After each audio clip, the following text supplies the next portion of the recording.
right? Dr. Bright Waru is an associate professor of epidemiology at the Institute of Medicine, University of Gothenburg, Sweden. His research interests are in population and clinical epidemiology of allergy and respiratory diseases, including asthma, COPD, and recently, COVID-19. He teaches doctoral courses in epidemiology, research method, capacity building, and career development in science. He is an adjunct professor of epidemiology at Tampere University, Finland, and an honorary fellow at the University of Edinburgh, United States. Over the last 5 years, he has received in excess of $11 million in research grants to fund his research initiative. He is the author of over 120 papers in leading scientific journals. Ladies and gentlemen, it will interest you to know that Dr. Bright is a founder of African Science Frontier Initiative, ASFI, and the convener of this first virtual conference and bootcamp. Join me to welcome Dr. Bright as he set the stage for the first annual virtual African Science Frontier Initiative Conference. Dr. Bright, you can have the stage. You're welcome, sir. Thank you, Dr. Jerry Kwabai, for that introduction. Just to point out that University of Edinburgh is in United Kingdom. I think that was just a point of correction. All right, so I welcome you all from wherever you're joining. We have some of our African languages there. The biggest one there is actually my own language, Ndewo. Those who are from the Igbo speaking part of Nigeria, you have Kabo, you have Kwaba, you have which one do I point out here now? Karibu. So welcome from wherever you are joining to this maiden virtual conference and bootcamp of the African Science Frontiers Initiatives. Just to say a few words, why are we here? And this also goes to ask the question, why ASFI? Because this is brought to you by ASFI. So why are we here? There are some worrying statistics we have as a people, and this is one of those. This is a global count of annual articles published in scientific and technical journals. It doesn't cover every field of inquiry, but even if you do it for every other field, I think you will see the same pattern. So what you can see here is that Africa is the region that is lagging behind. This is what we know. All right. This is pattern applications that were made as at 2020. If you compare Africa to other regions, our continent is still far behind other places. And here you come, research and development researchers per 1 million people, and then versus the GDP per capita. Here you can also see that our continent is far lagging behind. African countries are those that that are in the pink color. And then you have research development spending. Africa is also far below other regions. I hope I'm not boring you with the statistics. This is just a few of those, When it concerns to knowledge production, research, innovation, the fact is that Africa is far behind other regions. All right? The fact is that research productivity is has a very high correlation with societal development. All right? So if you want your society to grow, then you need to engage in research that is meaningful. You need to produce knowledge. You need to utilize the knowledge. Okay? It is those who produce knowledge that are actually the king. Today, you can see what is happening. In terms of scientific productivity, the current statistics shows that China has overtaken US. And you can see that this is happening at the same time that development in China has a competitive edge over the Western countries. All right? So if a society needs to grow, then the society needs to look inward. And now I want to show you the other side of the story. If you look at indicators of societal development, here is life expectancy. In 2016, you can see that Africa was close to some regions, okay? But in 2099, many of those regions would have left Africa far behind in terms of life expectancy. People in extreme poverty.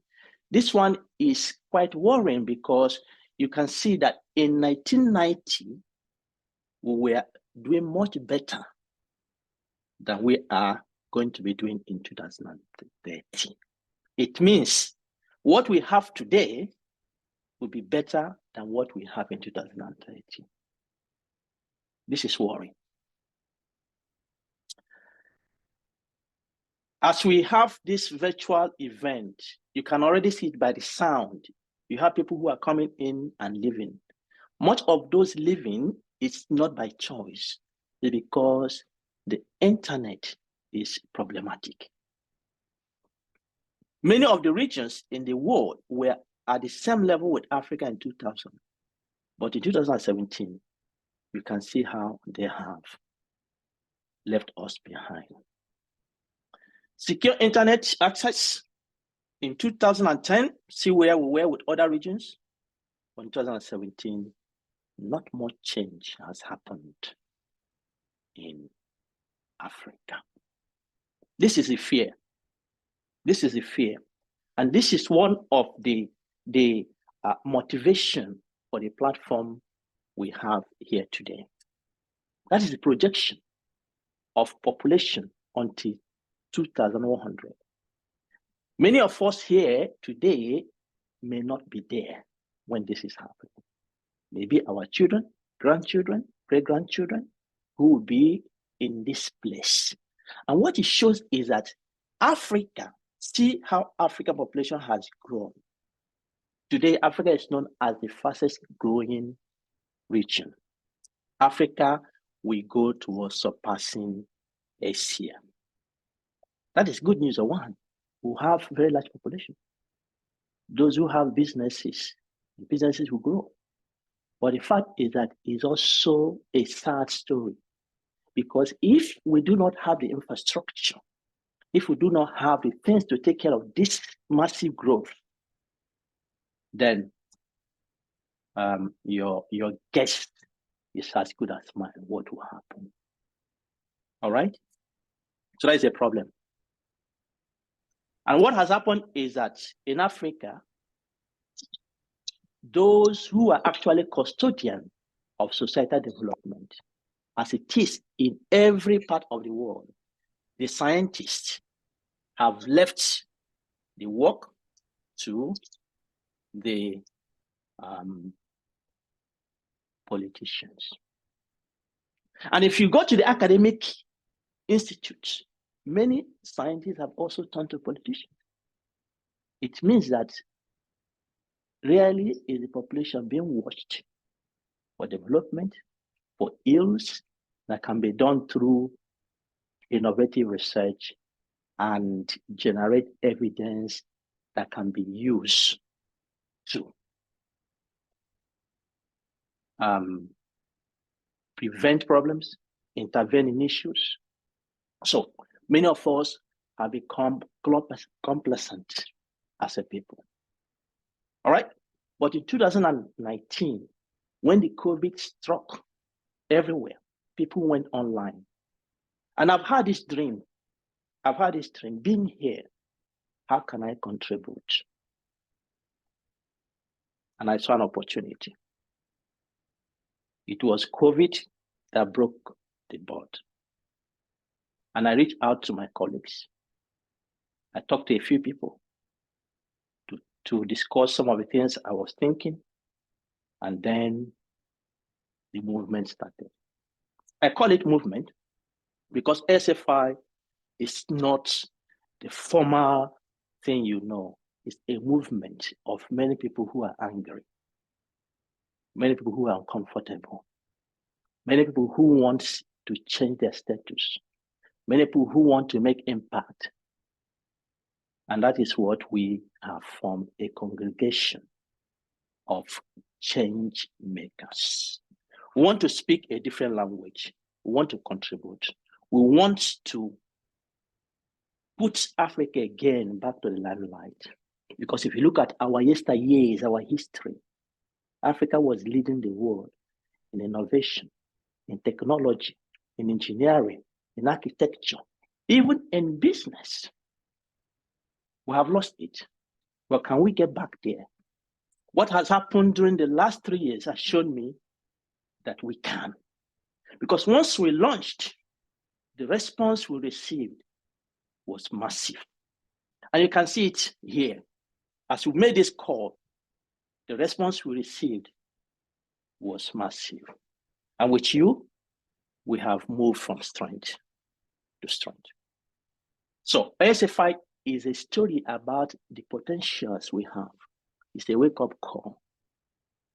It's a story of passion for our continent. It's a story of change. It's a story that the time has come. We should not let it slip through us.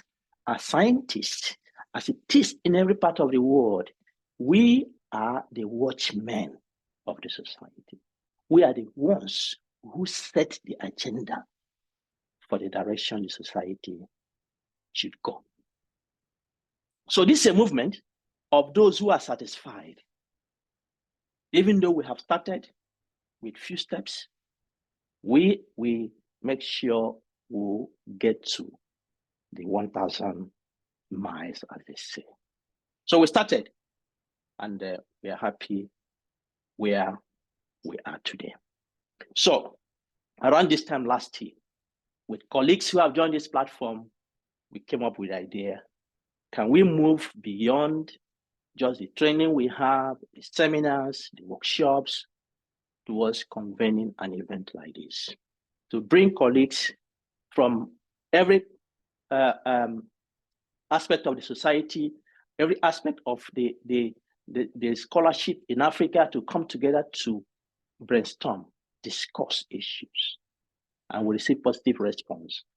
And we're here today, tomorrow, and on Thursday to display our potentials.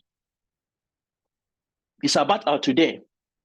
It's a discussion also of our tomorrow. It's a story we want to tell that ordinary men and women can be turned to extraordinary. It's a story that we want to challenge the status quo of where we are, the way people view us, whether within Africa or outside Africa, to show that together we can speak a language that can be loud. It's about conversation to make a difference. It's about conversation about you. It's about me. It's about Africa. As is always said, no matter whatever we do, no matter how we run outside, go to Harvard, go to wherever, it will only take Africans to change Africa. I will believe that such a platform like this and coming together in this way is the beginning of a beautiful story that we can write together. 150 people as of this morning signed up to join this conference. That is massive. That is encouraging. From 20 African countries, and some people joining from other places, India, Sweden, Finland, and other places in the world. So welcome. What we can achieve together, nobody can dispute that. ASFI is a story that we can make a difference. And yes, we can. We have many programs outlined, 4 keynotes. We'll have a panel discussion to do tomorrow on important issue. We have bootcamp coaching sessions on topics that can support our capacity as researchers and scholars. We have oral abstract, 45 of them, 40 poster abstract. We are launching the ASFI Research Journal, something we have worked tirelessly up to this time, and we think that we can use this platform to show you the effort we have been making. And more importantly, tomorrow, we'll be launching a platform we call ASFI or ASFI Scholar. So please stay with us, relax and enjoy the event. And it's my pleasure to welcome you. I thank everyone who has joined, the keynote speakers, the panel discussants, the bootcamp facilitators, the moderators and rapporteurs of the program, the abstract presenters. But I want to give a special thanks to those who have made this event come to reality for almost a year now. Men and women have been working very hard to ensure that this is a reality. And I just want to thank them. I want to thank them. Dr. Vera Otiende from Kenya, who has led the conference committee, the conference planning committee. It has been a pleasure to work with you. Thank you. And I believe that all your efforts will be replenished. I also want to thank Dr. Eunice Ponze Fumbele from Cameroon, who led the sister committee, the bootcamp committee. Thank you for the efforts. I want to thank Dr. Jerry Kwabai from Nigeria, who led the technical committee. And these are the leaders. They had members who have been working with them. Thank you very much for the effort you have put.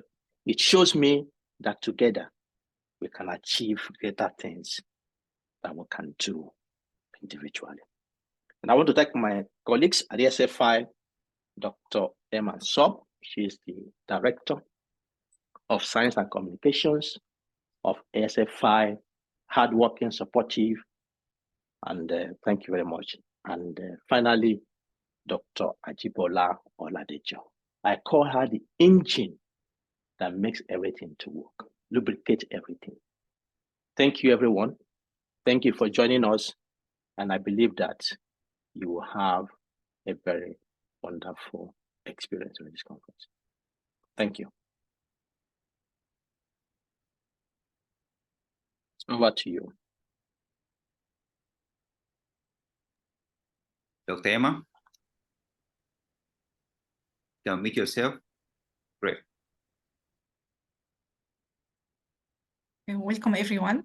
My name is Iman Sobh. I am Associate Professor of Respiratory Medicine at Al-Azhar University, Cairo, Egypt, and Taiba University, Saudi Arabia. I am joining from Saudi Arabia now. I am the Director of Science and Communication of African Science Frontiers Initiatives, and it delights me to be with you here. It is a great opportunity to meet you all at the first annual conference and bootcamp of ASFI. This is an opportunity to meet, collaborate, and communicate. Please don't miss this opportunity and join the ASFI family.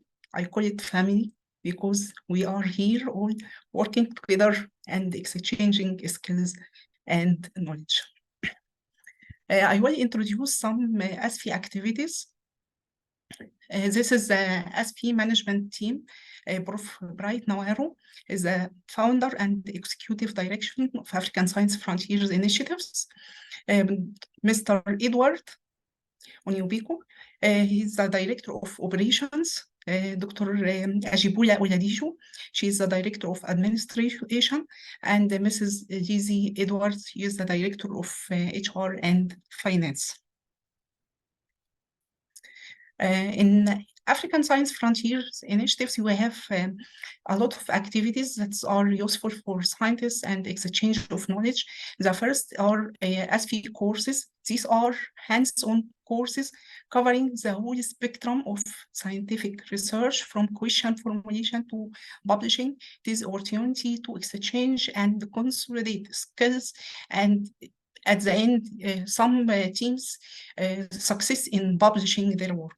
We have research quality, productivity, and impact course, reproducibility and scientific research, systematic reviews and meta-analysis, principles and strategies of data analysis and software, research funding and grant writing, which is one of the most popular courses, art of scientific writing and publishing, and art of science leadership. Please, next. These are some things from previous participants said about ASFI courses. Some said, for me, this course was a wow. This is clearly descriptive what they have gained from this course. This is one of a kind. This course has the ability to change my point of view about Africa. And this is what the courses has done for all of us. We changed our view about Africa and African scientists and researchers. ASFI courses gave me more than I expected to succeed as an African scientist. I have been an enormous benefactor of ASFI training, and this has shaped my perspective about research. This is what we see. People are coming more and more for new courses. You cannot sit in ASFI programs and leave the same person. There is a fire lighted in you to do more and be better than you came in. Thanks. We have more than 8,000 applicants to the courses over the last 3 years. We accepted 1,720 scholars, and they were from more than 40 African countries. Next. We also have ASFI monthly seminars. These are science seminars. It allows engaging in discussions that make us better. It is last Sunday of each month from 5 to 7 p.m. GMT. It involves a great discussion about situations of African science and research. Next. Also, Dr. Nawaro research tips and tricks. These are monthly research clinic offering tips and tricks to and excellent science. It occurs the last Friday of each month from 1 to 2 p.m. GMT, and it involves consolidating skills and have more in detail answer to your questions about research. Next. We have African research programs. It involves research into topical research and science issues in Africa as a basis to form further training and conversational programs. We explored some situations of Africa's science and research, some examples, quality, productivity, and the impact in research among African scientists, and also perception of research funding in Africa. These two research programs are still running. We submitted 9 abstracts from this project to ASFI conference, and they will be presented over the following 3 days. We have some preliminary data we presented there. The preliminary perspectives are very low participation rate, very low participation rate among African scholars in these issues, and this we need to improve this and increase awareness about the value and impact of these research programs. We will construct new training programs and also new discussions during the science seminar series as a result of the results of this conference. Next. We also will launch this during this conference the ASFI Scholar. The ASFI Scholar is a one-stop shop for African scholars. We are excited to this because this was a dream. It started once we started ASFI, and we worked hardly together to achieve this. It is a place to learn, mentor, collaborate, publish, and be visible, exchange your knowledge and skills, communicate and collaborate. So please keep tuned and join the ASFI Scholar. We will launch also the ASFI Research Journal. It is a journal for setting the base for excellent research publishing in Africa. It will be a multidisciplinary journal, meaning that it will publish in different research disciplines, and we hope it will be excellent in this field and opportunity to exchange the results of African research. It will be launched also during this conference. For more info about African Science Frontiers initiatives, please visit our website, and you can also ask for more information by email. We will keep them in chat. Join and subscribe to our YouTube channel. All previous activities are there, and also future activities will be there at the same place. Also, we have LinkedIn and Twitter accounts. We save updates, exchange it there, and also we can have some networking activities with ASFI members and African scholars. Thanks, everyone, and I hope to meet you next year in the conference and to see you as ASFI members. Thanks.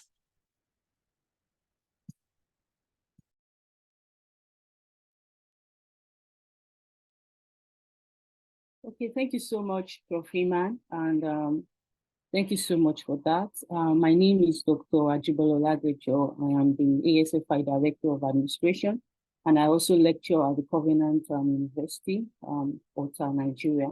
So I just want to really quickly give some practical notes concerning the conference, and I also want to let everyone know that the event will be starting for the 3 days.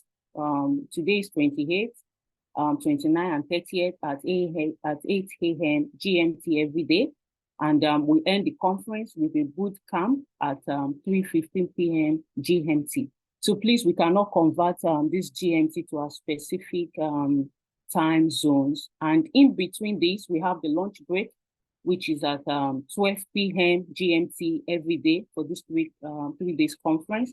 And the lunch break is just for 30 minutes. So during this moment, you have the time to go for a break and also go for restroom break. And also the conference and the bootcamp is 2 programs in 1. So we have the first section, which is the conference, and that is before lunch. That means that the conference is between 8 a.m. GMT and 12 p.m. GMT. And the bootcamp section would always come after lunch for the 3 days conference. And I would also like to remind everyone to please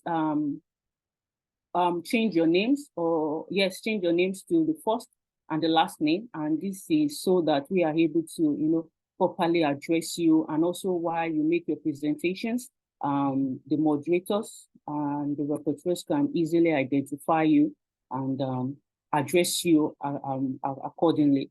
And also, in order for us to make the next year's conference better, we have put out an evaluation form, and it's an evaluation of all the events. So it won't take really long. I know most people do not like filling forms, but this, I promise you, is not really long and it's not tedious. And I'm sure that it is less than 5 minutes. And it will be sent out every day towards the end of the program. So please help us to feel this. It is so important. This is our first outing, and we would love to really hear have your view concerning it and how we can make it better next time. And also, there will be certificates at the end of the conference, and this will be given to everyone who has participated, and also to those in all categories. Either you are an oral presenter, a poster presenter, and for everyone that has really participated in the conference. And also, there will be prizes and awards, and this is for oral and poster presentation. So we have for the first place, second place, and third place, and they are all with mouth-watering award and prizes. Of course, you know how generous ASFI is with giving its award. And also, during the bootcamp section, there will be a group project. Well, there is a section on the, during the bootcamp which focuses on proposal writing. So during this section, there will be all participants will be shared into groups, and each group will work on a proposal. So this proposal now would be awarded or would be worked upon to work out the best proposal that has been worked upon. And this best projects would also be given an award. And I'll also implore everyone to please introduce yourself using the chat box. And also remember, one of the major aims of ASFI is to network, is to collaborate and to connect. So thank you so much. I wish you a very great conference, and I wish you a great time of learning and a great time of connecting and collaborating. Thank you so much. Thank you.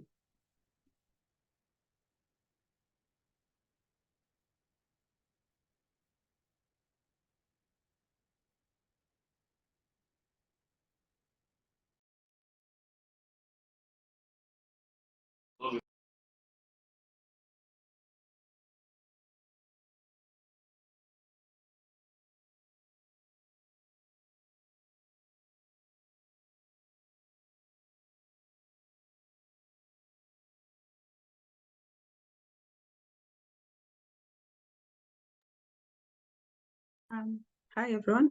Just to check with Jerry, Prof. Eunice should be taking it up, is it? Yes. It's your time, Vera, and then your time. You can go on. You can go on. She can take it. She can take second. Thank you.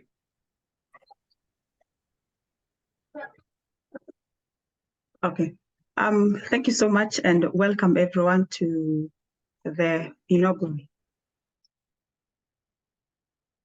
ASFI conference. I must say I am excited to be part of progress. I must be super excited to be able to get to the tail end of it. On behalf of the planning committee for the conference and everyone else who's made it here, I'd love to take this opportunity to warmly welcome you, just as my colleagues ahead have already mentioned, but to specifically assure you that this is one of the best spaces that you've opted to spend the next 3 days to engage with your colleagues within the African continent. As mentioned, ASFI has been quite active to position Africa, the researchers in Africa, the scientists in Africa, and the social researchers in Africa to a position whereby they're able to network and interact and be able to share a bit of what they do, and of course get to engage into lots of co-learning activities. And so this is one of the many activities that we are looking forward to, because there's a surety that ASFI is going to grow and become bigger than this. As an inaugural event, we want to very specifically encourage you to be part of the many activities that have been lined up, all the way from the keynote sessions to the panel discussions to the parallel breakout sessions where we'll be having our oral presentation and our poster sessions, and of course to the bootcamp events that will be quite engaging and very resourceful for all of us. Feel most welcome, and let's have an exciting moment for this coming 3 days. My name is Vera Otiende. I come from Nairobi, Kenya. I come from Kenya. I'm a lecturer at Tom Mboya University, and my specialization is statistics. It's intentional to introduce myself at the tail end so that you're able to appreciate that ASFI brings together African researchers and collaborators cutting across different countries. And much as we have lots of colleagues coming from West Africa. We also have a generous representation from East Africa, South Africa, North Africa, and all the different corners of Africa. Feel welcome and have a great moment. Thank you so much. And I hand it over to my colleague, Professor Eunice. Thank you.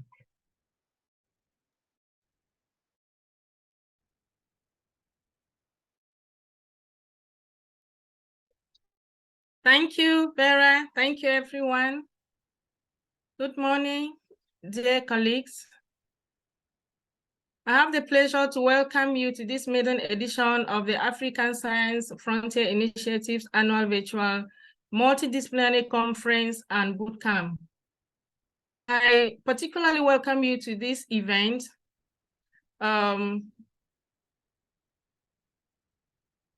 as in my capacity as the chairperson of the planning committee of the bootcamp. And I'm also doubling as the pioneer president of the ASFI Members General Assembly. And in this capacity, I count on my ardent fellowship of ASFI programs over the last 3 years. And I confidently confess that without continuous research capacity building, Africa's place in the global research reckoning and research-oriented development will remain a farce. And this was the motivation of the bootcamp we are having today. We understand that the research innovation ecosystem necessitates cultivating adaptability and continuous improvement in how relevance, quality, and impact of research is imagined and produced. Also, scientific research technology application and translation of output for uptake, and capturing of impact are foundational to better address the needs for meaningful real-world change and to achieve Africa's developmental goals. However, Africa faces several constraints in relation to the research process, in relation to impact, communication, and translation of research results to end users. Given this complex and dynamic developmental situation Africa faces and the depth and urgency of these challenges, it requires more than just researchers with conventional research skills. So capacity building through anticipatory, active, and discerning activities and skills that aid in aligning impact with the desired real world and meaningful and transformational change are needed. And we understood the importance of contemporary research practices and their applications. So the ASFI 2023 Virtual Science Bootcamp became a crucible for African scientists at different career levels, fields, and expertise who aimed to generate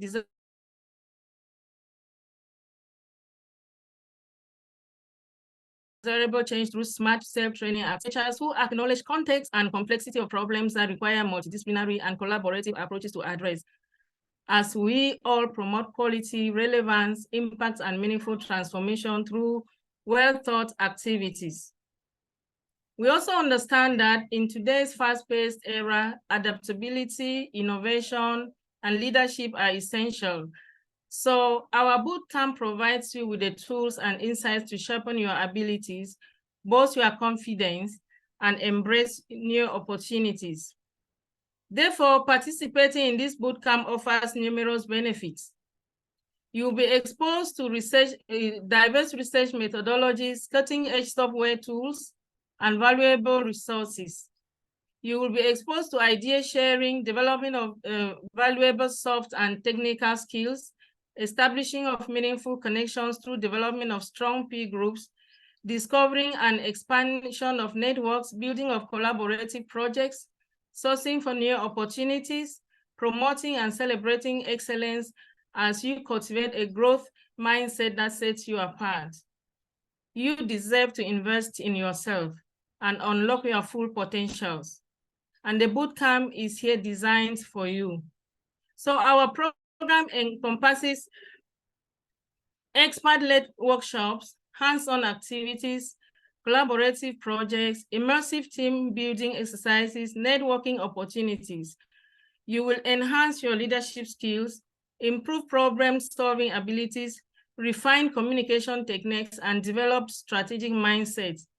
Additionally, you will become a part of a supportive community of like-minded individuals where ideas are exchanged and growth is fostered.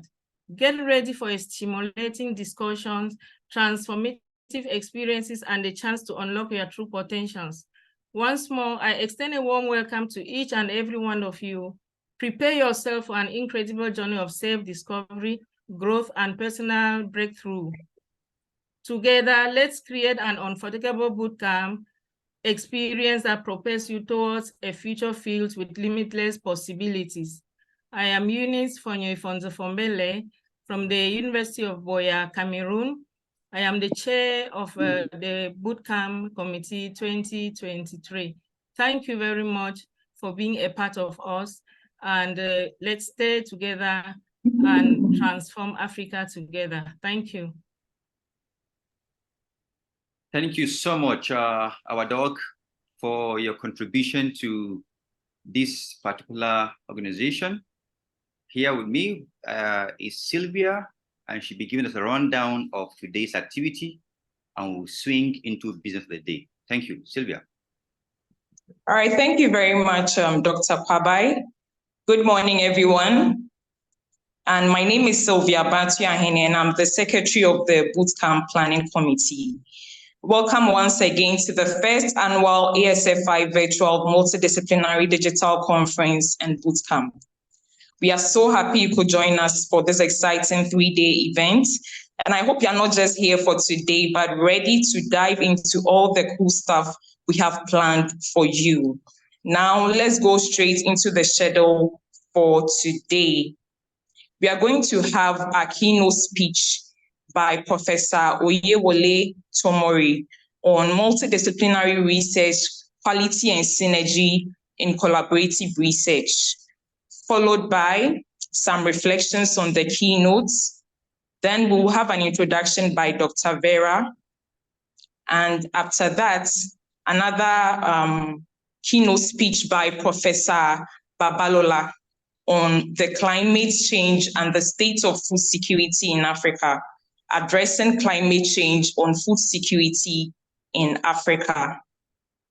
We also have an introduction to the breakout sessions by Dr. Jerry Kwabai, which will be followed by oral abstract presentations in the breakout sessions.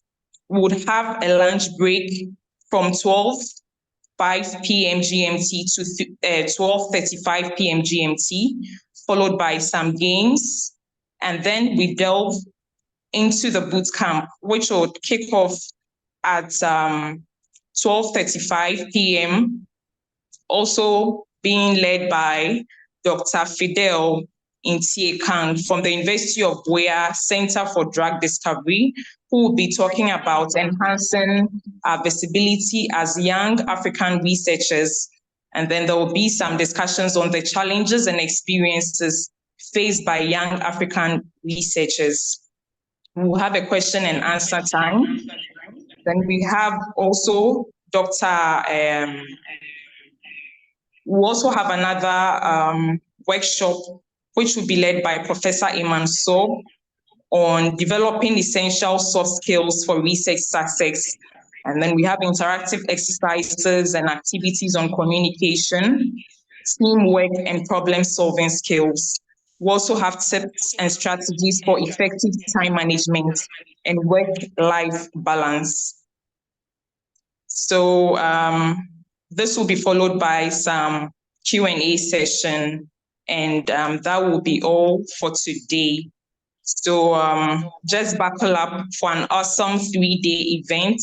We are starting today. It's going to be a time for learning, connecting, and friendly competition. Thanks for your time, and let us make this conference and bootcamp unforgettable. Enjoy yourselves. Thank you very much. All right, thank you so much, Sylvia, for that wonderful flow of the program. So up next is the first keynote speech that we're having right now. I just want to be sure that we're here, we're working with time, and I'm glad that we want to keep to time. Prof is here. I'll be reading his citation quickly before then, but I want to be sure. I think we're about, let me check again. Sylvia, can you help me out? We are about 76 persons here. Just to be sure we are all here, active and alive. Can I see a proof of life? Can anybody just type, you can just raise your hand, not there, use the tool over there to just raise a hand. I want to see if I can see 76 hands being raised. Just, oh, fantastic, fantastic, great, great, great, great. I just want to be sure that we're all here. Wow. Oh, I have 10, 11. Come on, are we all here? Great, great, great. It means that we're here. So, Prof, we're here. We're ready to hear you. Great, great. I can see more hands coming up. 22. Okay, 30 thereabout. I think we are good to go. I think we are good to go. All right. Today will be quite impactful. So just get set. Thank you so much. Thank you. Thank you for your cooperation. Thank you. I do appreciate that. All right. Up next is a citation for our own professor who will be taking on the first keynote speech. Good morning once again, ladies and gentlemen. We are on the first keynote address to be delivered by Professor Oyewole Somori. I have the pleasure to read the citation of this distinguished professor. On the profile there is his picture. Professor Tomori holds a Doctor of Veterinary Medicine degree from Ahmadu Bello University, Nigeria, and a PhD in Virology from the University of Ibadan, Nigeria. He was appointed as a professor of virology in 1981 and later became the head of the Department of Virology at the University of Ibadan. He was a pioneer vice chancellor of Redeemers University, Nigeria between 2004 and 2011. His interests in research include viral infection, such as Ebola, yellow fever, Lassa fever. He served as a regional virologist for the World Health Organization African region, 1994 to 2004. He is a recipient of numerous national and international awards and fellowships. For example, United States Department of Health and Human Service Public Health Service Certificate, Nigerian National Ministry of Science and Technology Merit Award for Excellence in Medical Research, Fellow of the Nigerian Academy of Science, Fellow of the College of Veterinary Surgeons of Nigeria, Fellow of the Royal College of Pathologists of the United Kingdom, International Member of the United States National Academy of Medicines, and also a Fellow of American Society of Tropical Medicine and Hygiene. He is the past president of Nigerian Academy of Science. Ladies and gentlemen, it is my pleasure to bring to the virtual podium Professor Oyewole Tomori, as he will deliver a keynote speech entitled Importance of Multidisciplinary Research, Quality, Synergy in Collaborative Research. Distinguished Professor, you're welcome to the podium. Prof, you can unmute yourself and let's have your results. Thank you very much, my friend. Can you hear me? Fantastic, Prof. I can hear you loud and clear. I need to share my slides. I guess I have the authority to do that. Yes, Prof. Okay. Can you see anything? I hope you can. Yeah, but I can see your Zoom. Okay, great. You're getting there. I can see you're not on the slideshow. That's so. Is that better? Just a minute. Oh, fantastic, Prof. Is there. Fantastic. Thank you. Thank you very much. And I want to thank all of you, young people, for this invitation. I was quite excited this morning because I came in early just to see what was going on and what was happening. I'm really, really excited about the enthusiasm and the drive, especially shown by Bright and the team. Again, I saw through all the slides. There's just one little thing I wanted to say you did not add. You talked about the training, the number of people you have trained and all that, especially in grant writing and all that. I was looking to see how many of them have won grants. That's the only way you can know how successful you are. It's not the number of people you have trained, but the number of people who, through your training, have received grants and awards over the years. So next time, please remember to put that, because that is the one that tells you you are really succeeding. So thank you very much for this opportunity. I went through the ASFI and all of the activities that you're doing. Without what you are doing, I think we will have a great problem in Africa. There's been a gap between the times of my generation and yours. There was a big gap in which we lost all the things. And as you read in my CV, I never left my country to study. All my study from primary to university was done in Nigeria, because my government created an enabling environment for me not to leave my country, because I really had nothing to gain by going out. I had all I needed, because our government cared about those little things you're talking about, research and others. And that's the reason why many of us stayed at home. You see what is happening now is a majority of the young people are leaving Africa. Some are taking dangerous journeys through the desert just to be out of the nonsense that is around us. So you that are staying and who are around, you need to be praised and to be commended for the resilience you have. However, we must continue to do much better than we're doing, so that you won't get a point where you yourself get tired and say, I want to give up. So, and that's why the importance of multidisciplinary research in advancing knowledge becomes important. Knowledge is power. And if you see, I talk a little bit about many countries that started like countries in Africa, but we're not in the same categories today. One of the slides shown by Bright was showing the internet users at a particular period of time when all of us were the same. And now you see the difference. Africa has been left behind, just like this. We are where we should not be. The same thing happens in the way we deal with issues. Take the COVID, for example. When it came, everybody in the world was ignorant of COVID, and everybody was learning. And instead of Africa learning about its own peculiar situation with COVID, we were waiting for the world to tell us what to do.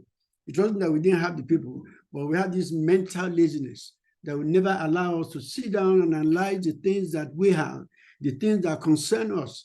Rather, we wait for WHO, we wait for Europe, we wait for whatever to come and tell us this is what you should do. When in actual fact, we know what they're telling us does not match what we need to do. So I'm going to be looking at the talk, looking at a bit introduction, and talk about research. What is, when I say MICT, I'm talking about multidisciplinary, cross-disciplinary, interdisciplinary, and transdisciplinary research. And how can we use all that to advance knowledge? And I give a few examples of where interdisciplinary research has provided solutions to the problem of the world. And then I quickly conclude. That slide, this was shown by somebody many years ago, showing, because it's the Africa, the infectious continent. And that's what the people still look at us. And this is what we ourselves begin to think like that. This is what we are. But then we make a big mistake that we're not like this. Since we're not like this, is that we have accepted what we should not accept. And that's why we remain where we are. Oops, sorry. This slide is supposed to be moving on. Okay. So as Bright said and others you have said in your introduction, Africa's development challenges are many. They are numerous and they are multidimensional. They are cultural, they are scientific, they are political. All these are these things. But science, if it is rightly applied, can produce solutions to all of these issues we are talking about. And therefore, the multidimensional nature of our challenges also calls for a multi-sectorial, all hands must be on deck science approach. I'm sure Brett will see that I copied that all hands must be on deck from his own, what he has put out. The need for a multi-sectoral approach to solving Africa's problem must be through research, and this is what you are doing through this kind of conference and the boot camp. You are the future of Africa, and you must get yourself prepared for the future of Africa, for the problems that we have, the solution to it. A few of us of my generation will be at the background to provide support and guide you along the steps where we made mistakes and where we should not, you should not make mistakes. You should be faster than we have made progress. And that's what we are behind and waiting for. Now, your specific approach, why do we need multidisciplinary research? Why do you want to engage in multidisciplinary research? Because your specific approach may be limited and listen to your own discipline alone. And you close yourself to ideas by not getting involved in multidisciplinary research. There are different horizons from different areas, new ideas from other groups. And when you apply that, you find that some of the stumbling blocks you have been seen in your research can be sorted out by opening yourself up to new ideas from other groups. And that's part of the reason why you need multidisciplinary research. In the monodisciplinary field, if you are the only one working as a chemist, and you are doing your chemistry lab, you see that you have many specialists in your field. And after some time, you don't even know what to study because people before you have studied all those things. It's only when you open that your chemistry to other things. What does this chemical do in the life of somebody? How does it affect a patient? How does it affect the food? Then you now begin to look at people in food specialties, you look at doctors, you look at that, and you open your horizon as a chemist to get involved in those other things. By teaming up with complementary research groups, you can have what you call collective expertise and you gain a synergy. You synergize your activity, you work together and you strengthen yourself. You strengthen the other group strengthens you and you move better together. Remember that famous thing, if you want to run far or whatever, you have to work together. If you want to run fast, you can continue on your own. Multidisciplinary approach allows us to study the phenomenon that is around us, not in isolation, but in holistic and in the totality of what man does not exist in isolation in the world. The air we are breathing is polluted by somebody who is making chemicals somewhere.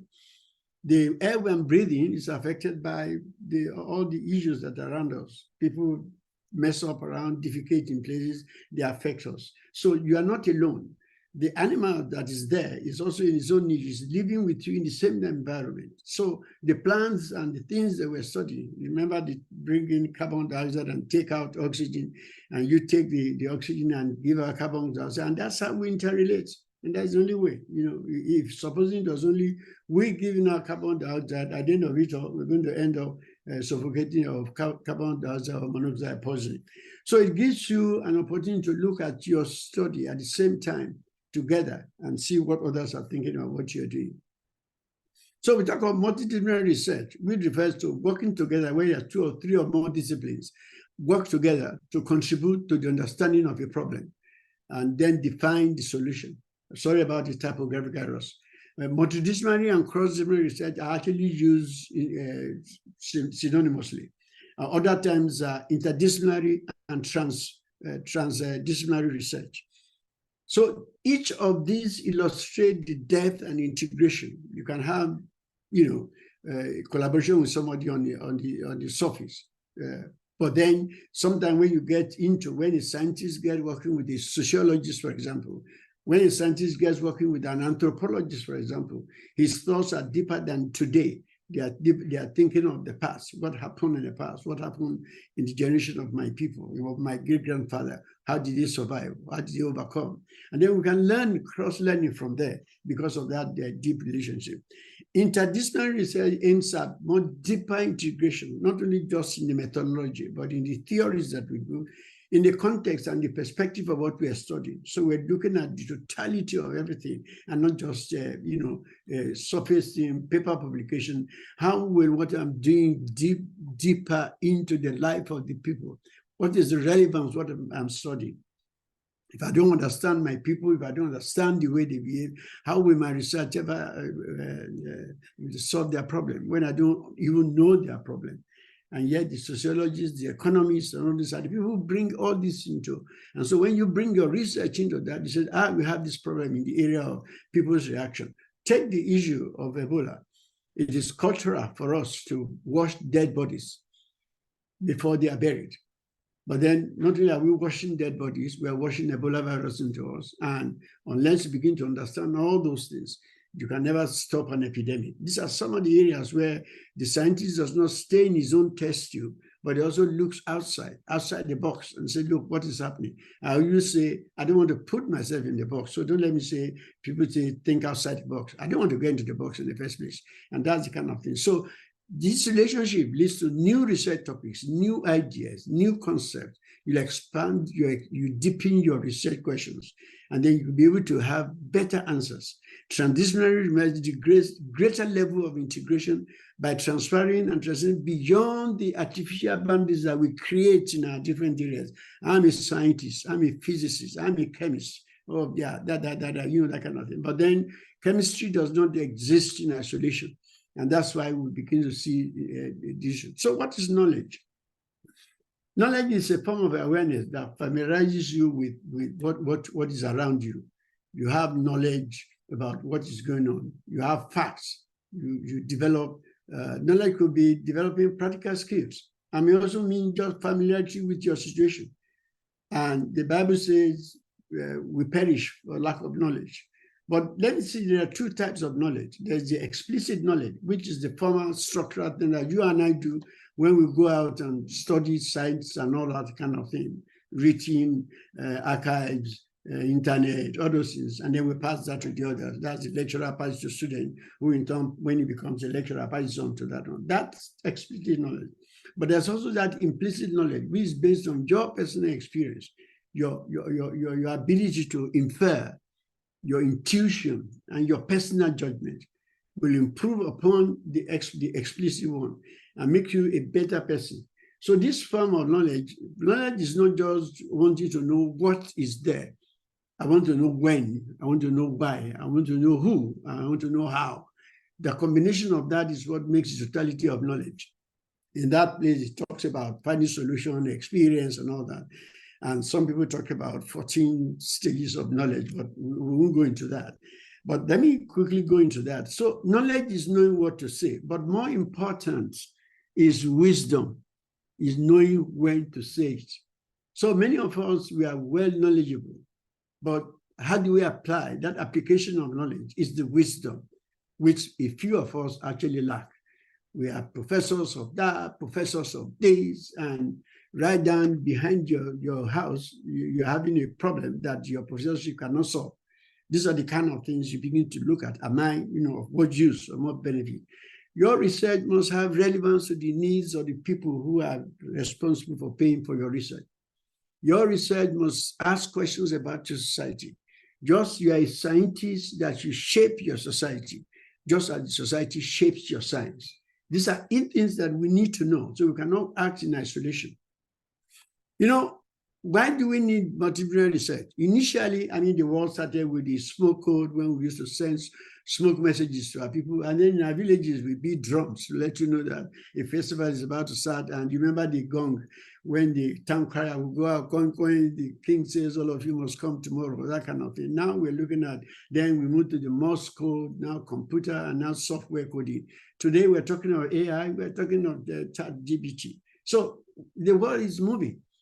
The scientists who decide to stay in the smoke code will be extinct. As the society becomes more complex, then also the problems of society will also become more complex.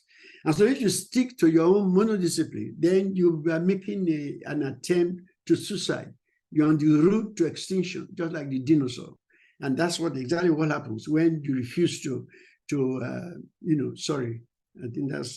when you refuse to get involved in multidisciplinary research.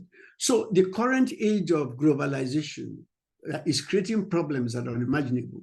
Who will ever have thought that a disease that occurred in one part of Wuhan will become a global issue that is killing 6 million people? That wasn't happening before. Well, there have been cases of world pandemic before, but that's not it. So the multidisciplinary emphasis will be the solution, and it contributes by a paradigm shift to what we're doing. So how do we manage multidisciplinary research? You first of all define the problem. What are your objectives? What is the goal? Do you have the budget? What timeline do you have to do that? And then do you need people to join you? For example, you don't need somebody to change a light bulb, but you're going to need a team to do the lighting system in a stadium. So you look at your research. Do I need other people? If how much knowledge do I have about certain things? Am I knowledgeable about this other aspect of it? Am I an expert in that area? Or no? If you're not, then of course, then you need to identify the type of experts, what kind of disciplines you need, so that you bring them, then you define for them the specific that they're going to do. It's not just come in and do what you like. It has to be do what is in line with the objective that I've set for myself. So along the line, and that's one of the problems that many of us, we wait until the problem has arisen before we start looking for solution. When you are designing your motivation, you must begin to identify potential barriers and problems.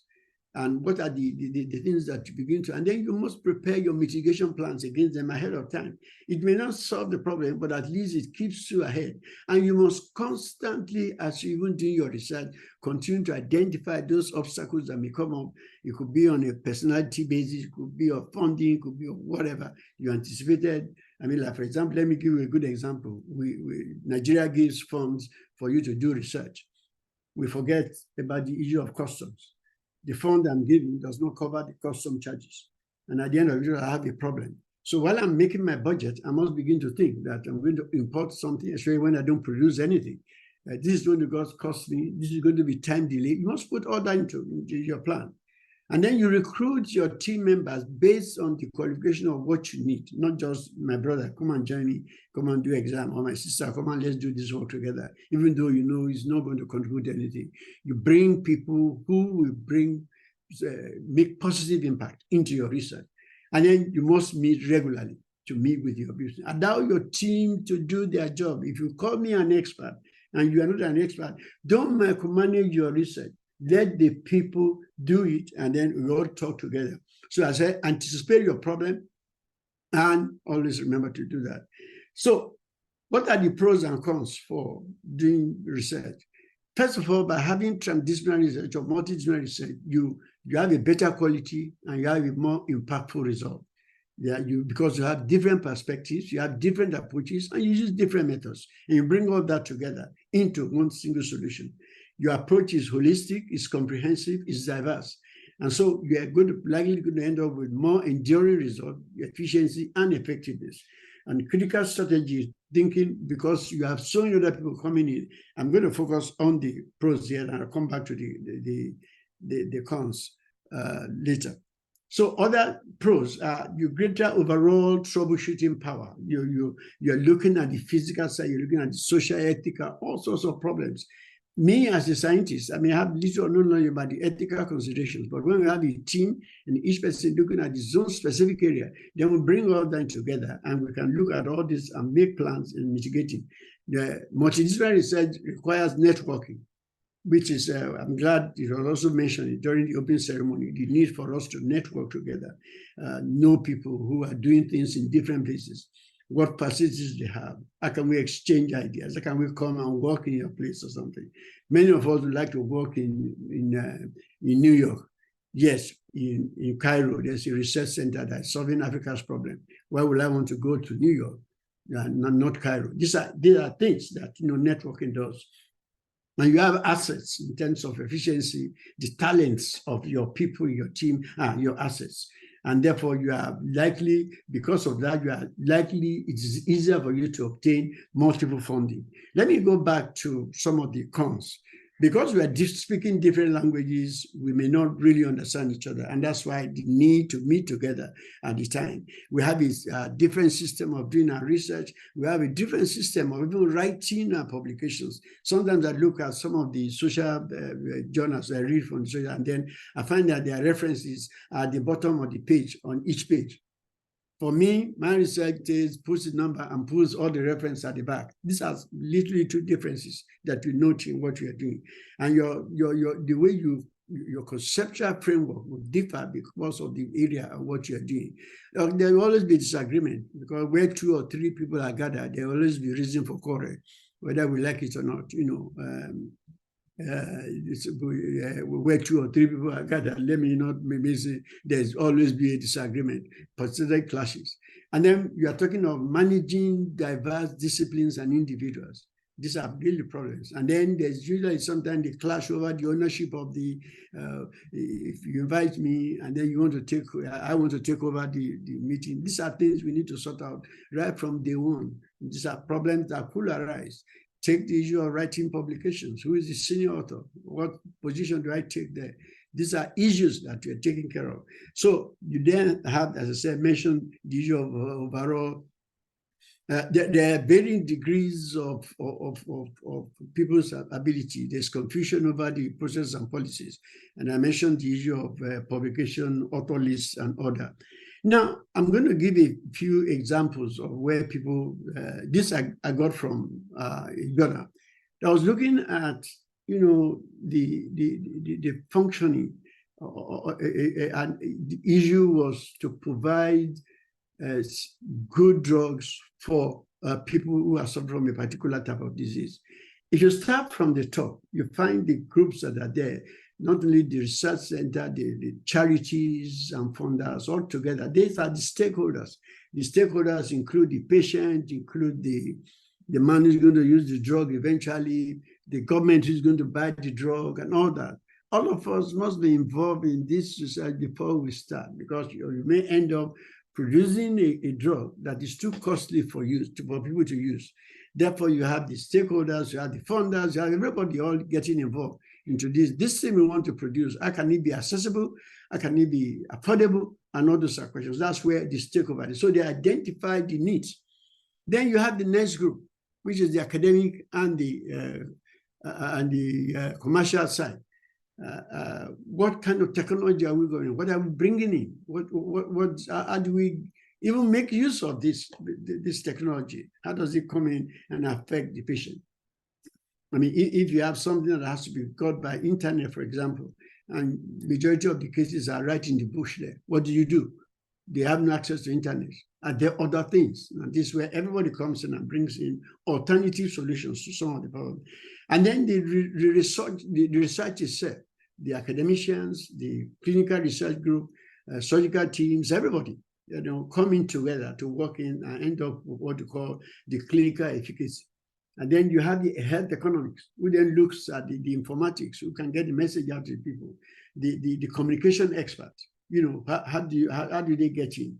You know, those other things, they come in and bring in your clinical validation. And finally, the patient group itself, the people who are going to need those things, they must get involved in your research. There must be patient groups there who will carry out, you do impact studies to see how this will be effective. So all of this come in the center on both the clinician and the patient. So you identify the needs, you have technology to develop to make sure that the needs are be transferred. You are sure that what you are producing is efficacious. You move on to then you validate it clinically and finally come up with a value for the people. I'm going into the issue of One Health. The world, I mean, I keep saying man is not alone in the world. We're in the whole environment together. The wildlife is there. You have the animal health, the domestic animals. You have the environment. We encroach on the reservoirs of these animals and we get their diseases. We affect the animal health. We produce different types of food and all that. That also brings in, while we improve the livestock, it also brings out something which affects our diseases. And so we have emerging diseases that are coming in from different areas. And because we are having a relation, because we're not in isolation, we are working together. So it is important for us to have healthy people, healthy animals, and healthy environment. There's none of us here that has all the capability. You may be expert in health, but definitely you may not be in people, in human beings, but definitely you may not be an expert in animal problems.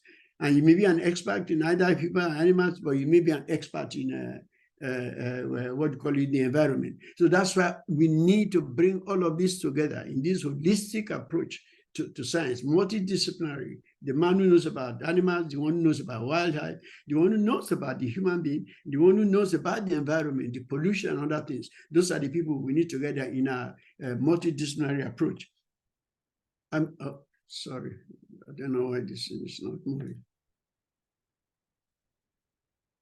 Sorry, I'm having problems with moving my slide. Okay, so remember the Ebola that happened during the Ebola epidemic that happened in Liberia, West Africa. You must have read that at one time that people actually ransacked the treatment clinic. where they went there, stole beds and things. It doesn't make sense to you. I mean, I would go and start stealing polluted, Ebola-contaminated mattresses and other things. So how do they solve the problem? In there, people will go into the clinic on Friday night because you can't allow people in there. They come back on Saturday, they are dead. And so people say, what are they doing to my people? They are killing my people. And it required the social scientists and the CCV technicians and traditional healers are coming together. What did they do about people not trusting what was going on? The CCTV people, technicians, established a camera into the ward, and there was a TV station outside where people cannot come in. So they saw what was going on, and then that regained their confidence in what was happening in the place there. And the traditional healer, culturally, as I mentioned, we wash our dead bodies. But then we needed to let them know that the people who are washing, you get yourself infected from it and all that. Educating people, knowledging them. So you need a sociologist, you need an anthropologist, you need a social scientist, you need physicians, you need vaccinologists, you need anthropologists, all working together. And that was the only way that the Ebola situation was brought under control. In this one case in Nigeria, in 2003, there was a polio vaccine boycott in my country. 2023 later, we are now having conspiracy, which is happening, another vaccine push in the country. What went wrong? How come 20 years later, we're still having the same problem? Because we in the science, we refuse to work together.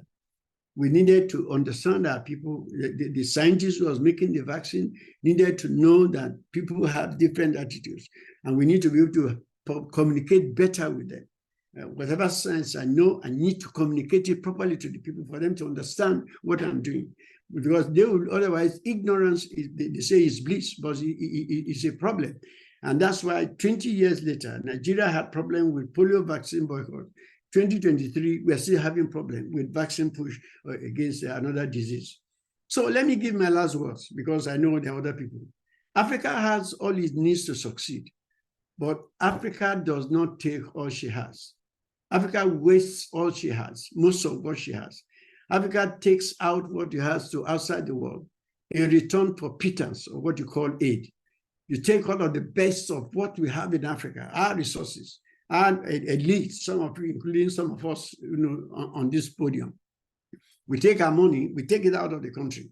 Our politicians take our money and take it out and store it in the European banks to make their business better, and then impoverishing our own people here. So we have all it takes to succeed, but we do not take all we have. Africa, we have a warped sense about equity. You remember during the COVID and all the vaccine, whatever, the good example was when the COVID thing came, by the whole world, as I said, was ignorant, and they were sat down and making a vaccine. Africa was waiting for the vaccine to be made so that we can get it, because we think the world owes us something about equity. There's never any equity in the world, so let's not deceive ourselves. And those of you who are talking about equity, forget it. It's not, there's never be any equity. Let me not blaspheme, but remember, go back to origin. God created each and any of us equally in his image, didn't he? But he had his anointed. He has his people whom he called his own anointed. So forget about equity. You fight for equity. You don't beg for equity. You use your resources to fight for equity. Africa is begging for equity. When in actual fact, it should be using her resources to get to the negotiating table of equity. When you get to the table of equity, if you don't bring anything, you get no deal. If you bring your raw material, you get a raw deal. So we must learn from other countries that have been like us. Can you please mute?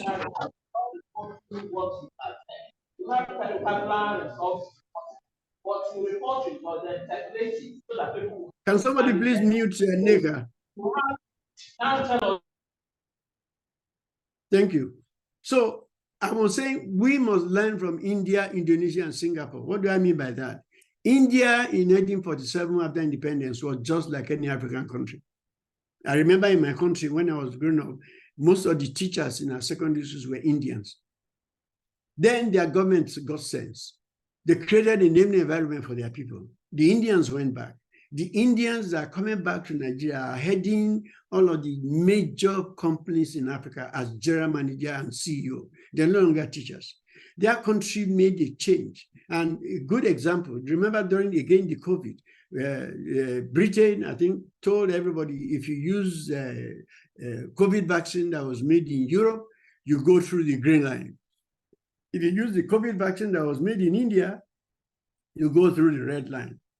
Africa went down, abused Britain, everybody, oh, this is racism, you are doing that. What did India do? India calls England and says, you have your COVID vaccine, I have my COVID vaccine. If you don't take mine, I don't take yours. That day, India went from red to green.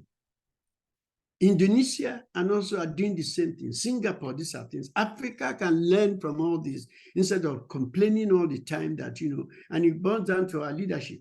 And some of us are also part of it. You are in position of leadership. What are you doing in your university? What are you doing where you are? Are you not stealing money? Are you not taking money? Are you not doing what the politicians are doing? Are you not taking advantage of your opportunity? If you become the premier of the country, the way you were stealing in your university is the way you steal when you become the leader of our country. So let's bring that to ourselves individually. Those countries made up their mind, no more time for what do you call it, for this thing. So colleagues, my time is up. I want to thank you for this invitation, and I wish ASFI continued success. It is time for me to rest my case. Thank you very much. Over. Thank you so much, Prof. That was a wonderful and thought-provoking submission that you have made. And it is high time Africans rise to their tasks. In other words, we will not have solution to our challenges. Actually, you still have some few moments, and I will just take up a few reflections, then also maybe ask 1 or 2 questions in the discussion, since we still have some more time. If I could gather from what you have submitted to us today, Prof. Yes, sir. You basically said, and I heard you rightly, Africa has a challenge. And this challenge is multi-dimensional. And because it is multi-dimensional, this calls for a multidisciplinary approach. In other words, a holistic approach of solving these problems. Or rather, I call it a challenge. And you say clearly, which I grab, there is need for collective experts. Expert in people, expert in environment, expert in animals. This is the only way we can solve our problem. And towards the end, you ended with a very remarkable submission. You said, we have all it takes to succeed. And that was my comfort. That was my comfort. It takes all, we have all it takes to succeed. In other words, we will not actually begin to beg for equity. We fight for equity with our resources. And like you rightly said, Prof, we have all it takes, all the resources in Africa, we have them at our disposal. In other words, we can fight for equity using our resources. And you ended by saying, we must learn from India, Indonesia, and Singapore. And that I've had over and over again. And truly, when I take a trip towards Indonesia and Singapore, I could see the remarkable change in them. That can be a case study. Lastly, knowledge is knowing what to say. But wisdom is knowing when to say it. Our research must shape the society and carve it into what we can achieve. Prof, that was a remarkable submission. Thank you so much, Prof. You still have some few minutes, and I wish to just ask just 2 persons to just, if there are questions, I'm just trying to go through if there are any 2 questions before I call Dr. Bright to give a thank remark from you. I'm not sure if I've seen any question. So I get it to you, just maybe 1 or 2, then they are easing equity in the world. Okay, that's great. That's great. I just love some submission. Thought-provoking. I can see someone said again there. They are easing. Let me read again. Submission. I think I missed that. They are easing equity in the world. You all should take place. You all should take place in the world. In the world, we must fight for it in the world. All right. I can see great discourse. This is profound. This is great. This is invaluable, Prof. Thank you for inspiring many. Prof, I can just, I can count the remark I can see from this today. And I think lastly, you enlightened us about the MDR, pros and cons, which were very enlightening. So thank you again so much, Prof, for this thought-provoking submission. And we tell you by God's grace, we ensure how we can put this into practice to see Africa change with what we have. Dr. Bright.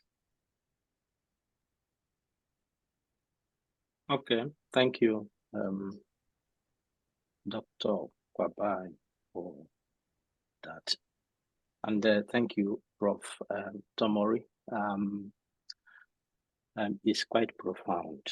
And I think you have really emphasized many of the things we have been thinking about and deliberating in ASFI.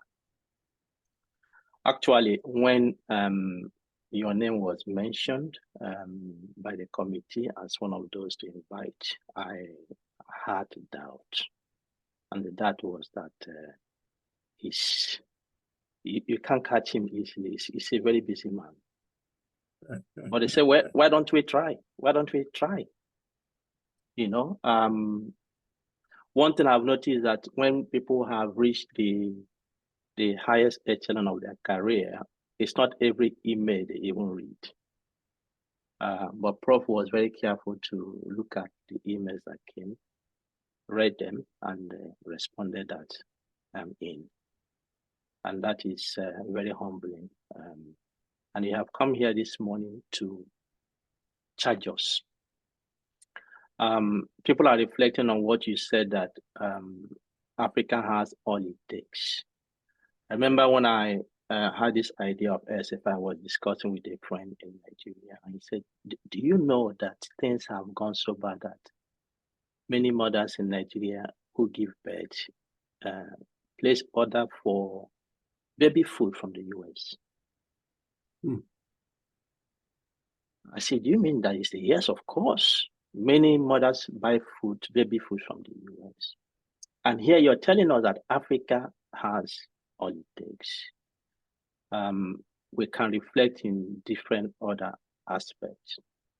For instance, our government will send people to go and be trained, and we splash money on them, do some courses in leadership. But you are there in Africa, you're there in Nigeria. Your experience is profound. I hear you're saying Africa has all it takes. I think that aligns with the statement I used to end, that for Africa's development, it takes Africans to develop Africa. And there is no better way to say it than to say thank you very much, Prof. I think we have a lot to learn from you, and we'll be coming back to you. Please, when you have time, please respond to us, because we believe that this generation has to rely on the experience of those who have passed so that we can get it right. I'm very pleased and grateful for this opportunity. Thank you very much. Please, can we give him a round of applause? You can just use your reaction there to say thank you to Prof. Thank you very much. Thank you, Bright. I'm also learning, so don't think it's both ways. I'm impressed and encouraged by what you are doing. Things I never thought of in my time, you're already doing it. And that's what I'm saying. That's the hope we have. And you must continue along that line, for the sake of the future. We will always be here. I will never be too busy for what is good for Africa. So, and by the way, I read all my emails every time. So don't worry about that. Just keep sending it. I will answer you. Okay. That's good. I don't read all because they're too much.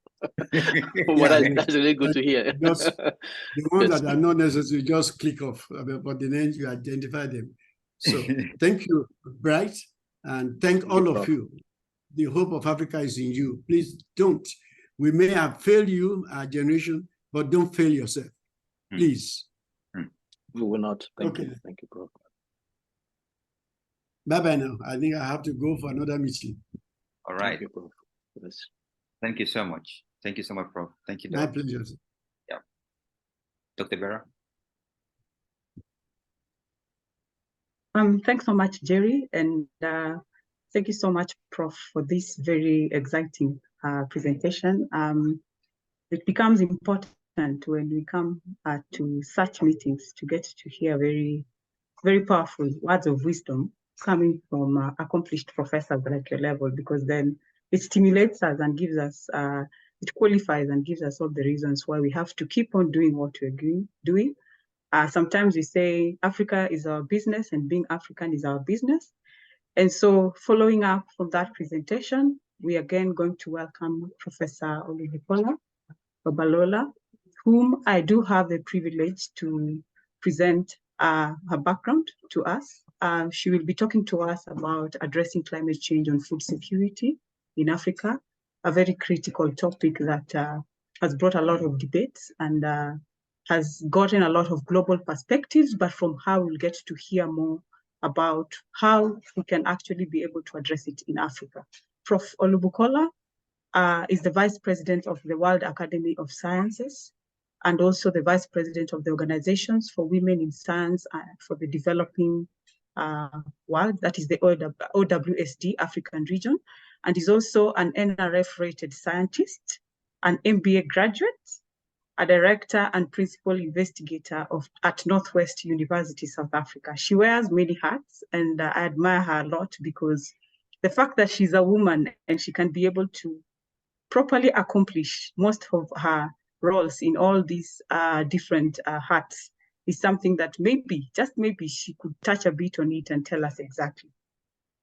But a bit more about her. After her PhD with a fellowship from the International Institute of Tropical Agriculture, which is IITA, and also OWSD, she had postdoctoral experiences at the Weizmann Institute of Science in Israel and the University of Western Cape in South Africa. She has over 21 years of experience focusing on rhizosphere metagenomics and soil microbiology. She's a member of many editorial boards and an international advisor to several others. Professor Babalola has completed the supervision of 31 doctoral fellows, 24 masters, and numerous honors students. He is a prolific author with over 350 publications with an international experience that spans the Americas, Asia, Europe, and Oceania. She enjoys research grants and international partnerships across the globe. Besides that, she has a super high index of 60 with over 18,000 citations. Her efforts have received numerous awards, including being the finalist, Gender Insight 2020 awardee, the Clarivate Highly Cited Research Top 1% for the year 2022 and 2023, and most recently her publication in the Springer book, which was published by Springer, focused on food security and safety, giving it an African perspective. Besides that, she is number one in Africa for soil science and plant nutrition. You can be able to check that, which has been properly scientifically indexed. We'll be able to share the link shortly.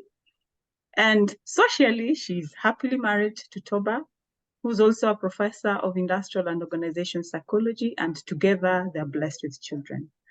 Again, Prof. Babalola will be presenting on the second keynote speech titled Addressing Climate Change on Food Security in Africa. I enjoy reading your bio, Prof, and I think let me take this opportunity to welcome you so that you can be able to give it the best. Thank you.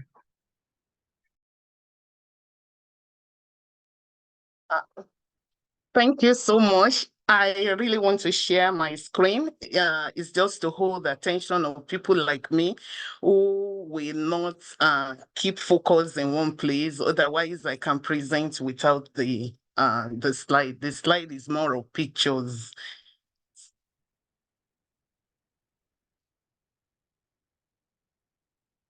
Prof, I believe you're able to share from your side. Jerry, yeah. Please confirm if Prof is able to.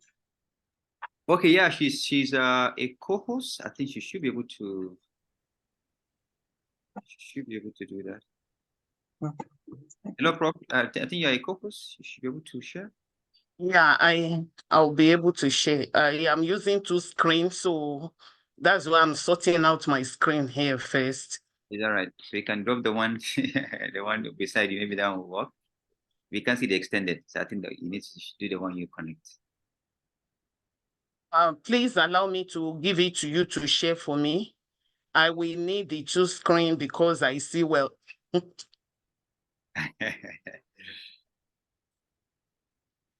Okay. Prof, you can send to my email. Great, great, great. Can I drop it in the chat for you? Yeah, you can do that.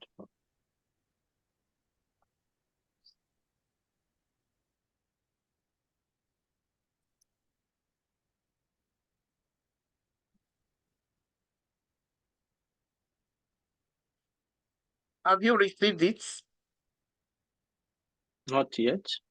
And I hope everything is permitted for others to have. It's sending, please. It's sending. Okay. Thank you so much.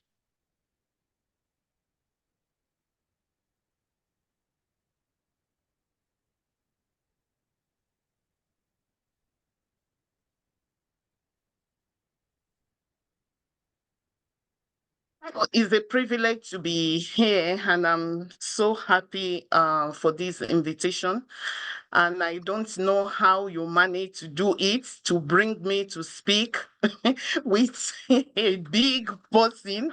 In the person of Professor Tomori, he is a mentor of mentors. I'm not saying mentor of mentees, a mentor of mentor. And I'm blessed to have also met him in person during the last World Science Conference in Cape Town, and at the same time, the opportunity to be together at the Nigerian Academy of Science. Yeah, so I'm going to start my presentation now. When it comes up, please, on your side, you can help me to share. It's loading. But I don't want to waste time.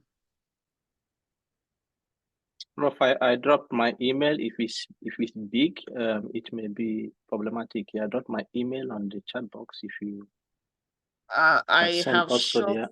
I closed everything because my traffic is very high. And if my email is on, I will get a lot of distraction. But I can present without it. And yeah, it's almost fully, I think it's heavy because it's more of pictures. It's almost fully done and loading onto you.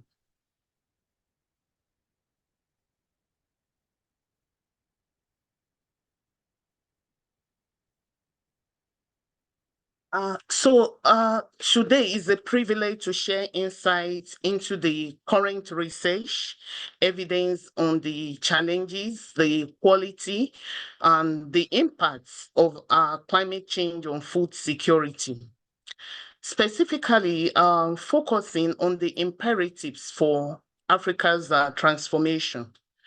Our gathering here signifies a collective commitment to addressing the pressing issues.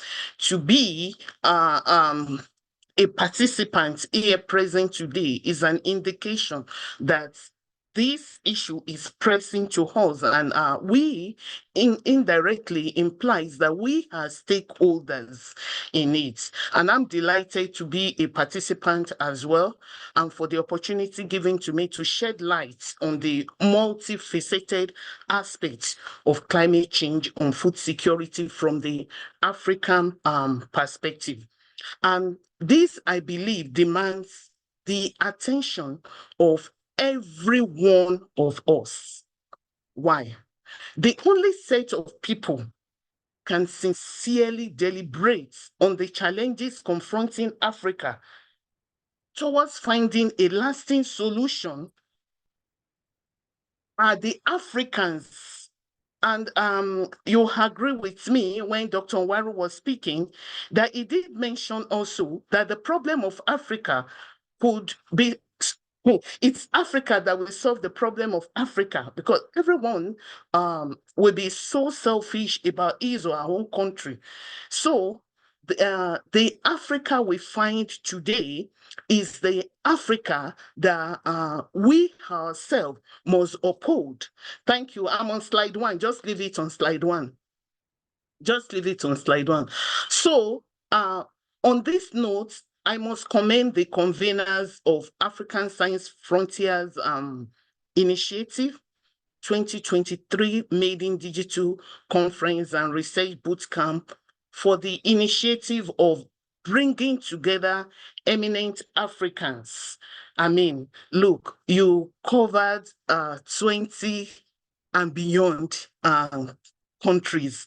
That's tremendous for a startup. I mean, that's noteworthy, and it's a big congratulations to you. Dr. Bright Ngwaru, the founder and executive director of this initiative, Dr. Imaso, Dr. Vera Otieng, and the VP of the conference events, Dr. Eunice Fonze Fombele, the chair, the virtual bootcamp coordinator and planning, the ASFI member, the General Assembly.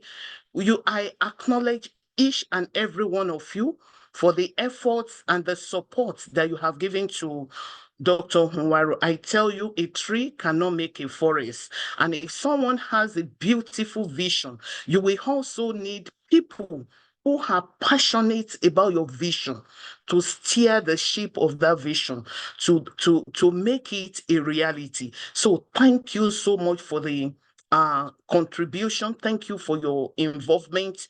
And every member of the planning committee is also deeply appreciated for the resilience and for being the brains behind the reality of this auspicious event. You know that I wear the hats of Organization for Women in Science, and anything about science is dear to my heart, not to even talk of the aspect of TWAS, and which is also about science. So thank you so much. I must also recognize the formidable presence, and not just the presence alone, of Professor Yewale Tomori. The presentation, that was a wow.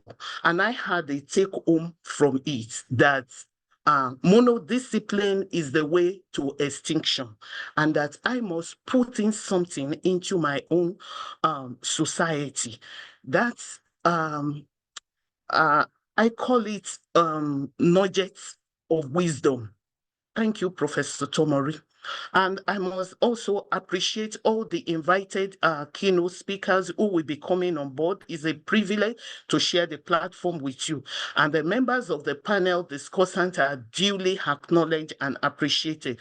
To every participant in the house, our presence signifies the values that we place on the well-being of our dear continent.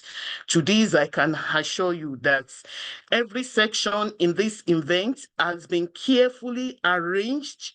I mean, they have been made to the minute and to the time, such that which you will invest in being present will be something that is worthwhile. So today I share with you some key findings from recent research that highlights the complex interplay between climate change and the food security in Africa. Slide 2. To be sure of where we are going, we must not forget where we are coming from. You understand? So, where are we coming from? The narration of climate change, the issue of food security, they were entirely a different story many decades back.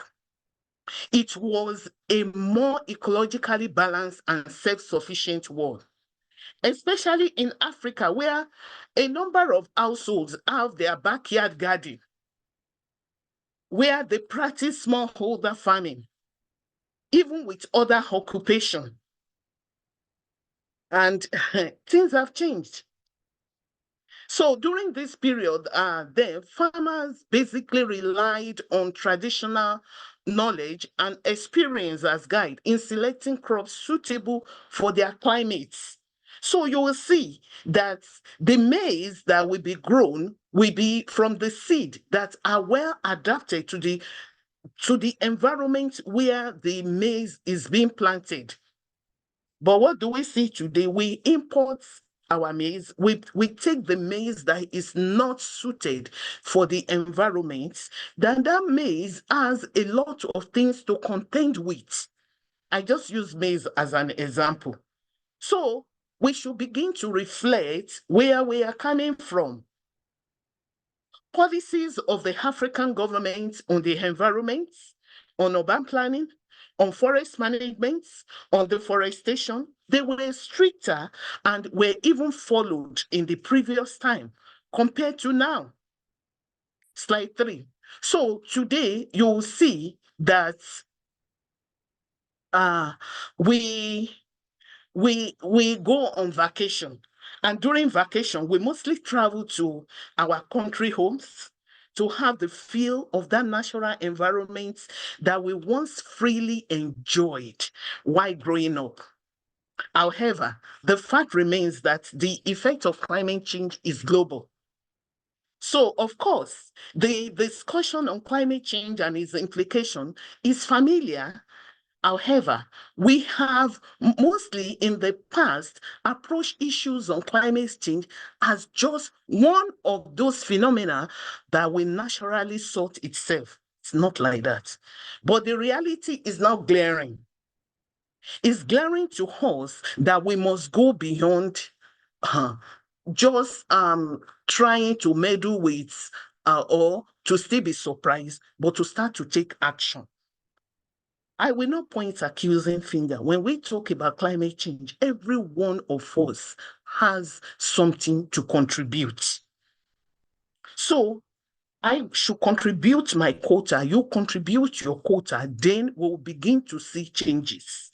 But when everyone and each one is saying is the government, it's not only the government, please. So we, and who is the government, but we that constitute, is it not we the people also? I move to slide 4. We let down our guards in the phase of industrialization and the fast-paced population growth. So trees were cut down, replanting and changes in the land use policies were affected. All these were done to favor industrial processes.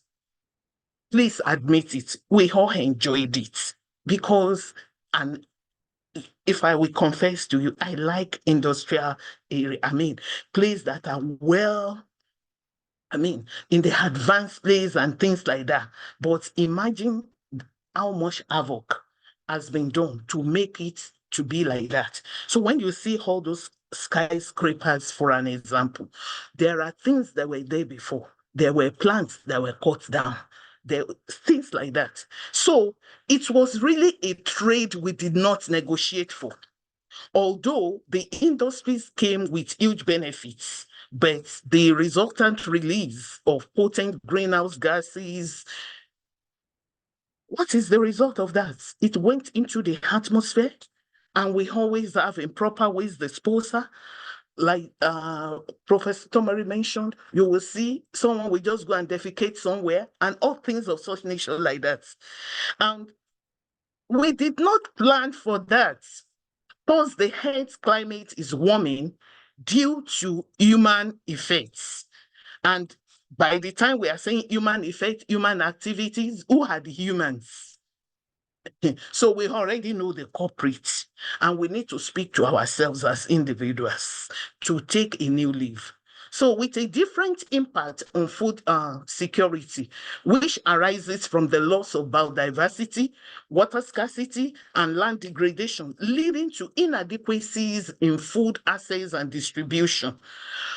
There is, therefore, a need for us to have a deeper insight into the impact of climate change on food security. You know the Sustainable Development Goal number 2, zero hunger. So we want zero hunger. And this meeting will stir up some thought-provoking ideas, and it's going to stimulate our interest in developing workable research-based approaches to manage such situations and to secure the future of our food. Because where there is no food, there is nothing. And you know, it's such an important thing to every one of us. Slide 5. When we look at the recent research underscores the increasing frequency and intensity of extreme weather events in Africa, including droughts. There was a time here in South Africa that the information will be that you should manage water. And if you go to some hotels, you will see written on the wall that you should be kind to nature. You should manage the water. And a lot of things, these are looks simple, but these are tiny pieces here and there where every one of us has a quota to play.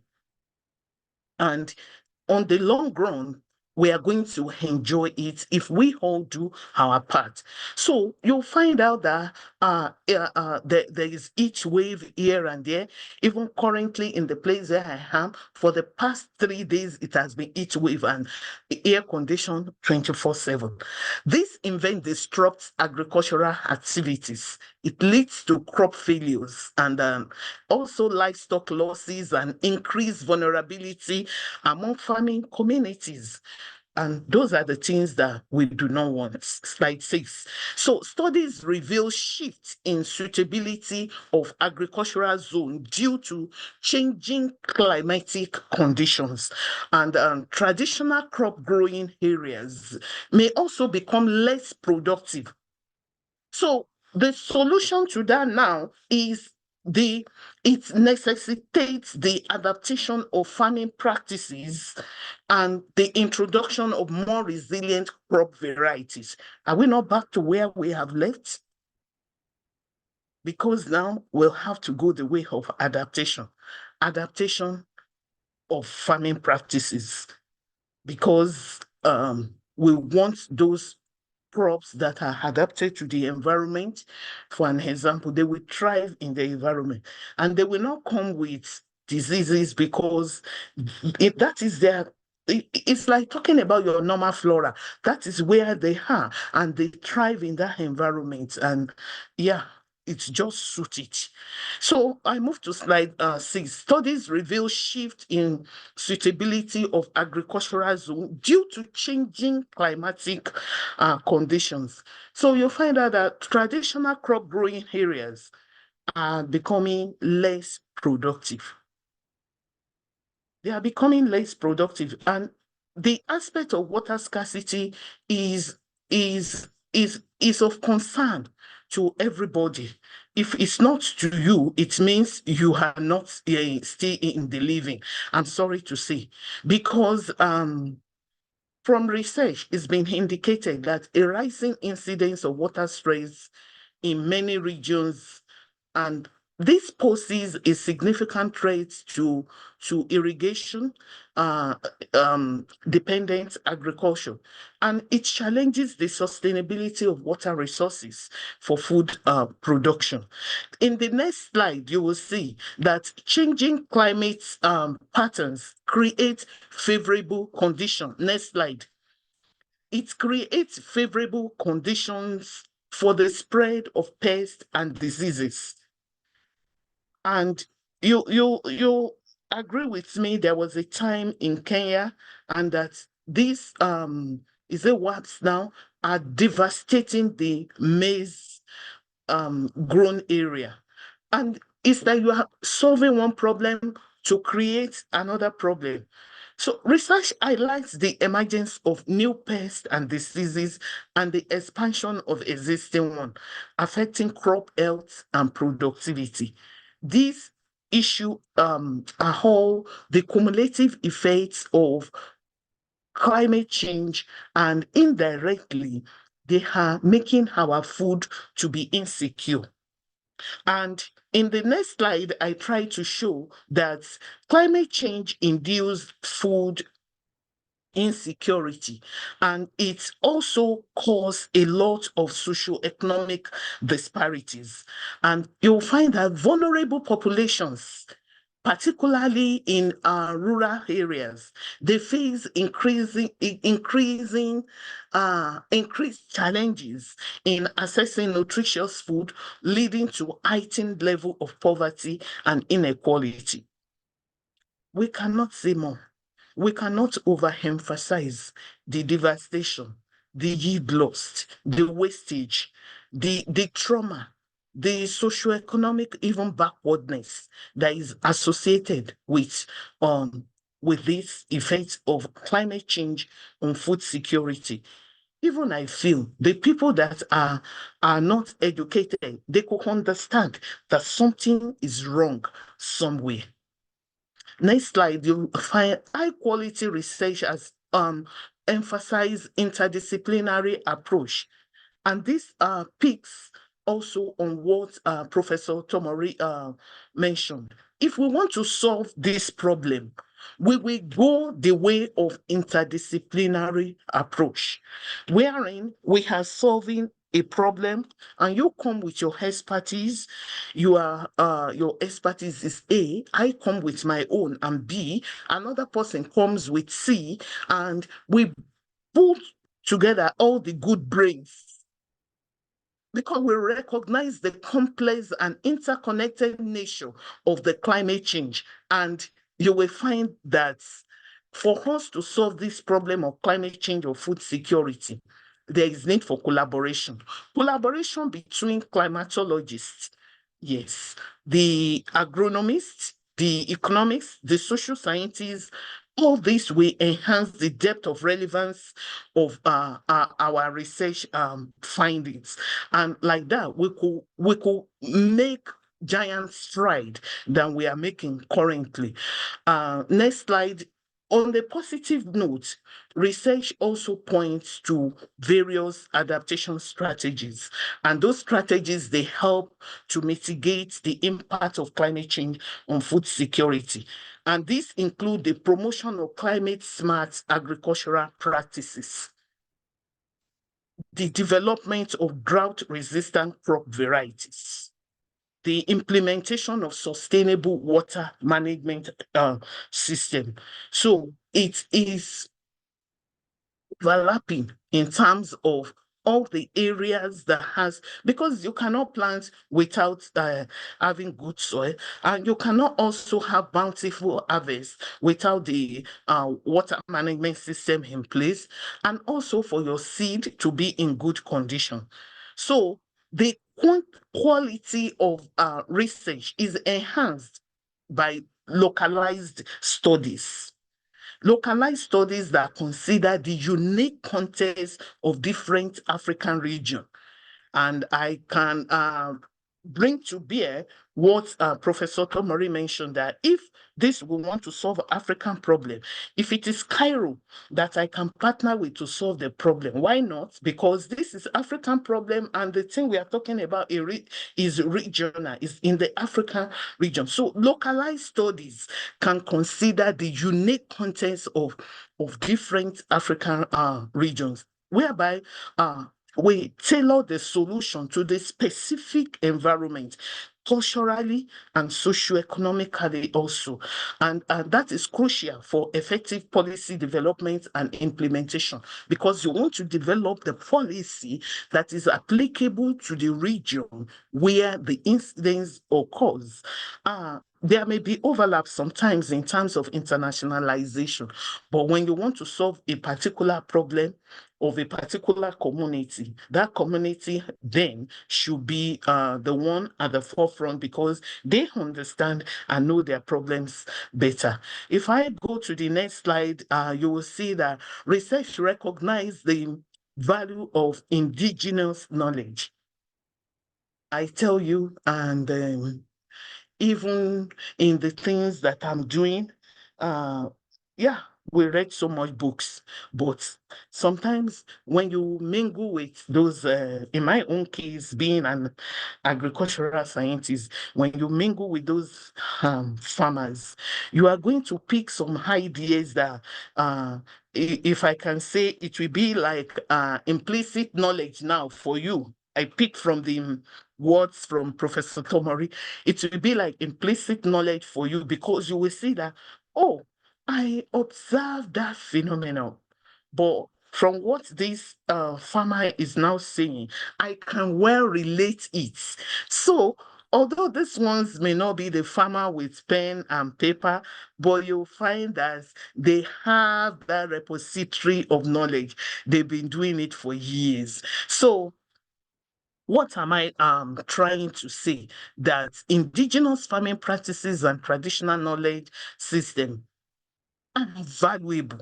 They are assets if we want to overcome the problems that we have, because and integrating this insight into the modern agricultural practices is crucial for sustainable food security. So I'm not saying that we will remain backward, but I'm saying that we embrace those indigenous knowledge and let them add value to all these modern day knowledge on agricultural practices. If we move to the next slide, in-depth, high-quality research involves meaningful community engagements and understanding the perspective of local communities. So incorporating indigenous knowledge and also involving stakeholders in the research process will contribute to the relevance and the applicability of the findings. So I'm saying community engagement, and about community engagement as a solution to our problem is about the people. It's about the local communities. It's about the knowledge holders. It's about the indigenous. It's about the stakeholders. They have parts to play. And to the next slide, research findings should inform the formulation and implementation of policies. So a policy that is made somewhere, for example, in Jamaica, may be applicable to me where I am, but it may not also. So when we say this policy, the research finding should inform the formulation. And I also challenge you that when you do your research, you have to start ruminating on the aspect of policy.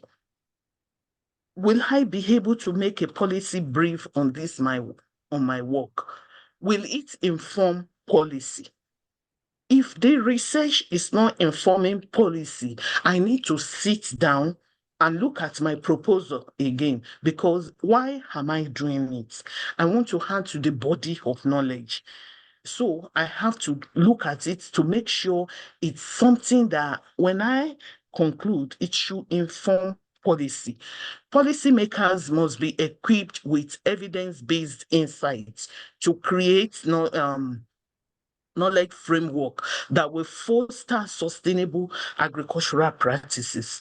And the high quality research we know plays a pivotal role in driving innovation and the adoption of climate smart technologies. The integration of cutting-edge research into practical solutions will enhance the resilience of agricultural system. So you'll see yeah, I'm a farmer. In my own aspect, I'm doing the high-tech research, doing all this next generation sequencing and all this molecular stuff, because the integration of the cutting-edge research needs to be made into the practical solution. So indirectly, we are doing integrated management of the crisis that we have at hand.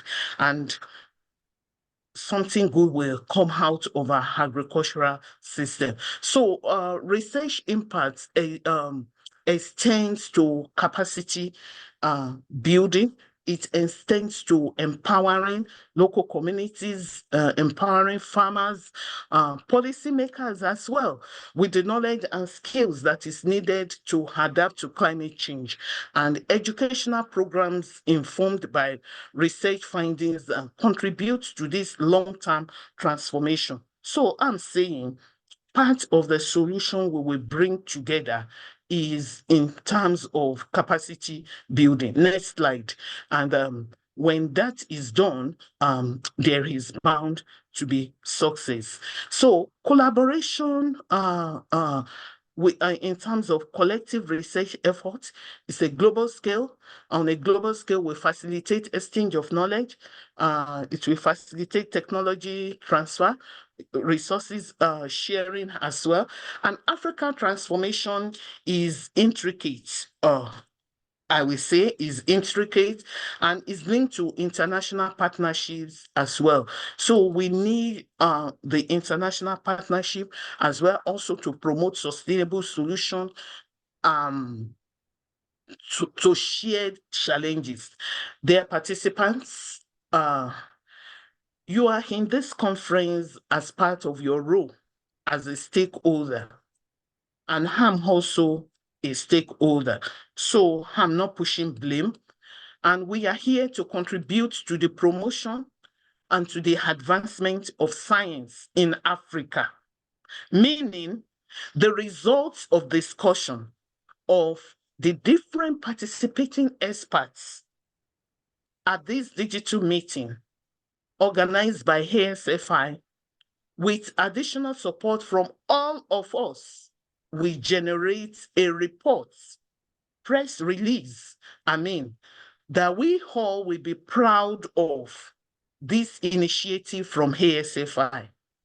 In conclusion, the challenges posed by climate change on food security in Africa are significant, but so too is the potential for transformation through rigorous and impactful research. And we all are partakers of this, either as a researcher or as a policymaker, or you have a part to play.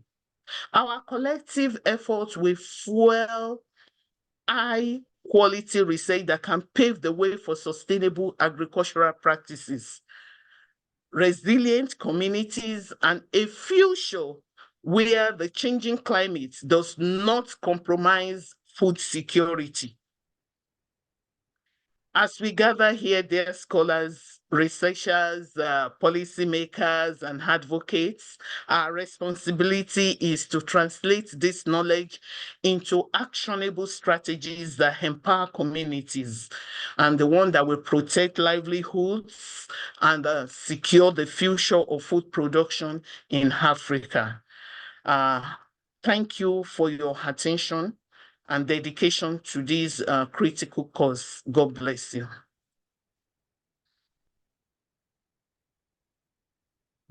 Thank you so much, Prof, for this very informative session yet again. I think we started the morning with quite great presentations from our two professors, and most importantly, what we have captured from you is that much as we know being African is our business, the aspect of climate change does not necessarily rely on government, but each and every one of us has a role to partake, to ensure that we can be able to transform our knowledge around climate change and food security within our own convenient spaces, whether it is through research, whether it is through agricultural practice. While you are taking us through your presentation, Prof, I gathered quite a lot of important content, which I believe my colleagues did. You were able to also appreciate the fact that as we work towards the SDG 2, zero hunger, we need to come from a more informed point of knowledge, specifically appreciating the fact that recent research has already proven the increasing intensity of extreme climatic conditions like flood and drought. Of course, there's a lot of shifts in agricultural productivity, of course, our farming lands are becoming less productive. There's emergence of pests and diseases, and there are also other lots of socioeconomic indicators that we can identify with as Africans. But of course, you did appreciate the fact that this is not just an African issue, but it's a global issue. So it also enhances on the issue of how does globalization come into addressing matters climate change, and you are able to appreciate it looking at different components. Specifically, you emphasize on interdisciplinary approaches, where we interlock ideas to address the problem of climate change and food security. You also talked about adaptive strategies, of course, to mitigate the impact of climate change on food security and the importance of indigenous knowledge, which I think, having been too knowledgeable, sometimes we overlook some of these indigenous knowledges, but they have some significant contribution towards addressing food security. You also appreciated the importance of integrating cutting-edge research and using it and molding it into practical decisions. But most importantly, you emphasize that African transformation is real, and we have to do what it takes to be able to get there. Thank you so much, Prof. And I do see lots of comments. Of course, they did start earlier when you were reading your bio, but a number of us have been able to appreciate your very knowledgeable presentation. Of course, Shadrach would say, thank you very much, Prof. Great honor you have granted us. You have nailed it perfectly. May God bless you abundantly. Jean is asking, what can you say on two concepts, zero hunger by promoting innovation in agriculture of high productivity using a small area of high burdens for NCBD incidents? In raising, probably Jean, you should be able to unmute to be able to ask this question. I think this is one of the questions that has been posted on the chat. And just to confirm with Jerry, if you're still managing our time properly, then we can go ahead and allow Jean to just elaborate clearly on his question so that Prof can maybe address this before we hand it back to Prof Bright to give some closing remarks to this specific presentation. Jerry, are we? Yeah. I think she good on track? maybe just 10 minutes. Then this session should be ending by 10:30 or about. So, but I think we still have about 20 minutes, so we can have 10 out. Then we can use 5 for a stretch break. Then okay. The road time, yes. So we can allow Habimana to ask a question. Yeah, it would have been nice okay. if the person were to save time of explaining over and over again. But since they have not done that, maybe they can go ahead. Maybe subsequently. Okay. Abimana, maybe in a minute, please. Go ahead, Abimana. Okay, thank you very much, Prof, for a good presentation. Because I have a passionate in the epidemiology of NCDs, and at this moment there is some contradictory message between the agriculture and the high incidence of NCDs as the lifestyle is a concern, or on there is the target of having zero hunger, and by achieving this, you are encouraged to use the manufacturing the artificial product using agriculture, and among ingredients that you are using who are in increasing high incidence of communicable diseases, because artificial product that is being your position this, if we can keep increasing high productivity using artificial, then later we have a oral population get suffered from NCDs.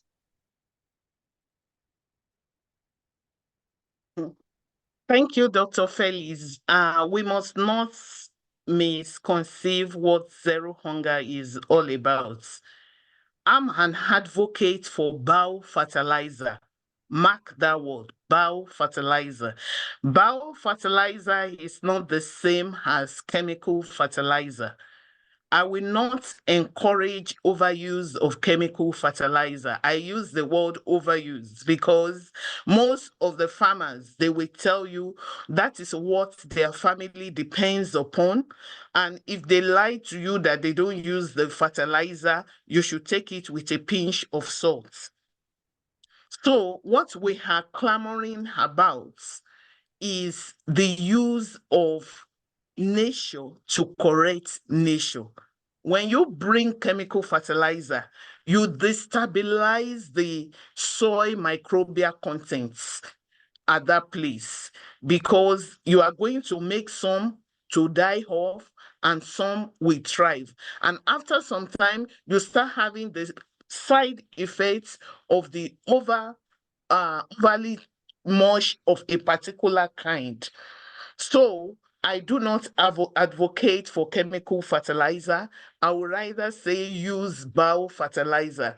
And then we start having things like biofertilizer, biostimulants, bioherbicide, such that even the herbicide to kill the weeds, the unwanted plants, are the bioherbicides.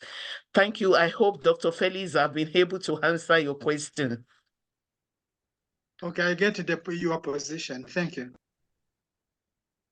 Okay, thank you so much. Maybe just to be able to manage our time as we have been able to do it since we started, Samuel will allow me to just hand it over to Prof. Bright. But please, colleagues, feel comfortable to post your comments and your opinions around the presentations that we have gone through. It doesn't end at the presentation, so really we look forward to some of your comments. You can use the chat section to be able to share this, and maybe Samuel, you can also post your query or your contributions on the chat section. Thank you so much. Over to you, Prof. Bright. Thank you so much, Vera, for that, and Prof. This is also very profound. One thing I've really learned from what you have presented, which is important, is taking us to the basics. Food is something nobody can live without, no matter wherever you are in the world. And you have taken us to reflect on what we are doing to the environment. I like so much the part where you emphasize the collaboration between the indigenous people who are there, perhaps in the villages, and then using our modern technologies to have this integration that can produce more impactful yield, and then of course respect the nature we're into. So thank you. I think we have quite a lot to reflect here.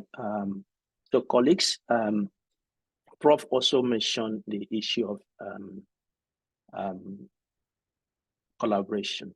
I remember when we started, and I was emphasizing that ASFI, when we say science, we are referring to a systematic inquiry of knowledge. So science we mentioned is not on whether you're a biologist or chemist or physicist. Science is everybody. And I know we had a session when we started in one of our seminars where we sent people to breakout rooms, and we gave list of different occupations. We asked who is a scientist and who is not a scientist here. And many people were actually confused because in our mind we have categorized certain set of people to be the real scientists. But here you're saying that we are all involved, even those who are disregarded in the villages. And so to make our environment work, to make our survival work, we need to have that integration. And if we bring it up to what we're doing in ASFI, is that all hands must be on deck. Whether you're a pastor, you're a imam, you're a medical doctor, you are a carpenter, this is a place for you, because we all can come together to make Africa work again. So thank you, Prof. For many people who don't know, this is not our first time we have called you, and you have obliged. This is one of the sessions you had with us.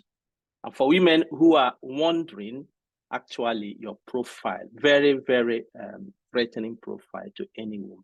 I think you have really laid down in one of our sessions, African Women in Science, Success Blueprint. So please, those who did not participate in this, go to our YouTube channel, find this. And if you want to be a woman of, they say, timber and caliber that bring impact to our society, go and see and hear Prof outlining how she became who she is today. And I know, looking at her, she's quite young, so there's so much she has to offer. So Prof, thank you very much. And I believe that you will come back again when we invite you. Thank you. I hand over to you, Jerry. Thank you. And please allow me to leave. Thank you. Thank you, Prof. Thank you. Oh, okay, Prof. Are you okay? I thought you said you wanted to. Are you okay with that, Prof? Yeah. Okay, I had a saying allowed to say thank you. I thought she wanted to make most of the sentence there. All right, thank you so much, our distinguished professor, Professor Olubukola Babalola. Thank you so much for your thought-provoking presentation on addressing climate change on food security in Africa. Again, you have actually pushed us to stand and begin to work. So we're still having some time. Actually, this session is supposed to finish by 10:30, but we still have some few time. So I think we'll be taking about 10 minutes, 9 minutes straight break, So maybe you can just grab a coffee, you can grab a tea, you just, just walk around to stretch a bit, then we can return exactly by 10:30. We continue with our breakout session. All right, I will introduce what we're going to do, then we can now break out to session. So please just take some few minutes to relax. Please just don't sit down, just stand, make some few moves and stretch up so that at least you could be fully prepared for the oral abstract presentation. Thank you. See you in the next 10 minutes. You're back seated. I guess you are back seated so that we can start the next program. Just want to be sure that everybody's here. Just let me check again to be sure that I have a good number. 72, all right. We're anticipating that others will join as we begin.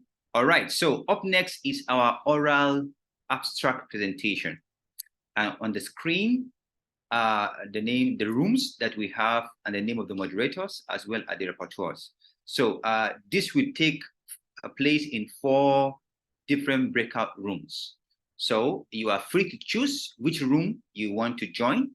But those who are presenting already are aware of the rooms they're supposed to go to present. So all presenters for the one, I'm very much aware you're aware of the room you're supposed to go and present your papers, right?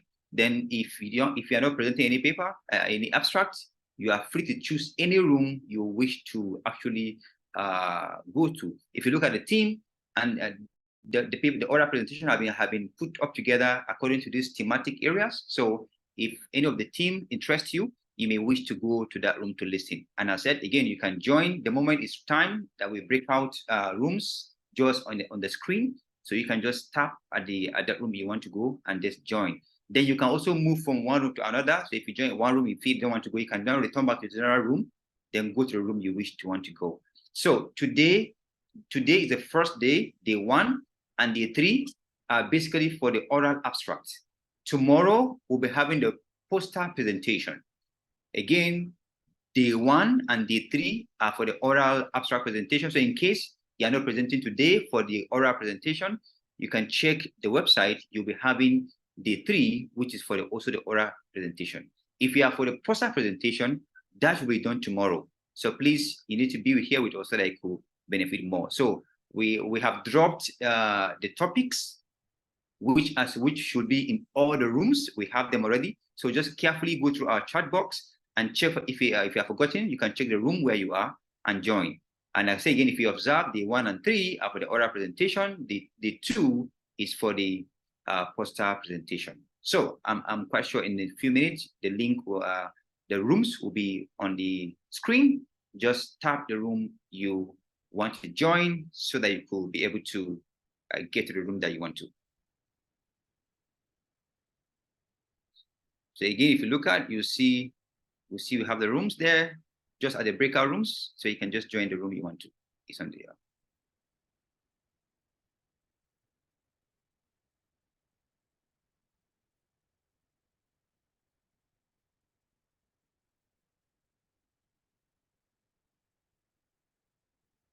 So all our chair, don't forget about the time, just 1 hour, 30 minutes. So we shall be returning back here by 12:05, by 12 on the dot, we shall be back in here. So please take care of that. Ensure that you use the time for each presenter so that everybody who's supposed to present in the room will have adequate attention. Thank you. I see you again the next 1 hour, 30 minutes.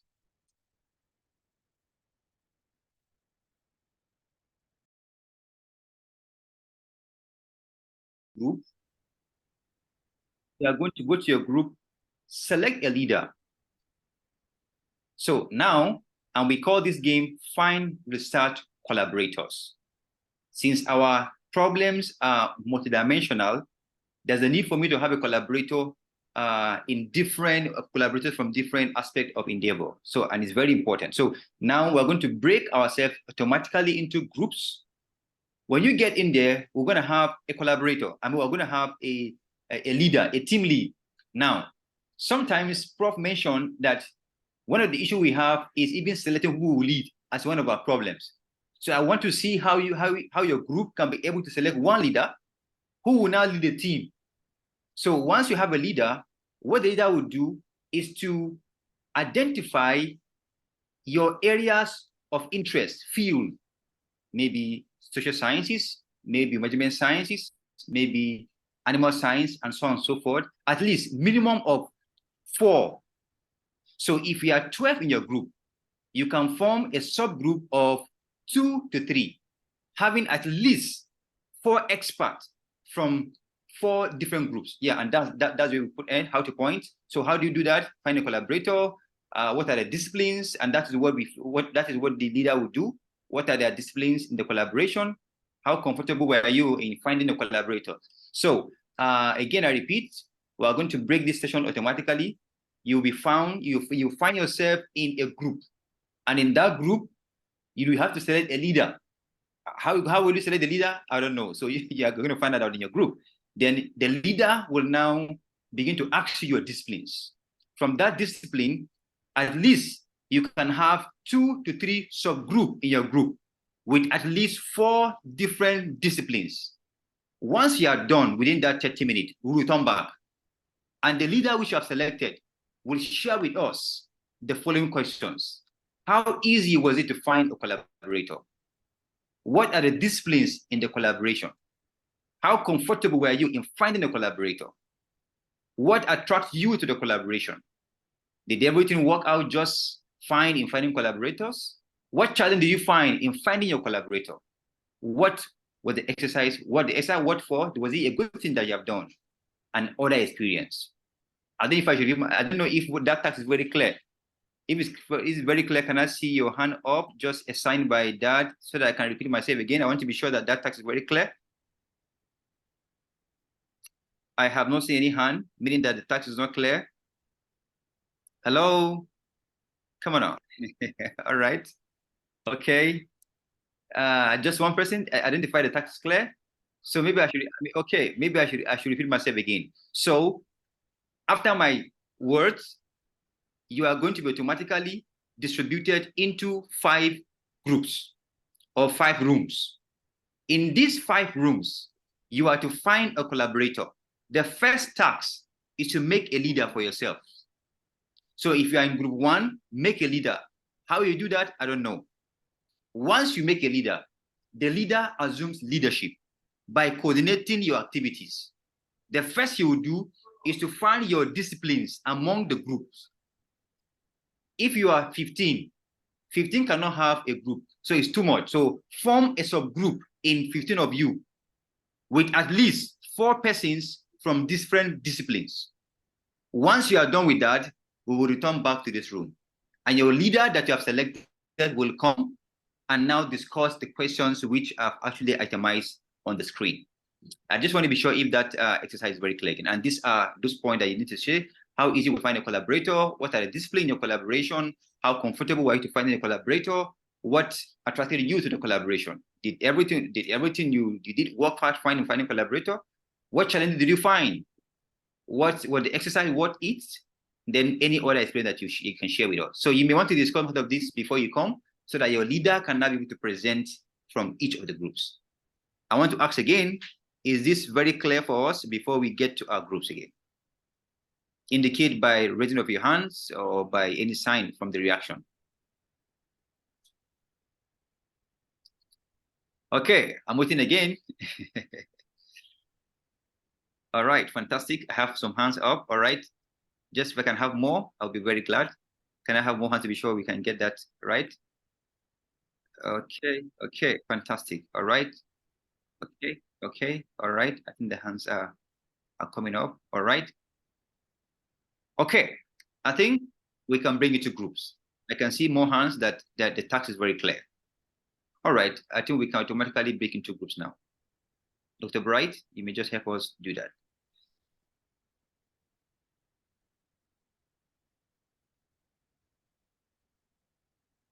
Fantastic.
Where he also heads the Center for Drug Discovery.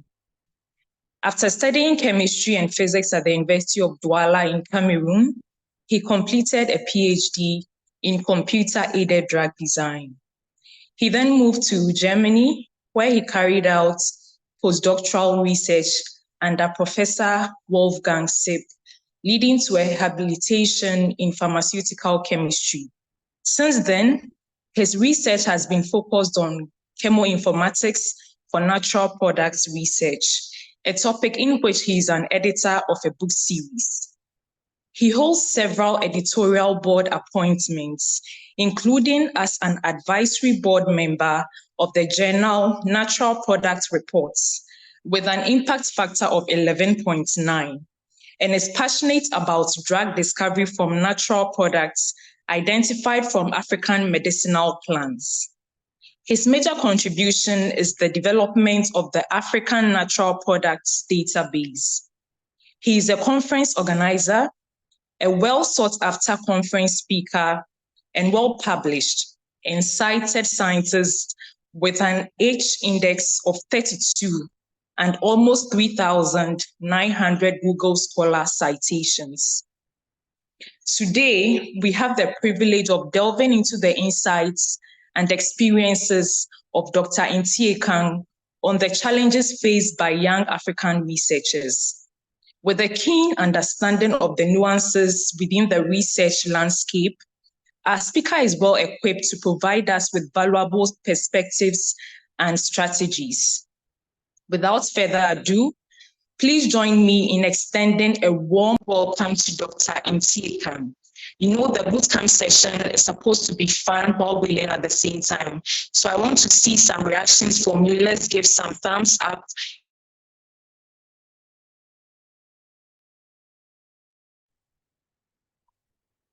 Okay, do you see me? All right, so let me share my slides. All right, I suppose my slides are now visible. Yeah, they are. All right, thank you very much for the opportunity to motivate somebody out there. I'm Fidel, that's my name. I come from University of Boya. As you have clearly seen in the introduction, I work in the pharmaceutical sciences, even though my training is very complex. I was trained as a chemist, then as a physicist, then I later on focused on the interface between chemistry, physics, and biology.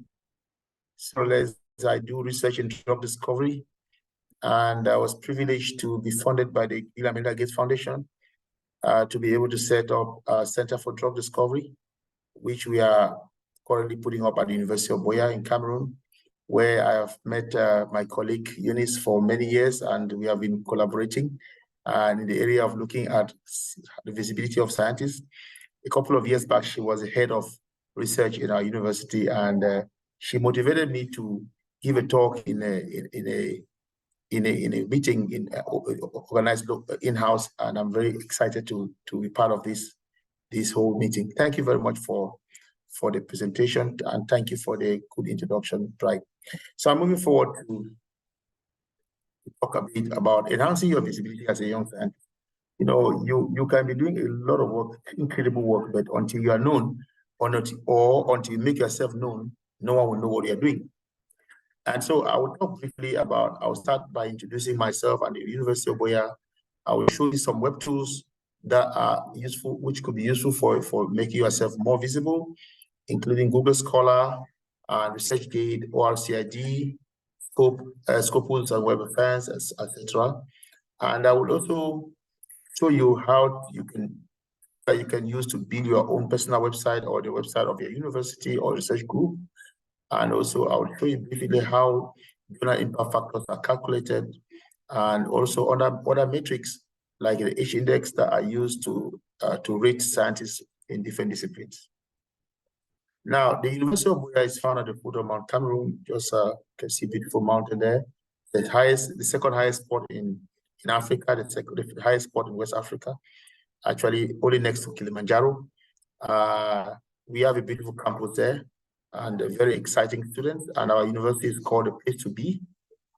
So if you have never been here, try to be in the place. Come to visit the place to be. We have a nice website. You can read a lot of information from our university. And we are at the University of Boya setting up the Center for Drug Discovery. And this is what I introduced to you at the beginning. And we are trying to use medicinal plants and compounds from medicinal plants in Africa to propose solutions for some of the diseases that challenge Africans. And if you have a barcode scanner or any kind of scanner, you can, if you scan this code that you have on my screen, you will certainly be able to get, if you scan this code, you can read everything about me, basically. So all that information is found in there. Of course, I will share my slides with all of you so you can read a lot about that. Now, the next thing is that, of course, after this talk, you can always write me an email. You can write me an email if you are interested in if you have need some help, like setting up a personal website or group website, or making yourself visible in Google Scholar or ResearchGate or anything. You can always write an email. My email is available. Another thing you can do is that you can visit the website of the University of Boya Center for Drug Discovery and know what we do if you are interested in the area of drug discovery. Another thing you can do, third thing you can do is that you can always check this database, which we call the African Natural Product Database, african-compounds.org. You can read a lot about what we have been doing there.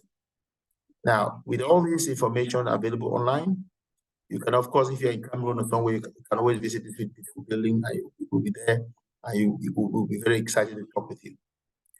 Now, looking at this, I would talk briefly about research visibility. Now, there are quite a number of web portals and websites that you can visit, and you can create a personal account in most of the cases, like Google Scholar, like ResearchGate. You must have heard about this. I would say, how many persons, if I would want to know, how many persons have been familiar with Google Scholar? Maybe just a thumbs up, and that would be a great idea to know approximately how many people have been on ResearchGate. I had to know about ResearchGate when I was interested in downloading articles that were published by scientists in Cameroon. That's how I got to realize that a couple of papers have been uploaded there for free, so I could check that. Having some on Google Scholar. How many people have had some familiarity with Google Scholar in somehow? Just raise your hand, please. Yeah. Wow, it's a good number. In some places, I've given a talk and I've realized nobody raised their hand. It shows that you guys are doing quite well.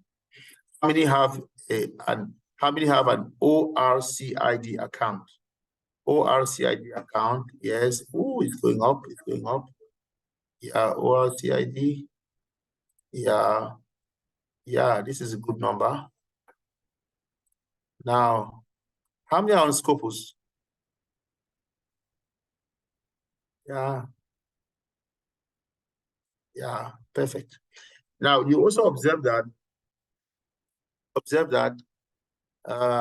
sometimes your H-index, I'll talk about H-index later on. Sometimes your H-index in Google Scholar not the same as your H-index in ResearchGate, and it's not the same as your H-index in Scopus.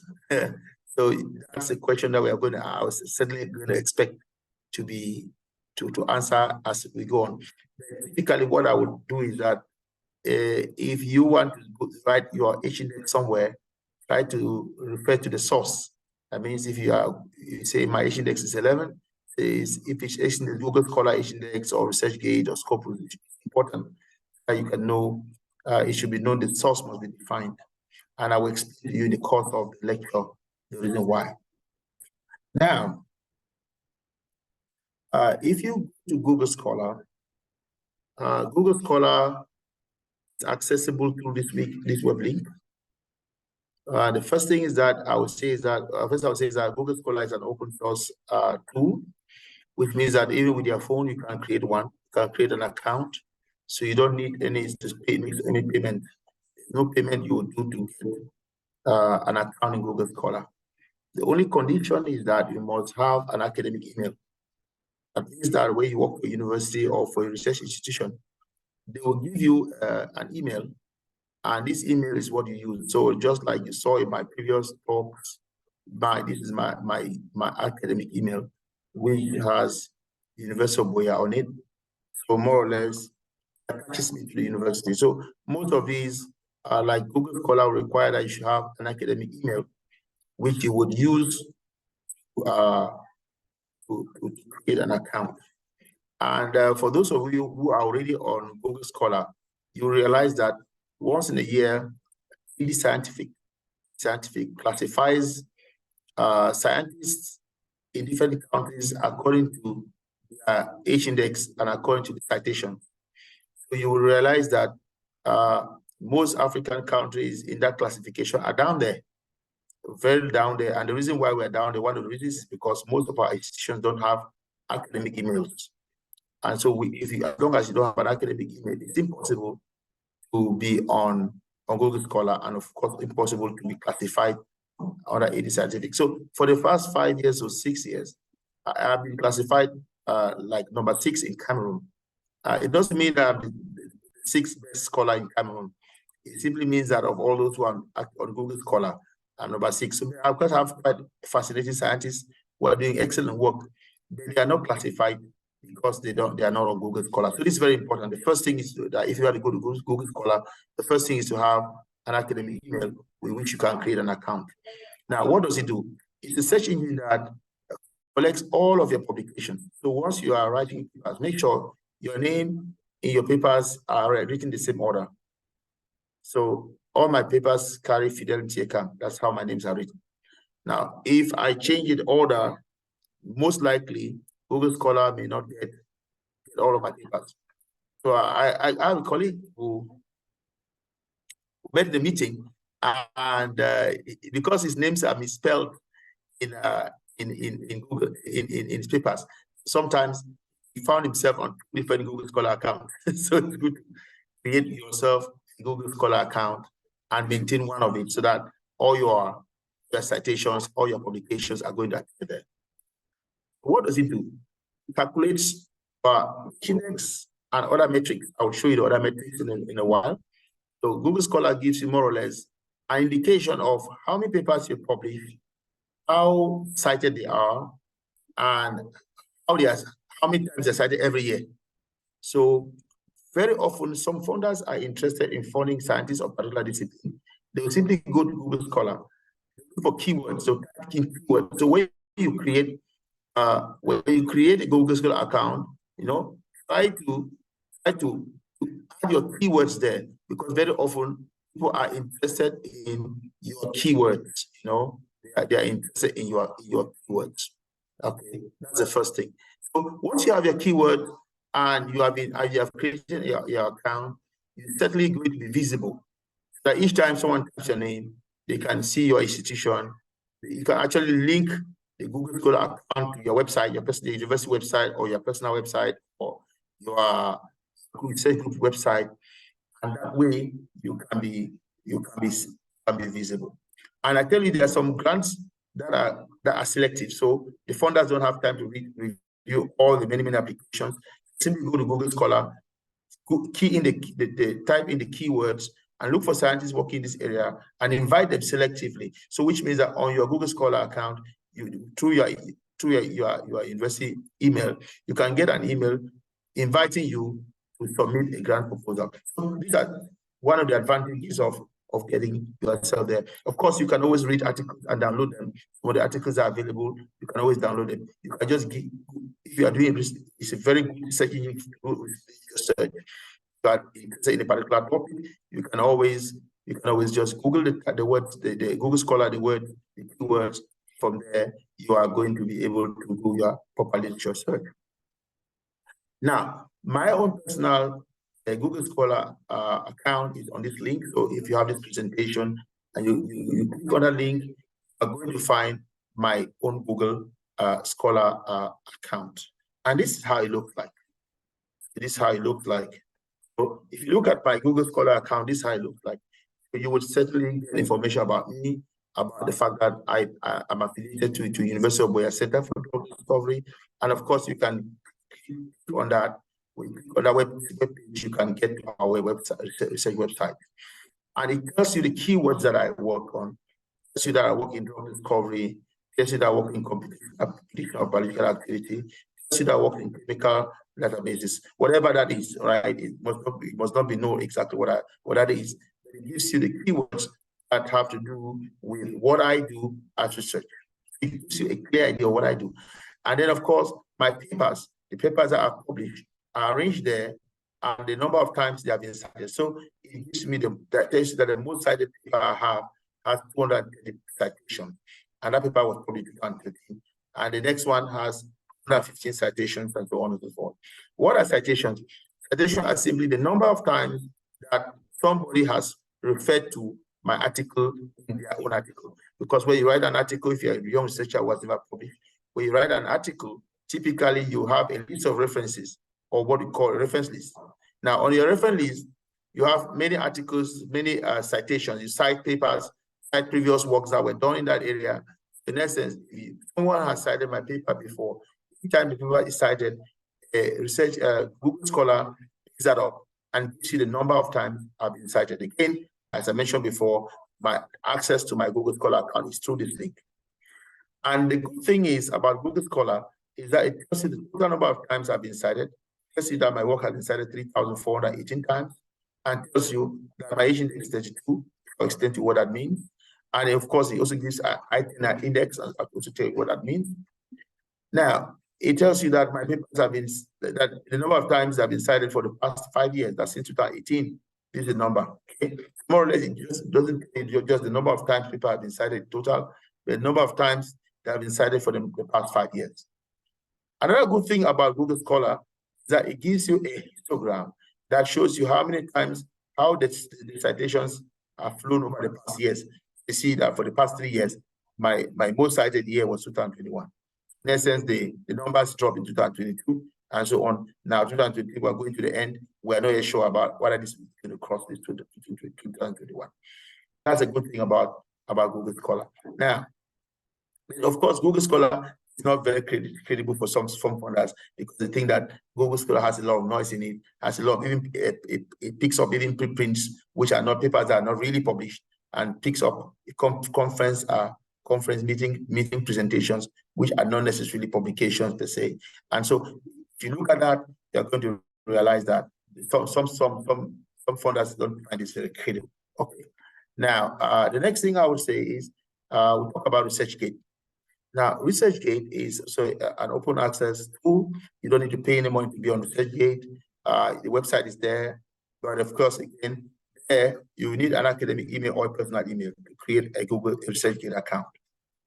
Now, once you are on ResearchGate and you have created an account, it doesn't go to pick up your publications. The good thing is, if someone else, your co-authors, if you have co-authors with whom you have been publishing, and they are already on ResearchGate, they can invite you to join ResearchGate.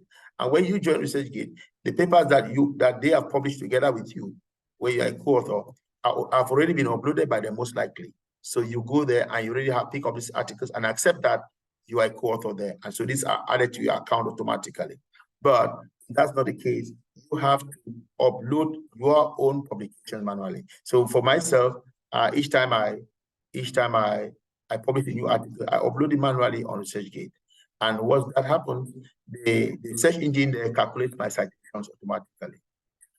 And of course, since there many articles are uploaded there, other scientists can read my work, they can cite my work, and eventually, because of that, my citation goes up, right? But of course, it also calculates the H-index and other metrics. And of course, you can visit my personal ResearchGate account there. And this is how it would look like if you go there. You would see my name with a nice picture of me. I think that's the same picture that appeared on your conference website. And then it tells you where I work, and it tells you what I'm interested in doing. For example, I'm looking out for collaborators to develop drug discovery project in University of Boya Center for Drug Discovery. And it tells you the H-index now. You see that the H-index is 31, not 32, right? So in essence, it shows you that Google Scholar has a lot more trash in it that was not uploaded by me in ResearchGate. Now, of course, it tells you the citation has been lesser than those in Google Scholar. Because if you go there, you can read my profile. You go there, it tells you basically the different things I've done and the different schools I attended. It tells you the number of times I've uploaded research material. It tells you the statistics like the RG score and other things, and so on and so forth, and how many people are following me on ResearchGate. It's more like also a social media platform, right? So it's not just a research platform, it's also a social media platform where you can actually read a lot of things about what I do. And if you are interested in collaborating with me, you can actually write me an email. Just send me a text. And actually, I can, you see there, I have so many messages I've not read. So I'm sorry for that. So you can actually read what you write. You can actually write a text. You can write me a note. I can reply. If I have any notification, for example, somebody has read my work, I can read those notifications there. And of course, if I have a new paper, I can add new, whether it's an article or a book or a presentation like this one. And so I can, so it's a very flexible platform, you know, and that's it. And of course, ORCID, I can talk about that too. It's a nice platform, but and the good thing about the ORCID is that it's a unique identifier code that no one else can use. You know, it's for free for every scientist that is interested in going there. And once you create ORCID, you can always actually put it on the base of your email, on your signature. So those who want to read about your work, and always you write an article or you write an email when you write an article, some journals insist that before you publish, you must have an ORCID account. So there, that link appears on your article, so that anybody who is interested in reading your work can just go there and click OK and have access to your ORCID account and read more about it. Another thing you can do is that when you send an email to someone to request for a collaboration, and you have under your email, you have your ORCID account, you can actually, the person is interested in reading more about it, you can go there and do more findings. They can get back to you to initiate a collaboration or to accept a collaboration. It's very more or less. Sometimes the ORCID is an alternative for a CV. No, it's instead of attaching CVs and saying people don't like to download things because things always carry viruses. So sometimes if you write an email, the person just goes and checks your ORCID and they will know what you do. They don't need to read your CV because on your ORCID, you have added the schools you attended degrees you got, you have shown the prizes you won and all the things that you have acquired. So all those things are there. And so this is very important. So I have my own ORCID account, and that is it. Yeah? You can always look at it later on. And if you open my ORCID, which is here, this is how it looks like. You will see my name and alternative name, okay? Because I'm also known as this, you know. And then you can always check my work. You can read under the prizes I won. You read the grants I've won, and so on. So in essence, it gives you a very broad picture of the person. So you don't need to, if you don't have an ORCID, you don't have a personal website, your ORCID can serve as that. Your ORCID can serve as your CV, and so on and so forth. It can tell funders what you do, and so on. It can tell collaborators what you do, and this gives you more credibility because of your visibility, your online visibility. And for example, I show you this article published sometime in the past with one of my PhD students, who is now my postdoc. So this article that you read here, you see it, I'm sorry, the picture is a bit blurred. You can always go to this article, the title is there, you can always check it on access, you can read it. And if you read it, you see that there were four authors here, and three of them have a green button after their name. This green button you see here, it's actually the ORCID link. When you click on that green button on the article, you can have access to our ORCID account and you can read a lot about us. So most journals now insist that you link your submission account to the ORCID so that when the paper is published in the final version, the ORCID link appears there. All right, so that's it. That's about ORCID. And I talked briefly about Scopus and Web of Science. The thing is, you can access them to these databases. You can actually just log on them and see what you have there.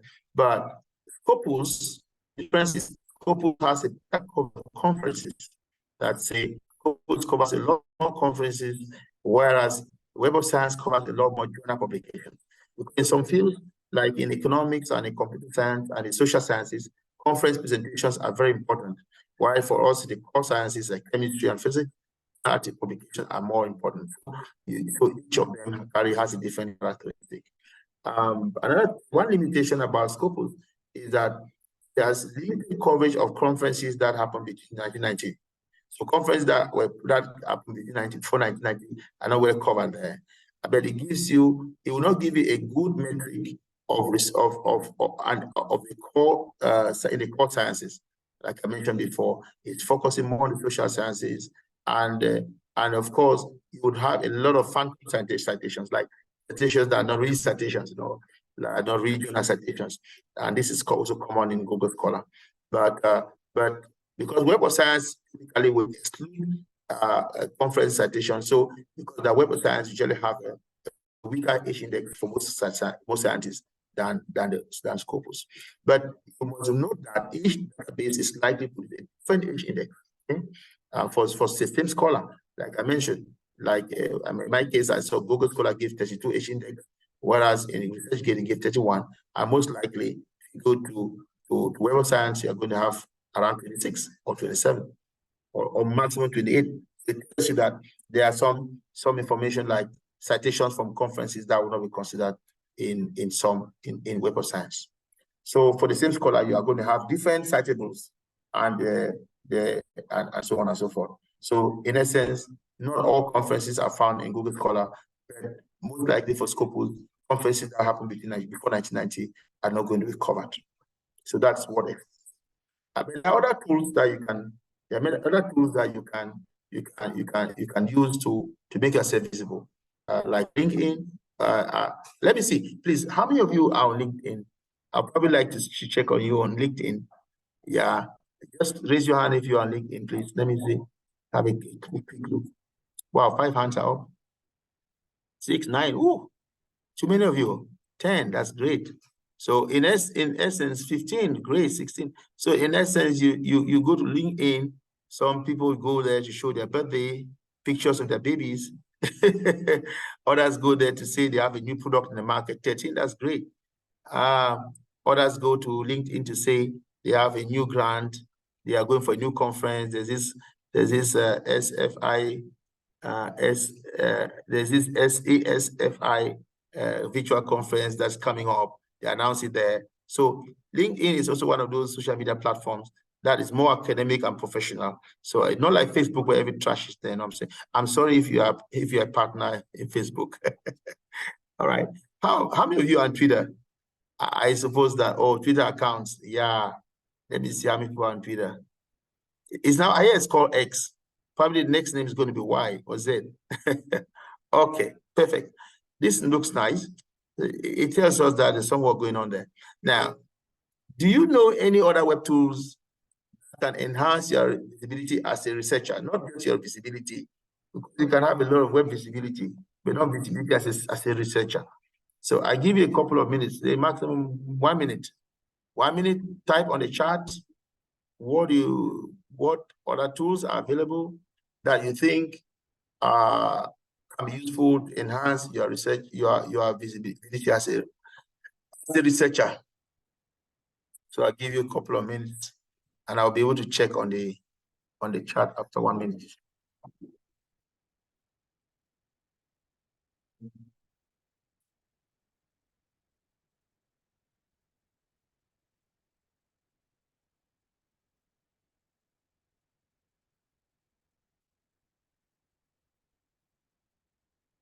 Oh, I hear someone said Google Sites, Facebook.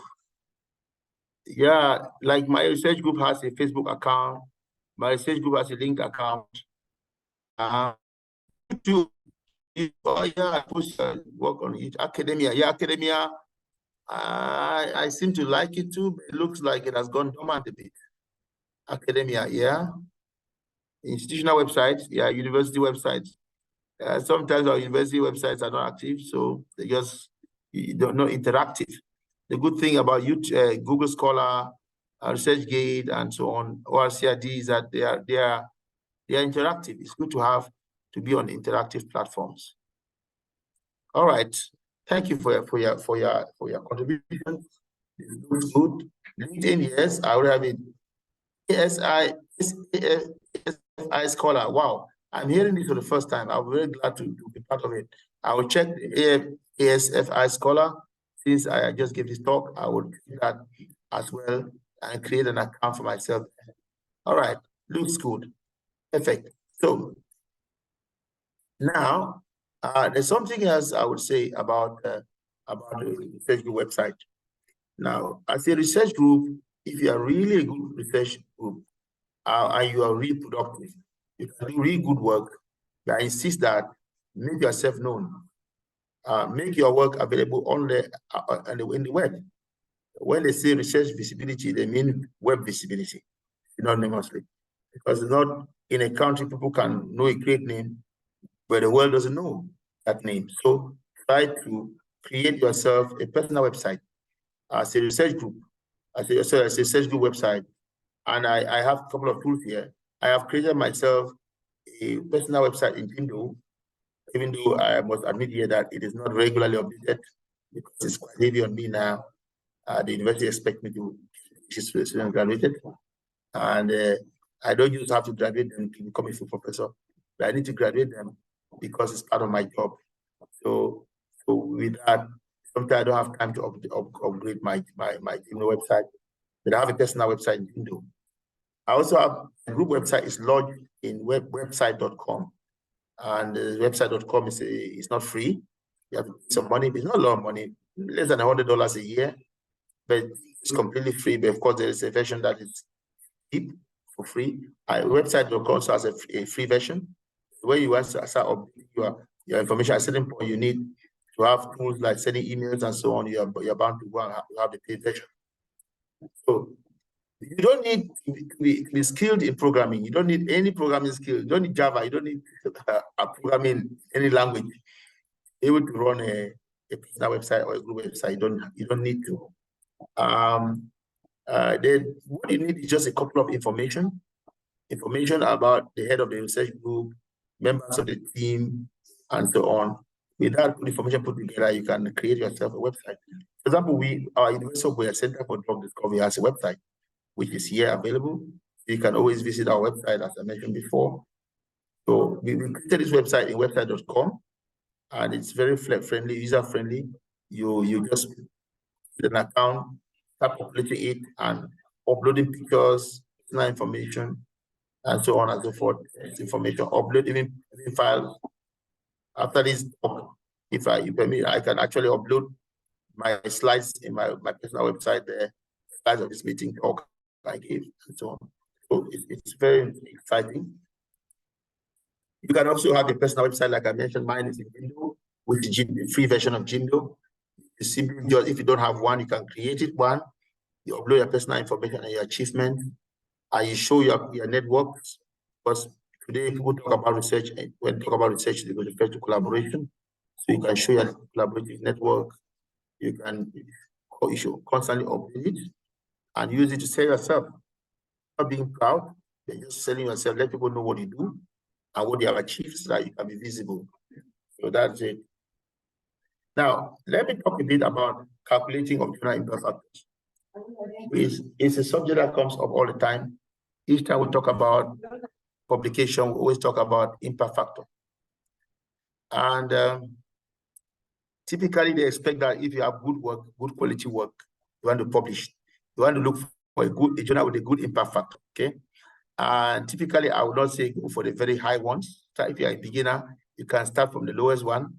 Actually, my second article was published in Natural Product Reports, which has an impact factor of 11.9. Since then, I was a PhD student at that time. Since then, I've not succeeded to publish there anymore. So it doesn't mean that because you're higher in academic rank means that you should publish a high impact factor journal. So in essence, it's a question of the quality of work you do that determines where you publish it. So a journal impact factor is simply a metric that rates the scientific journal based on the scientific citation. So typically, every journal publishes work, and this work is cited.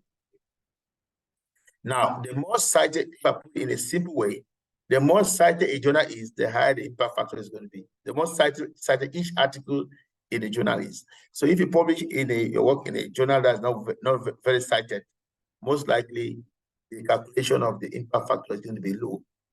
So that's how it is. Now, how is it calculated? They check in a journal how many times the articles in that journal have been cited in the last 2 years. So if you publish in a journal that's not yet 2 years old, minimum 2 years old, means that the journal doesn't have an impact factor. It doesn't mean the journal is not indexed. It doesn't mean it's a predatory journal.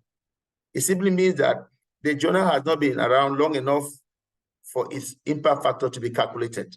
It needs at least 2 years. That's the first thing. So what do? They add all the number of times the articles in that journal have been cited in the last 2 years. And of course, they divide it by number of articles that the journal has published. So that gives you the impact factor. So what do? Add up all the number of times the journals articles in the journal have been cited, and divided by number of articles published in the last 2 years. What do? We want to calculate the impact factor. Some of you who are not into mathematics, don't worry, I'll explain what the formula means. It simply means that if I want to calculate the impact factor for a journal in 2024, because those of 2023 have already been cited, have already been published. If it's a journal that came up in 2022 and you want to calculate its impact factor in 2024, what they will do is that they will calculate it typically in the middle of the year, like sometime in June. So what we will do is that we'll consider the number of times the paper were cited in 2023, that's the year minus 1, and the year minus 2, that means 2022. Then they add these two together and divide by the number of publications the journal produced in 2022 and the year 2023. It's for the last 2 years. And typically, when the journal comes out new, I'll talk a bit about Scientific Africa, where I'm an associate editor for chemistry. This journal was came out. Many scientists were not interested in publishing there, except those who knew that it was housed in Elsevier. So recently, we have had an impact factor of 2.7, and now we are receiving so many submissions because people are excited at the impact factor. But be careful, that impact factor is not based on your submission, it's based on what other people who took the risk to submit at that time. So the years, number of times it was cited, divided by the number of publications. But some journals, you got to be careful, some journals are tricky here. Some journals play a game in that the articles that are accepted are available online before they are indexed, before they are actually cited, before they are actually attributed for numbers and volume numbers. They play the game, they more or less have some kind of artificial they inflate the impact factor in an artificial way. But that's not our conversation. We just want to show you how impact factors are calculated. So most likely, when you are a scientist who publishes in high impact factor journals, most likely you are going to be cited more and you are going to be more visible. So that's just a thing.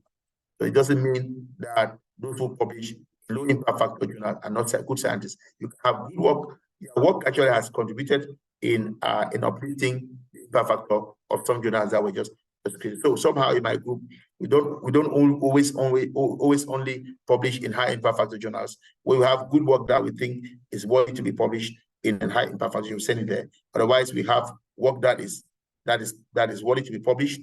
We send it also in journals that are coming up to support them. That's it. Okay. Now, when you talk of journal citation, this word has come up all the time. I'm talking journal citation.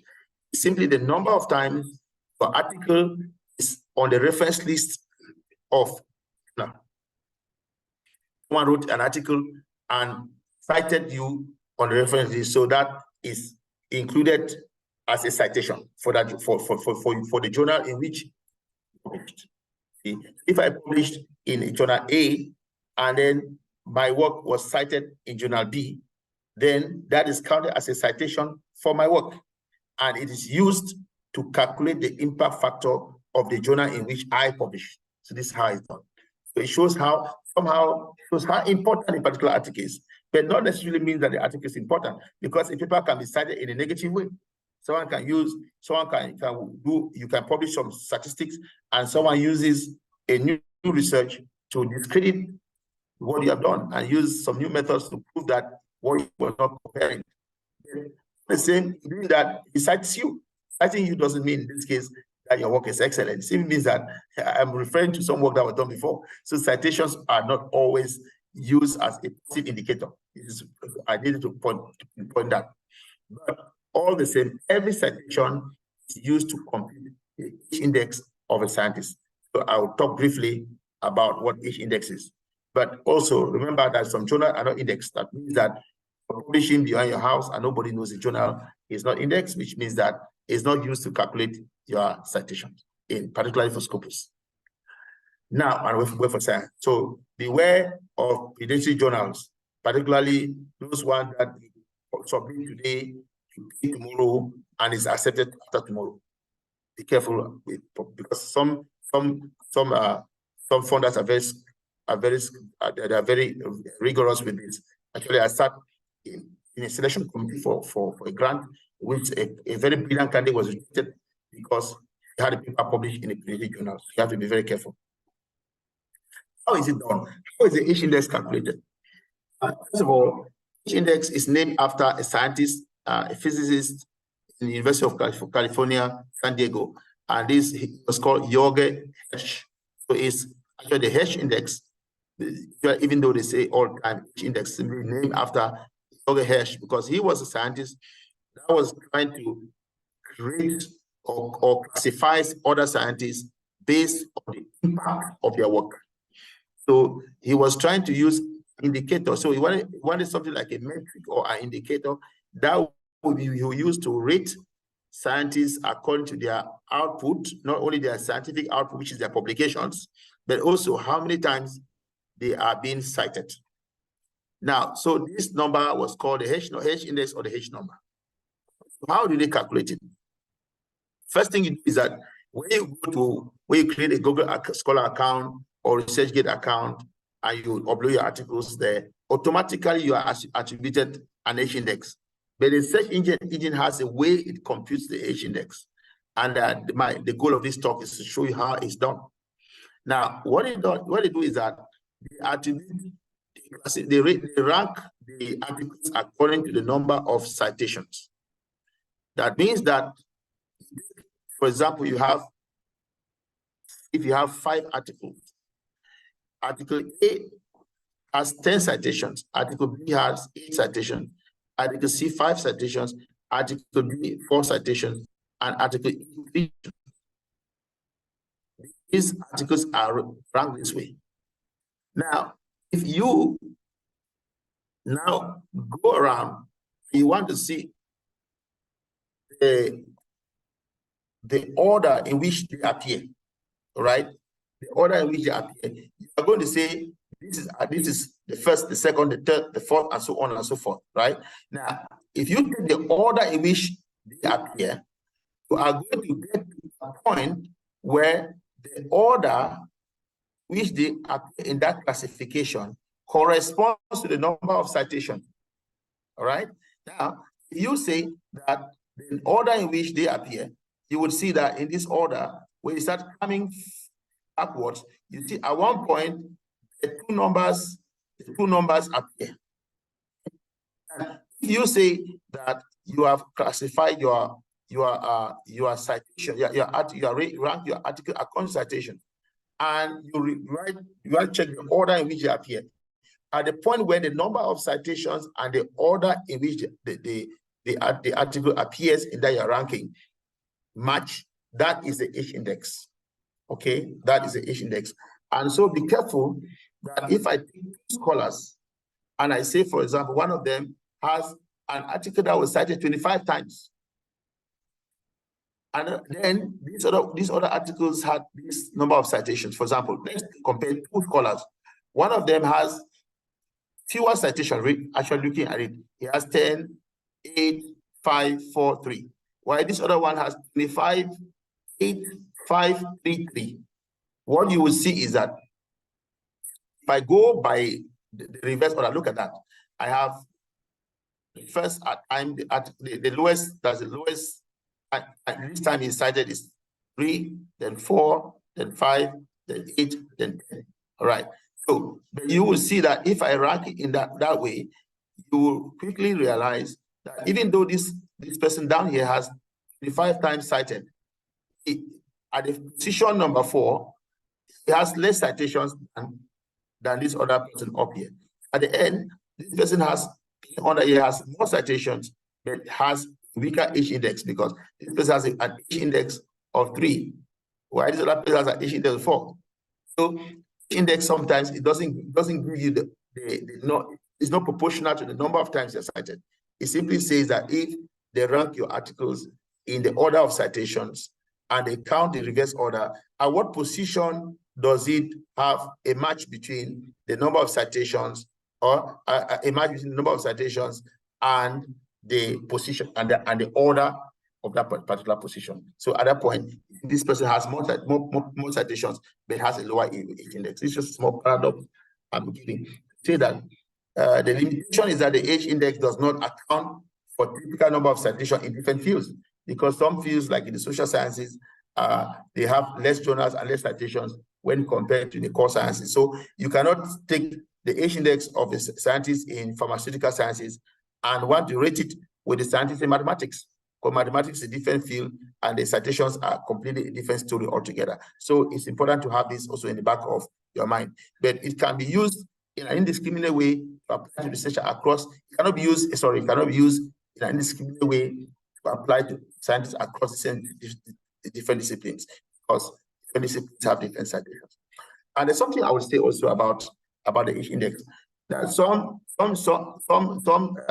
engineers will want to remove all self-citations. That means they want to calculate the H index. They will say, what is the H index of a scientist and what is a H index without self-citation? That means there's this trick where you write an article and they keep citing their old former articles, even though there's no relationship between the previous work and this one, just to boost, just to inflate their H index. So these are things you must have in mind.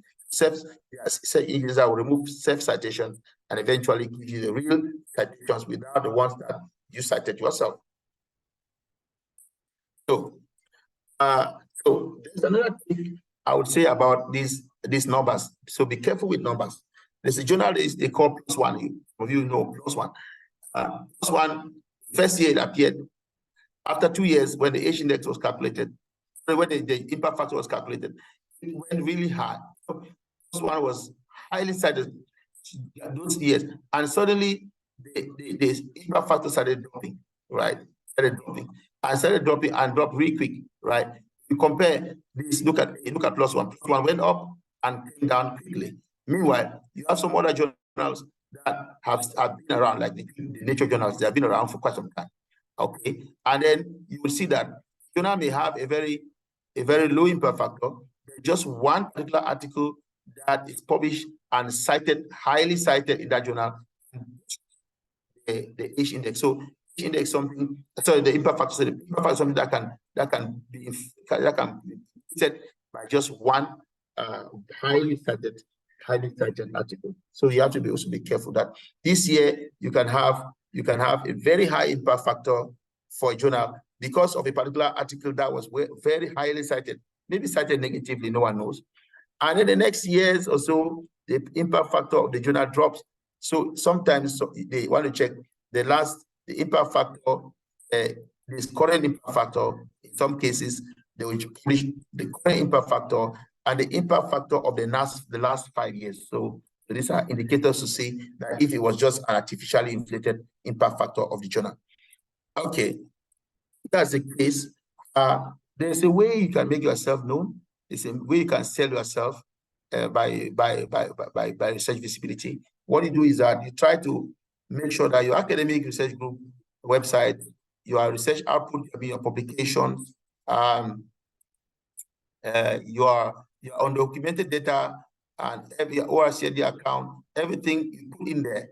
You know, when you have grant awards, fellowships you have won, and all this information, when you put all this in the web, you can upload all this in the web, SearchGate, through your ORCD account, your Google Scholar account, and so on. All these help to contribute to your visibility as a scientist. So no one will know you until you make yourself known. Remember, no one will know you until you make yourself known. That's the key word. You can say that to yourself again and again. No one will know you until you make yourself known.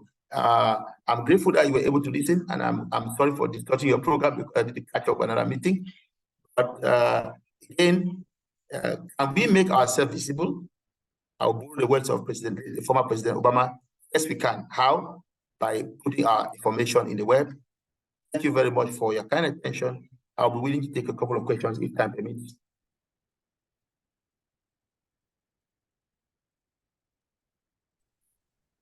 Thank you so much, Doc. I think Sylvia is just going to be on board. I think, Sylvia, please, can you unmute yourself? I think you're muted.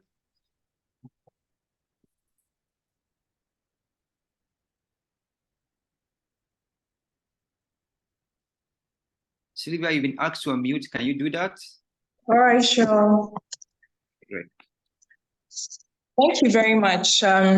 No one will know you until you make yourself known.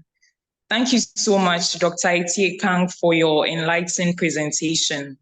Your insights underscore the importance of establishing a solid personal brand when navigating the research landscape as a young African researcher.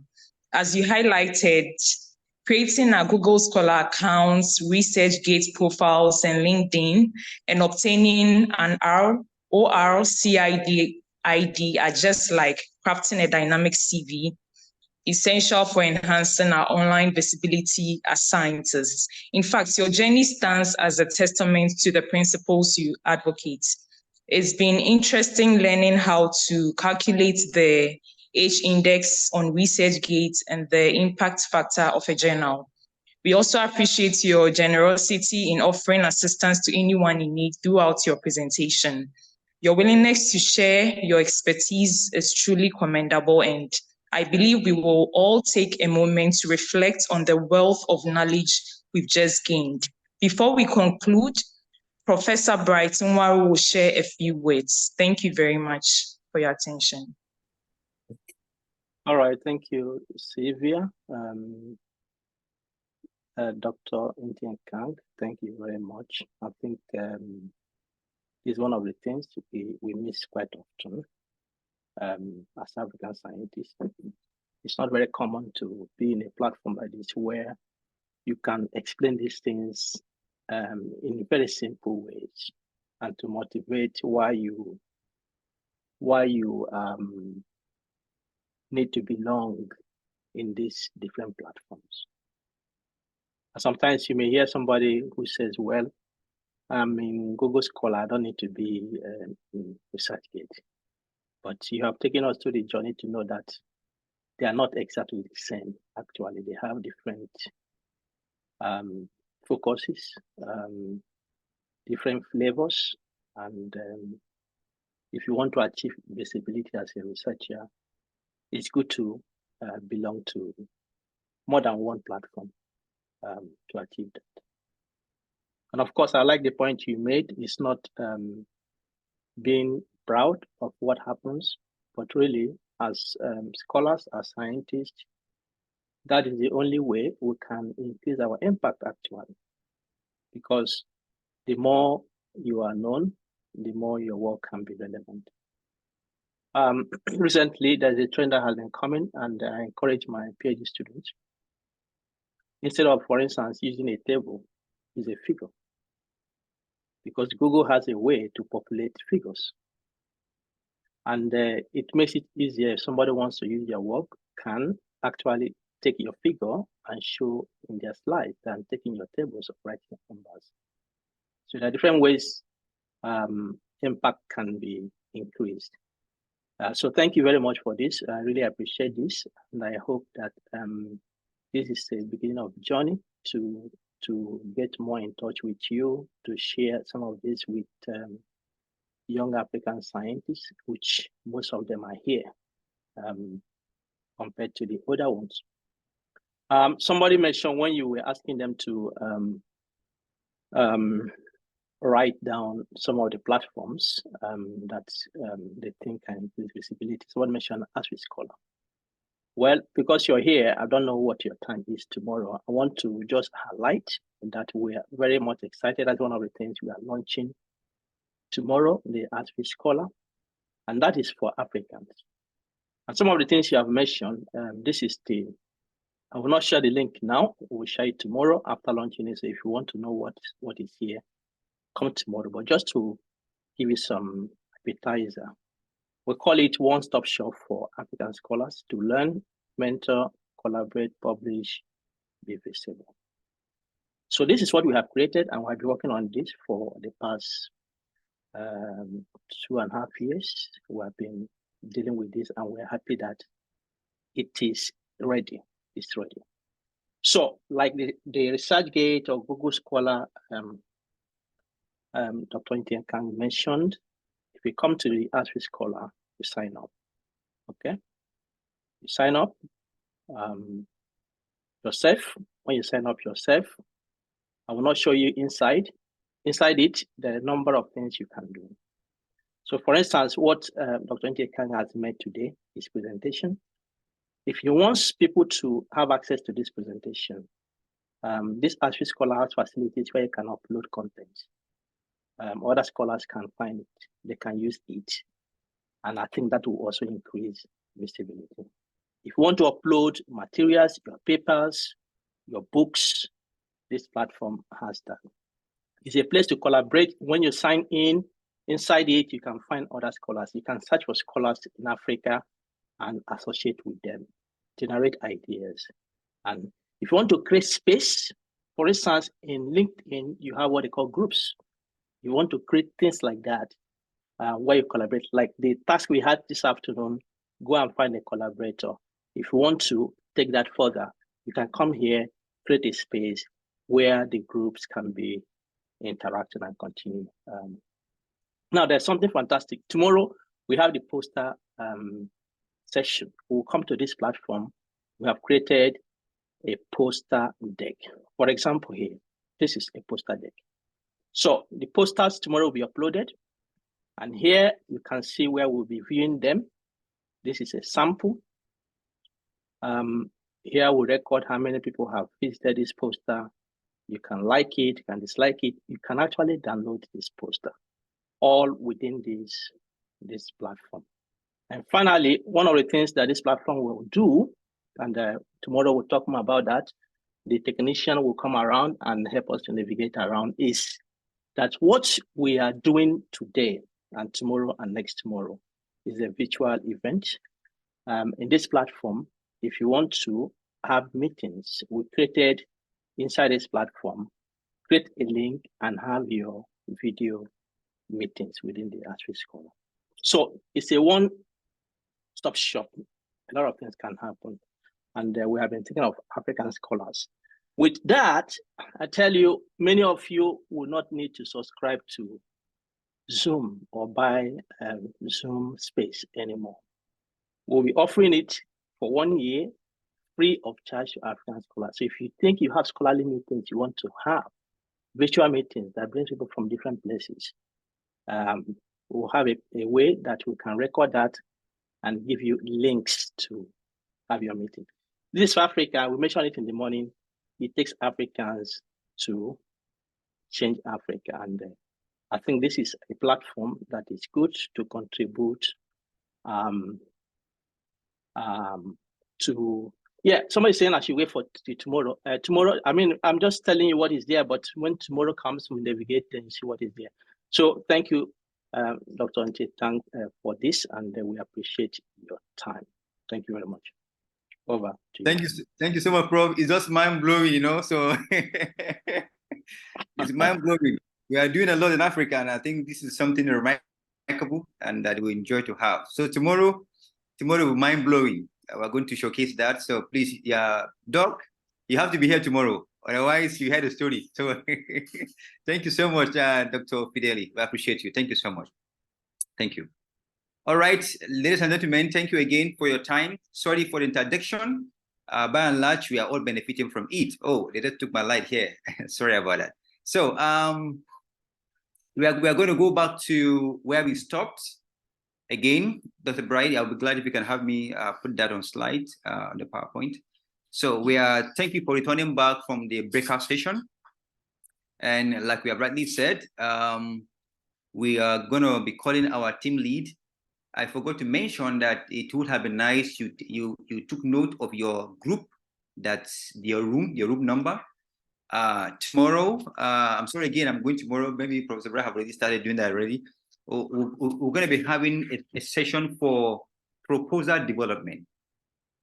And the idea is that after that particular session, we are to go in groups and put that into practice and come up with a proposal which you present. There will be award and prize for that particular session. So I forgot to mention that even though I went through the rooms to inform you about tracking your group number, your room number and the members, so that tomorrow after the proposal development session, you have to go back to your group and develop that particular proposal. Then you come back and present, and we all listen to you and see how viable and visible that it will be, where people would be there to be able to rate it. But before then, I'll be calling up the room, I mean the coordinators of each of the 5 rooms that you were divided, to share with us how easy it was to find the collaborators, what are the disciplines in your collaboration, how comfortable that was in finding a collaborator and so on and so forth. So I will start with group 1 because we don't know the name. One of the tasks was for you people to go back and pick a leader, which is also what we want you to do as in the bootcamp part of the activity. So I'll start with group 1. You tell us your name, the leader, how you came about that, and you respond to that. So just briefly, you won't talk much, maximum of 2-3 minutes. You're done with that so that we can have the last presentation and we close for the day. All right, group 1.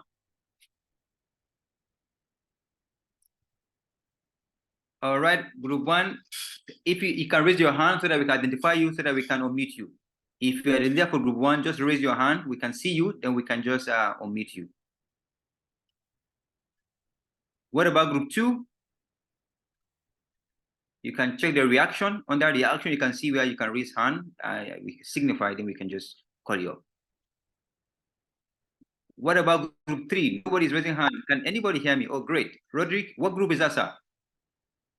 Okay, now I can see your hands now. So now I'm confused. So which is group 1? Jessica, is group 1?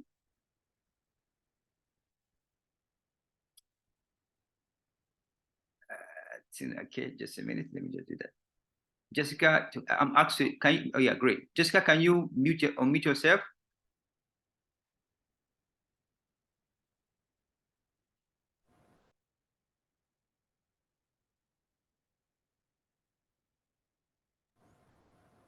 All right, can you go on, Yes, Jessica? we are group 3 actually.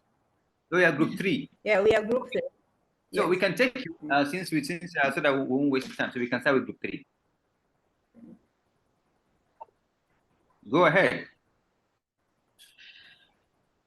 What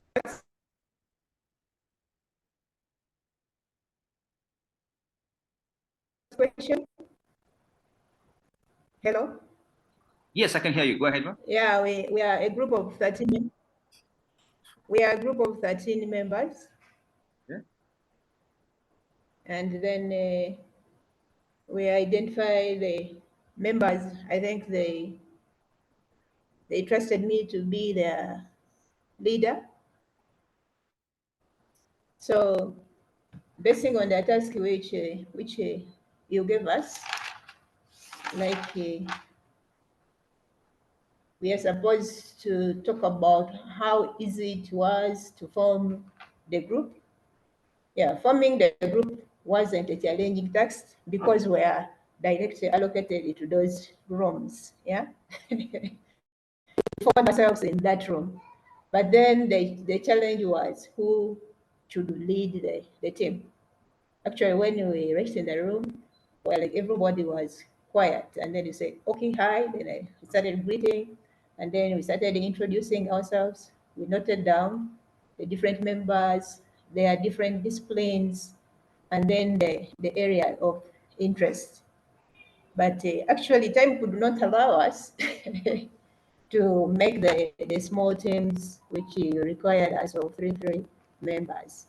So we decided to form a WhatsApp group where we shall be sharing information, and there we shall be forming the collaborative groups of the 3 team members. Yeah, but what I saw, it's like the majority of the team members actually, they are from biological sciences. So getting a multidisciplinary representation from the different members may be quite challenging. Yeah, so far, that's where we are. Okay, Yeah. thank you so much. So if I can get you clearly, you are 13 number, you are the leader. In fact, I'm so impressed that you have already opened a WhatsApp group. That was fantastic. That was an insight to that. That's quite great. So I think, but we can talk about that maybe after the meeting, so that we can see, since you are having more people in biological sciences, and then we have not achieved the goal yet. So there's a need for us to tweak the group a little bit. So I think we'll look into that. Thank you so much. Thank you so much, Doug. Right, Dr. Roderick, what group is that? Yeah.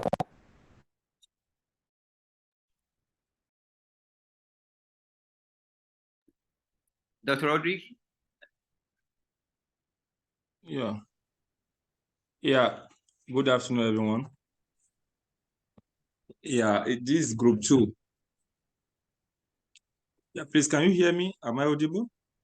Yes, please, go ahead, please. We can hear you. Yeah, okay. So I was saying it's group 2. Yeah, in our group, it was a group of 9 members, but 5 were online. So with the 5, at the beginning, everyone was quiet as the group 3, what she said. But finally,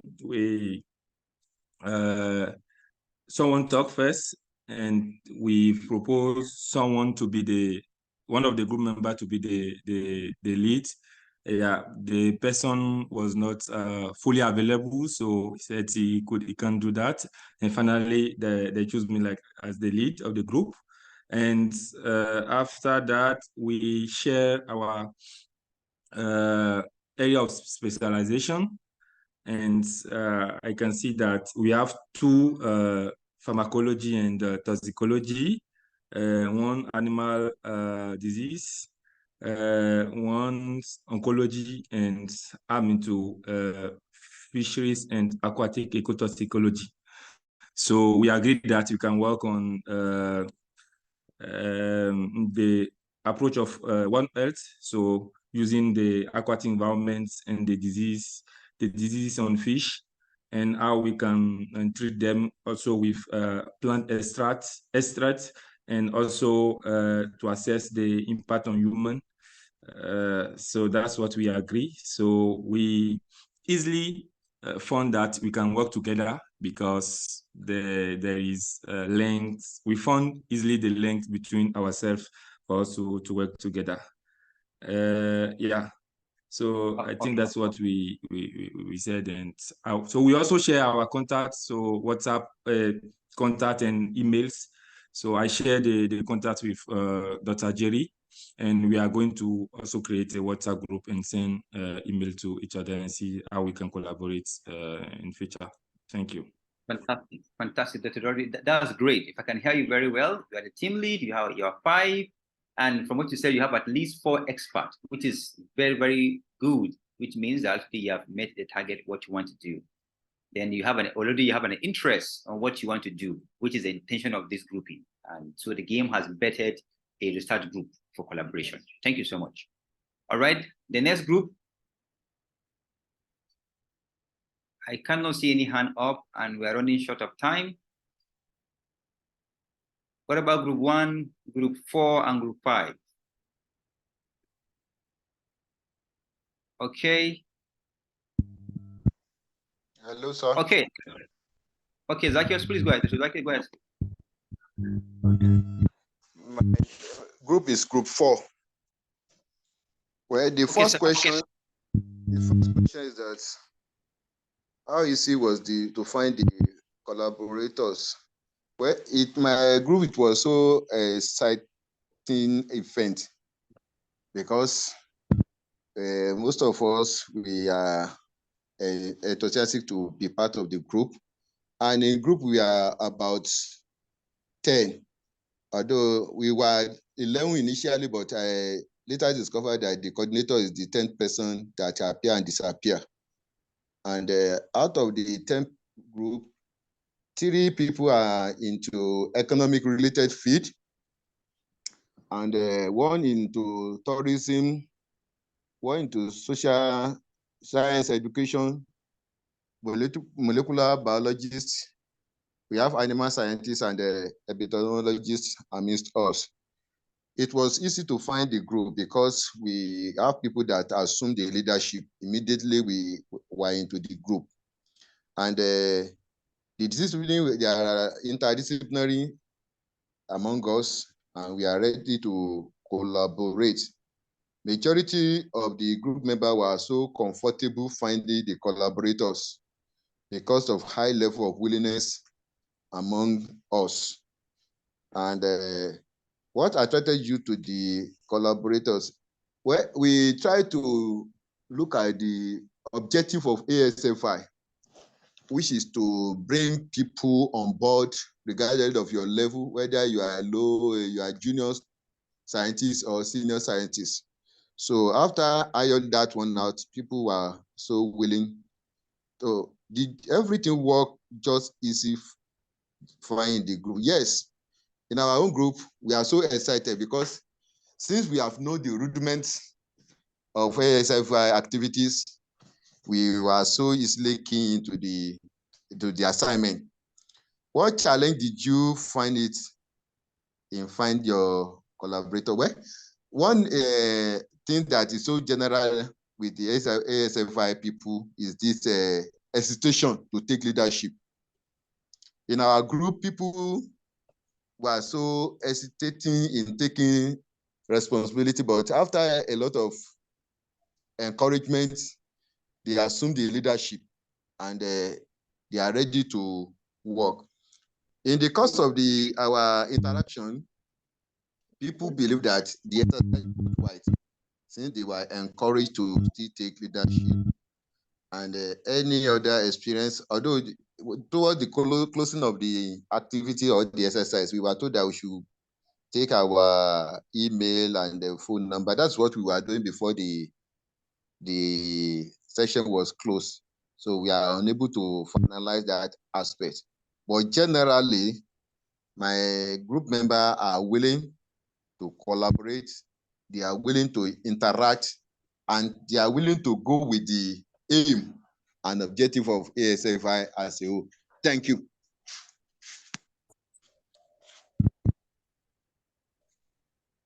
I'm done from here.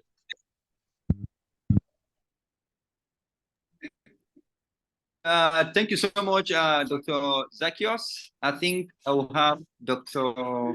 Precious. Dr. Precious. Yeah, thank you, Dr. Jerry, for this opportunity to present Forum 5. So I'll just go straight to the questions. We entered the room and incidentally, most of the participants in that room were familiar with each other because in one ASFI program or the other, we've actually met. So it was so easy for us to collaborate. What are the disciplines in the collaborations? We were 9 in the group. So we divided ourselves into 2 groups. We have group A and group B. In the group A, we have a statistician. We have somebody in public health specializing in maternal health. We also had someone in agric and nutrition, and then quality enhancement. So that was a good one for group A. And then the second group, we also had a statistician, somebody in public health, maternal health, and epidemiology, veterinary, preventive medicine, and library science. So we are so happy to collaborate in these 2 groups. How comfortable were you in finding collaborators? Like I said earlier, we are so comfortable. Many of us have known ourselves. What attracted you to the collaborators? One is we are from different specialties, the different areas of specialization. Did everything work out just fine in finding collaborators? I would say yes. The only thing is I would have loved to be more, because we are limited to 9 of us. So we just had to do with what we could find. What challenges did you find in finding your collaborators? Well, it took us some time because we had to introduce ourselves. Earlier when we entered, in fact, the first person that broke the silence became the leader. And then we had to introduce ourselves, knowing each other and also knowing the area of specialization. And after doing that, we decided to divide ourselves into 2 groups. And then we found collaborators. It wasn't so difficult because we're already in the same room. The exercise was worth it. What we couldn't do, because at the time we would have loved to form a WhatsApp platform to meet each other, but we're almost constrained with time. but it was worth it. We are so happy. Thank you. All right. Thank you so much, Dr. Precious. Thank you so much. I think we need to have the last group, and I'm glad that your group was able to share yourself into two groups. That's good subgroup, which was one of the things that we needed to do, and also you are able to identify at least 3 to 4 expertise in your group. All right, we'll take the last group before we take the last presentation. Dr. Dennis Iga. Yeah, thank you very much. I'm not the leader of the group. She's not on the call. The leader of the group is Dr. Saratu Ajike, and she's not on the call. That's why I'm speaking on behalf of the group. What group is that? Group 1. Okay, group 1. Okay. Yeah, group 1. We were 12 on the call. And She's in on the call we now, had... I think. No, sorry. She's on the call now, right? Yeah, she has joined. Okay, then she should present. Yeah. Dr. Ajike. Dr. Ajike, are you here? Okay, good afternoon, everyone. Thank you. Good Sorry, afternoon. I was logged out for a bit. I'm just able to join now. Okay. So to our groupings, yeah, okay, based on the questions, let me try and get to where that is now.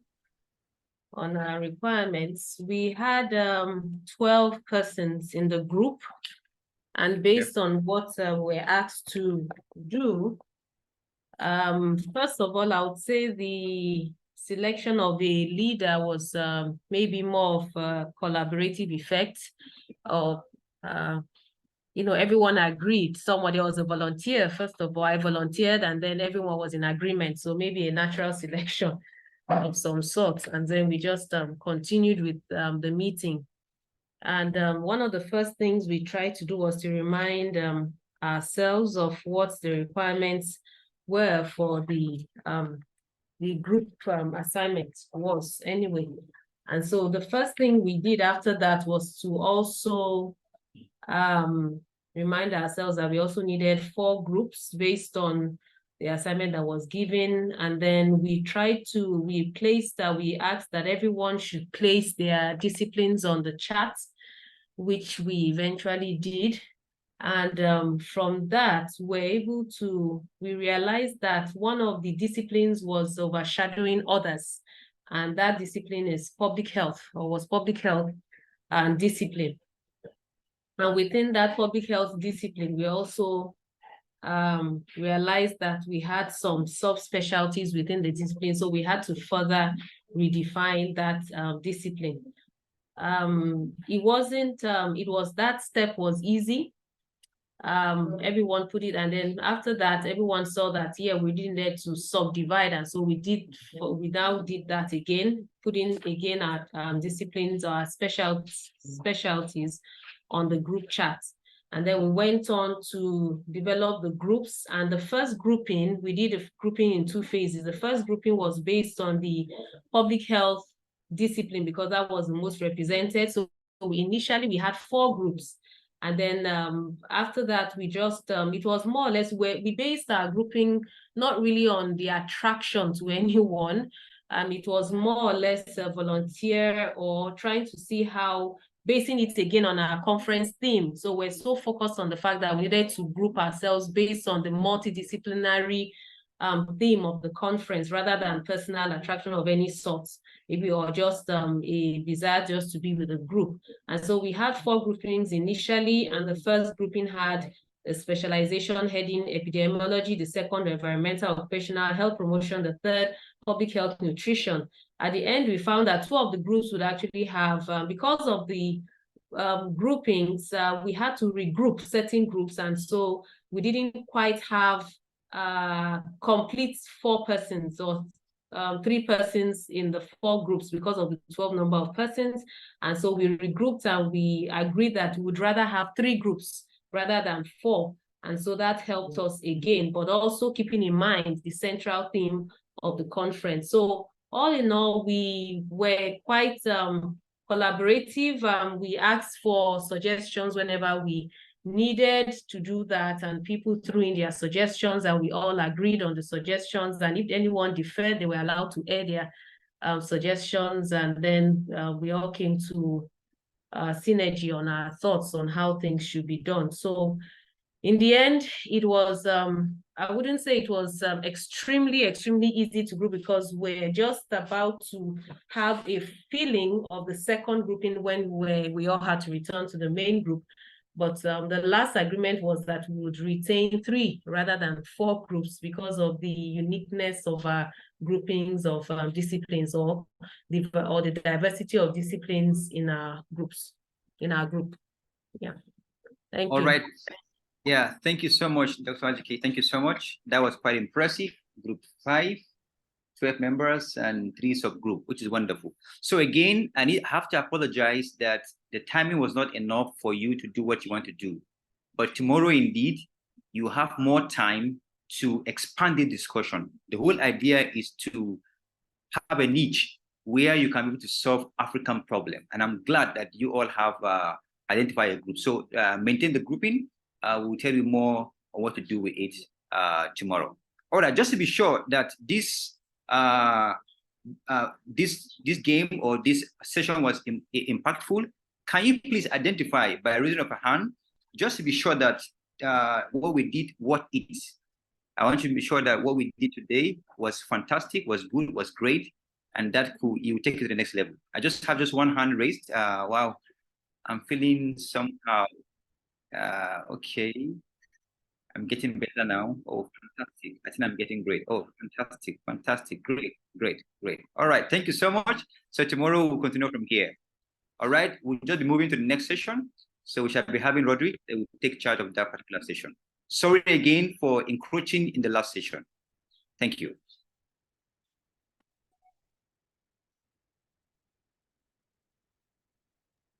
Rodri, you can mute yourself.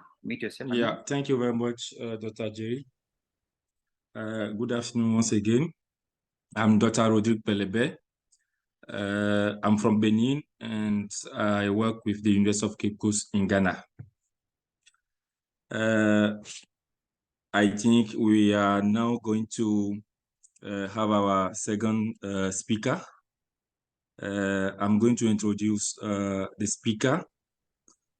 The speaker is an assistant professor of chest disease at the Faculty of Medicine for Girls, Al-Azhar University, Cairo, Egypt, and respiratory therapy at Taiba University, Al Madina, Al Muwara, Medina, Saudi Arabia.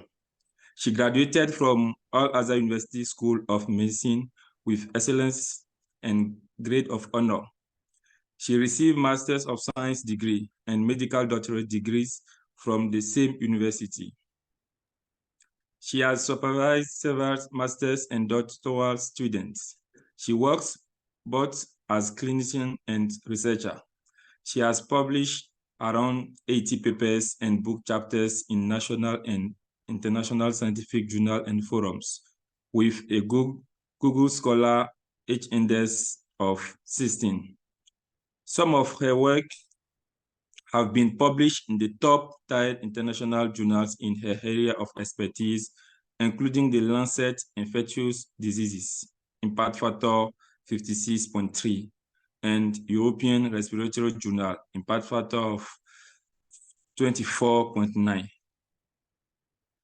She is an editorial board member and reviewer for several international journals. She volunteers for activities and public engagement in science and research across different organizations in Africa and the world. She received training of trainers in soft skills, international publishing and project management and rural development. Training is part of her day-to-day life, particularly in respiratory medicine, soft skill, researchers empowerment at her institute and various Egyptian universities and online. She was chosen as a mentor at the New York Academy of Science for 2 successive years, namely 2017 and 2018. Our speaker is Dr. Sob Eman, who is also the Director of Science and Communication of the African Science Frontiers Initiative. Let us welcome her for her presentation on developing essential soft skills for researchers, for research sources. Thank you very much. And we are welcoming you, Dr. Sob. The floor is yours. Thanks, Rodrigo, for introduction. Just let me share my screen.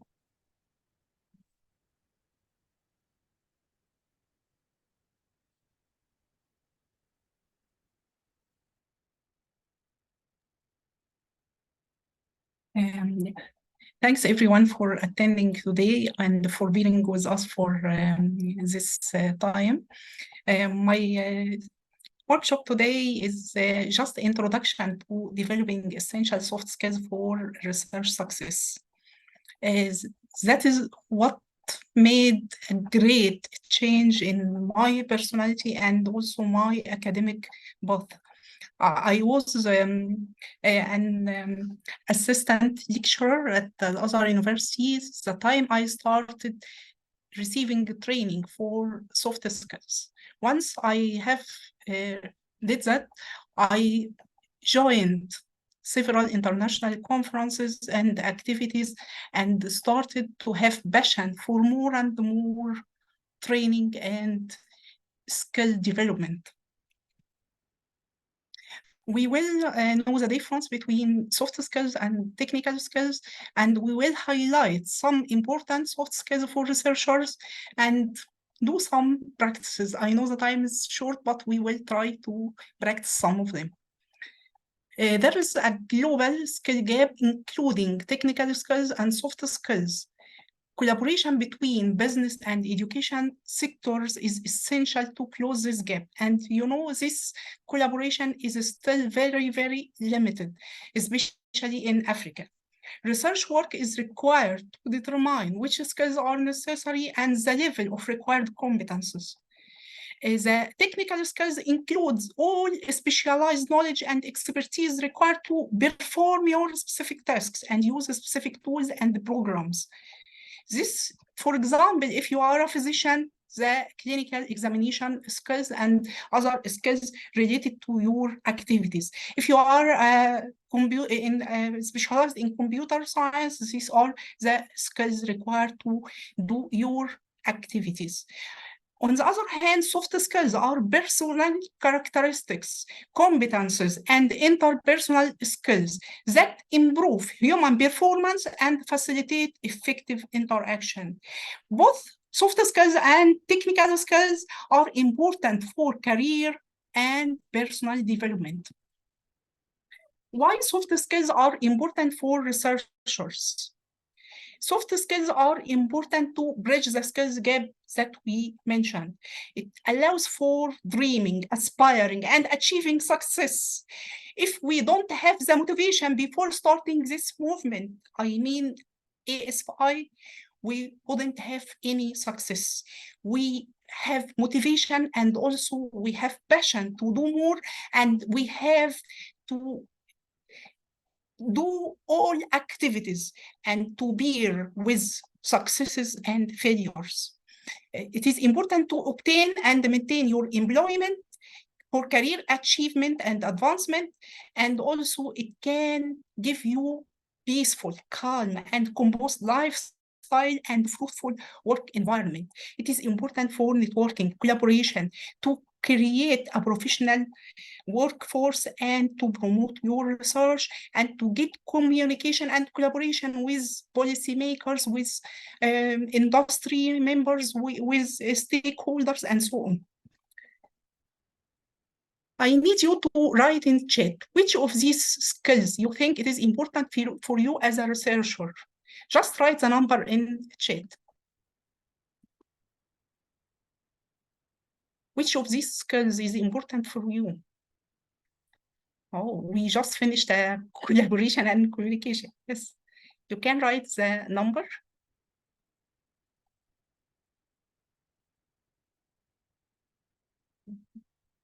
Yeah. Yes, all of them is important. Thank you. Most people said that this is one. Okay, thank you. Yes, of course, most of these are important. Though if you don't think so, you will find you need them at different time of your career and of your research practice.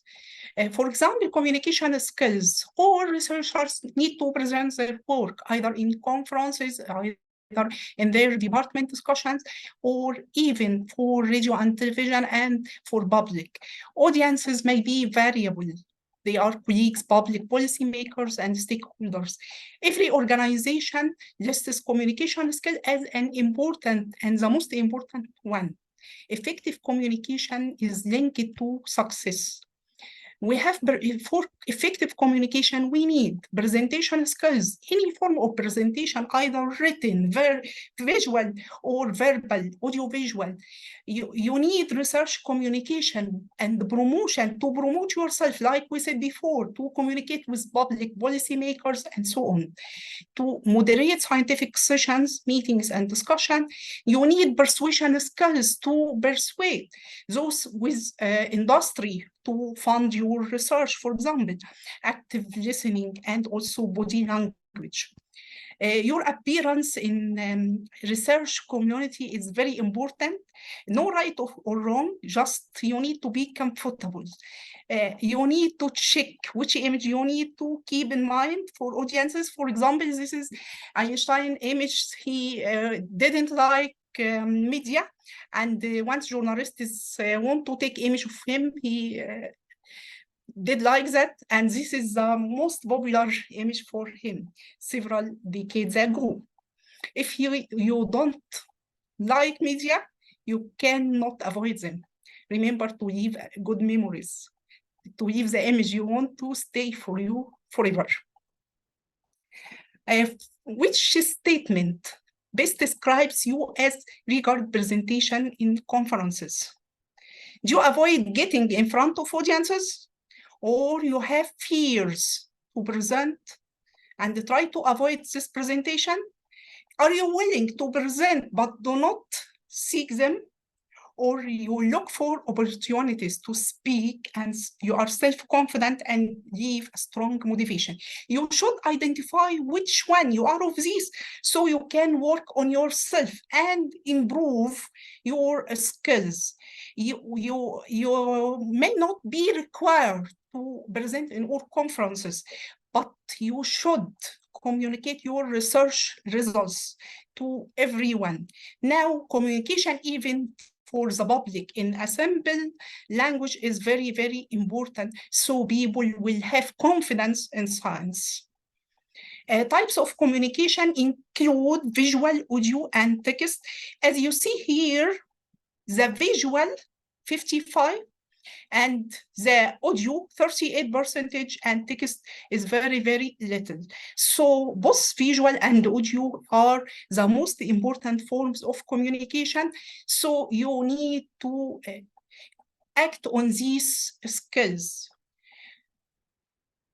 To deliver a good presentation, you should know your audiences before you present. For example, I will tell you my story. During one time I presented at a conference. It was a conference for rehabilitation, and I thought that most people will be physicians or in related fields. Once I went to the conference, I find that there are many people from science, from agriculture, from farming, from nutrition, and from other related fields. They join before they have some interest in this area. And because I was trained to present for public, and most times my presentation at conferences include images more than writing statements, so I changed it totally. My presentation, I speak as it for public, not for respiratory physicians or for general physicians. And thanks God, it was a very successful presentation. So it is important to know your audiences before starting, to revise your goals, and to set your rules. At the first presentation, set your rules. If you don't need interruption with questions, say that. If you need people to interact, say this, and so on. Use proper language and body language. It is important. Do not read the slides and all the time face the audiences. Don't give them your back. Don't face the presentation. You shouldn't read the presentation. You should have known what's this, and this only a guide for you to present. Read your audiences, their body language. Keep them interested and motivated. As you see here, most audiences are sleeping, and the presenter may be going on, and don't give any interest to them. You have to learn how to make time management. If your presentation is 5 minutes, don't prepare presentation for 1 hour, and so on, and give time for questions and answers. We will try to see this. If you don't hear the audio, just comment on body language. Spot the mistakes in this presentation. This is only for 2 minutes, and write in chat.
Thank you everyone for participation. Yes, what you have written is very good. She has a monotonous voice. Her body language, she is giving her back to the presenters and facing the slides. The slides itself, the red color is catching the eye, and I think it is not liked by most people. The type of writing, different type of writing, different fonts, different sizes, and also she tried to make interaction, but she didn't listen and continue. There are too many mistakes in this presentation, and I will send the link for the whole video if you want to see more and to learn more. This is one important for how to deliver a bad presentation. Thanks everyone who participated. We have also leadership in science and research, and this is one of the most important skills. It is not a skill, it involves sub-skills. Leadership involves delegation skills, conflict management, it involves motivation, negotiation skills, and also managing diversity. Sometimes your team is of different genders, different racial and cultural and religious backgrounds, and even political. As a leader, you should keep work away from all conflicts. It is about building relationship and with your team, either employees, students, public, whatever. It is an art of inspiring people to do the work and leading them to success and discovering the best of themselves. The leader is the one who let people discover themselves. Academics and scientists' lives are full of challenges, so you need to keep motivation. Self-motivation is very important. If you wait for perfect conditions to come, you will never get anything done. When we strive to become better than we are, everything around us will become better too, either our colleagues, our students, our family. So keep self-motivation. Also, leadership involves delegation. In your life, you should put this framework. This is called importance and urgency matrix. This is you should highlight what's urgent and important, and what's not urgent and not important, what's urgent, not urgent but important, and what is not urgent but important. And once you put this, you can do yourself what's urgent and important, complete it at time frame, and you can delegate what is urgent but not important, and you can delete what's neither urgent nor important. Don't start with this because your time will be lost and you will not do anything apart from this. So keep your agenda with the highlight of the importance of every task you want to do. Effective delegation involves communication and empowerment and support. You will delegate people and acknowledge their action, their activities. Do not delegate them to work for you, and at the end you will gain the credit of this work and not thank them, not acknowledge their work, because they will give them depression, and they will not be motivated anymore to do anything for the team. The team working skills, you should define team rules, define team members, and also who is the team leader. Time management is very important. You should assign someone who will carry the task for time management. Respect others. Keep in mind that team success, it is team success, not personal success. So you should acknowledge the action and the tasks for everyone, and acknowledge his activity, or even he is motivating the team. You should acknowledge that. You should follow workplace ethics and protocols. You need to establish good communication between team members. Try to overcome conflicts and disparities. Also involve critical thinking skills. Critical thinking skills, this is the highest of Bloom's taxonomy. Bloom's taxonomy means that all skills we learn fall in one of these categories. The bottom is remembering, and followed by understanding, then applying, analyzing, evaluating, and creating. So if you want to have creation, innovation, and more higher skills in your team, you should learn them the critical thinking skills, and you should give them the opportunity to do things themselves. If you look here, this starts after applying. You will not do if the skills are learned unless they apply and test themselves. This is one of most popular critical thinking activity. I want you to answer in a chat also.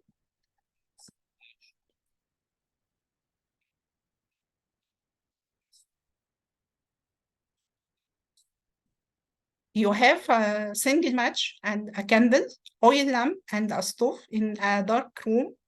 Which one you light first? Please write in chat.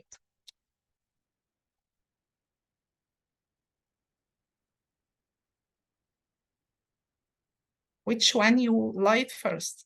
The candle? You have a candle, you have an oil lamp and a stove and a single match. Which one you will light first?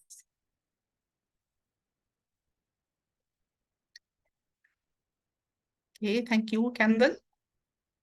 Candle. Thinking. Candle. Candle. Candle. Thanks, everyone. Yes. Okay.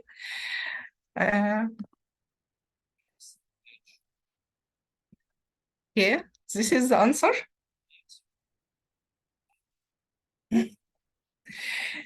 You will light the match first, not the candle, not the oil lamp, and not the stove. This is the critical thinking. And this is called a brain teaser activity. You can use it in learning and try to have more activities like this and see what your students and your colleagues say about this. We come now for problem solving. It is one also of the most important skills. Problem solving also is not a separate skill. It is involve some of leadership, some of time management, and critical thinking, and so on. Problem solving, it is simply, you need to define the problem. If you don't know what is the problem, you will not have a solution for it. And definition of the problem depends on several tasks. Define the problem and then think of the problem from the other side. Think of the problem from other view.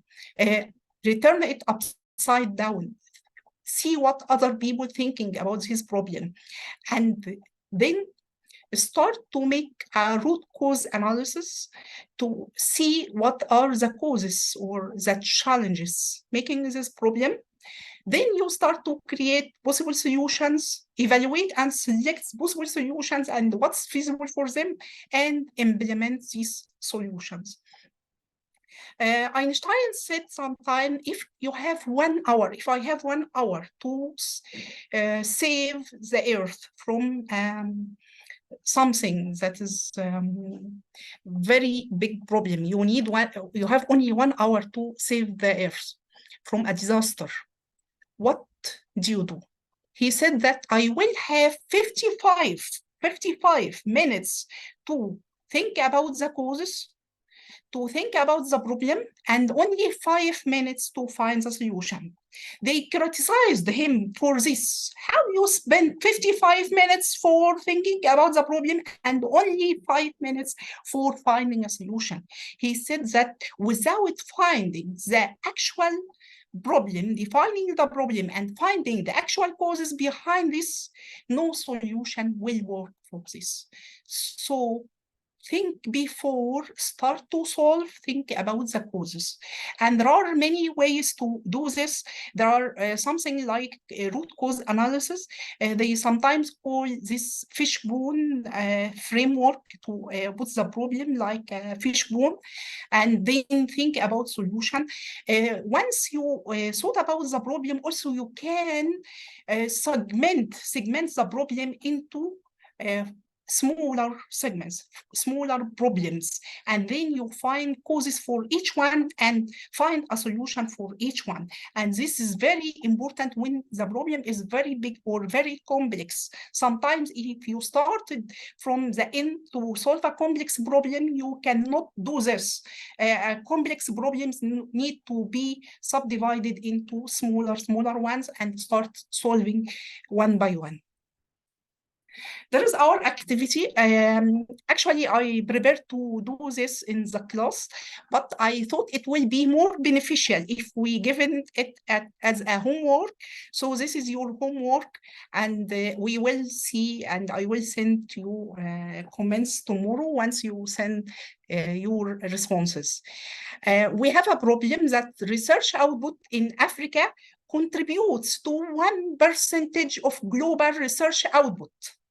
This is very, very critical. Yeah, only Africa is the largest country, continent, the continent with a very high population and scientist percentage have only 1% contribution of global research output. Our objectives is to increase this to 20%. So, wow, 20%.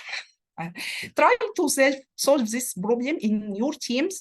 You make a collaboration activity with Jerry, and you now have teams, and you said that you have WhatsApp groups, you have communication and collaboration methods with each other. So try to solve this problem.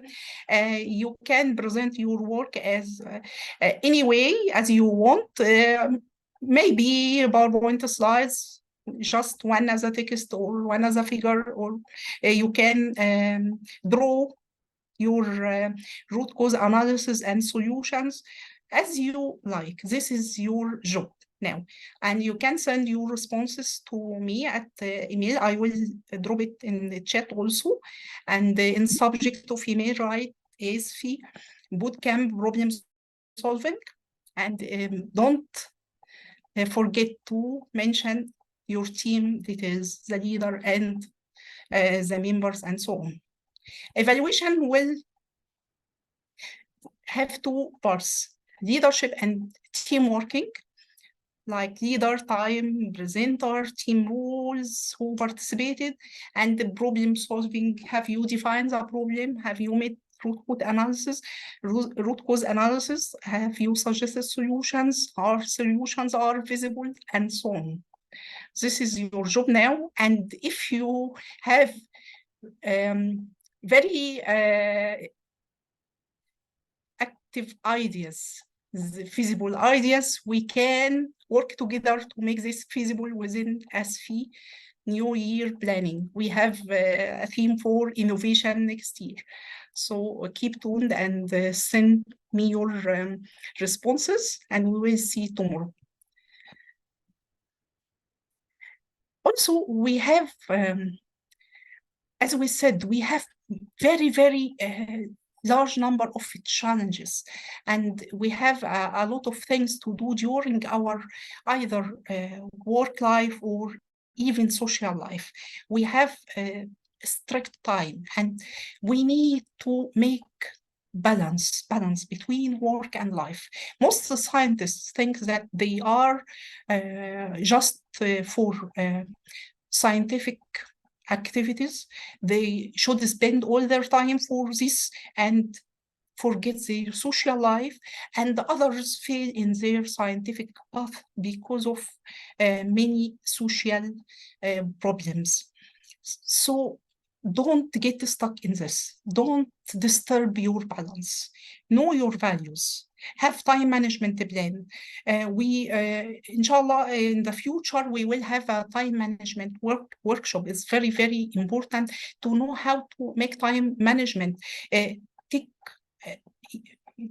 some notes in your agenda, put your deadlines, be flexible to unwanted changes, and set boundaries. Know how to say no. Many scientists also have some problems in their work because some people ask them for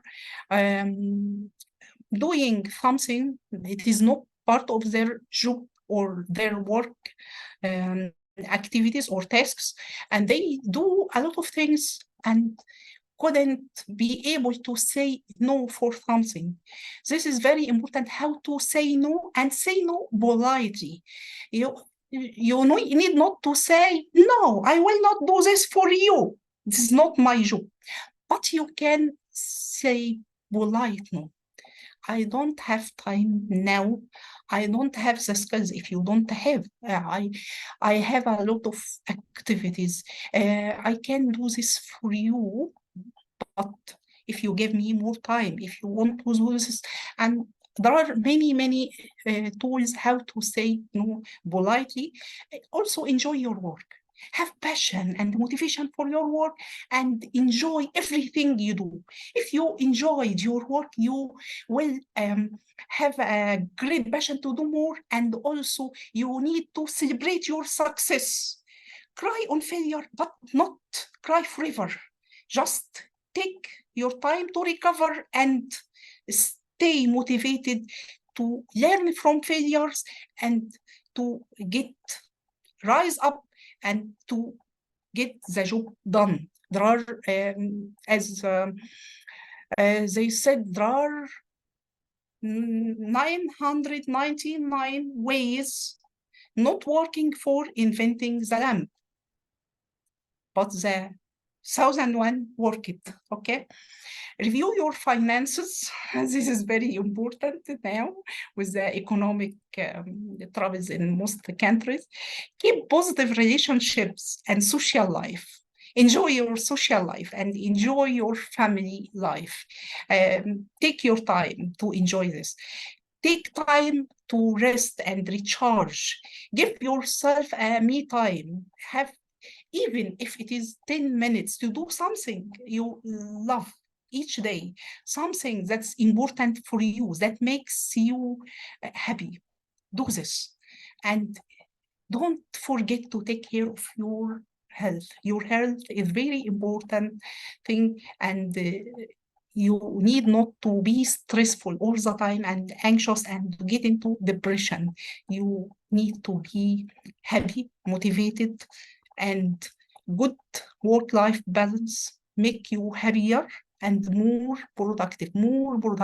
It will not take you back. Yes, it will achieve and advance you, and you help you to achieve your goals. Keep motivated with ASFI membership. Be one of our family and come to participate with our different activities. Thanks, everyone.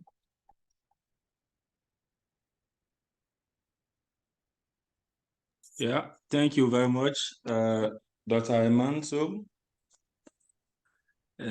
Thank you for your very interactive presentation. Let me see your hand. A round of applause to her. How do you feel after the presentation, please?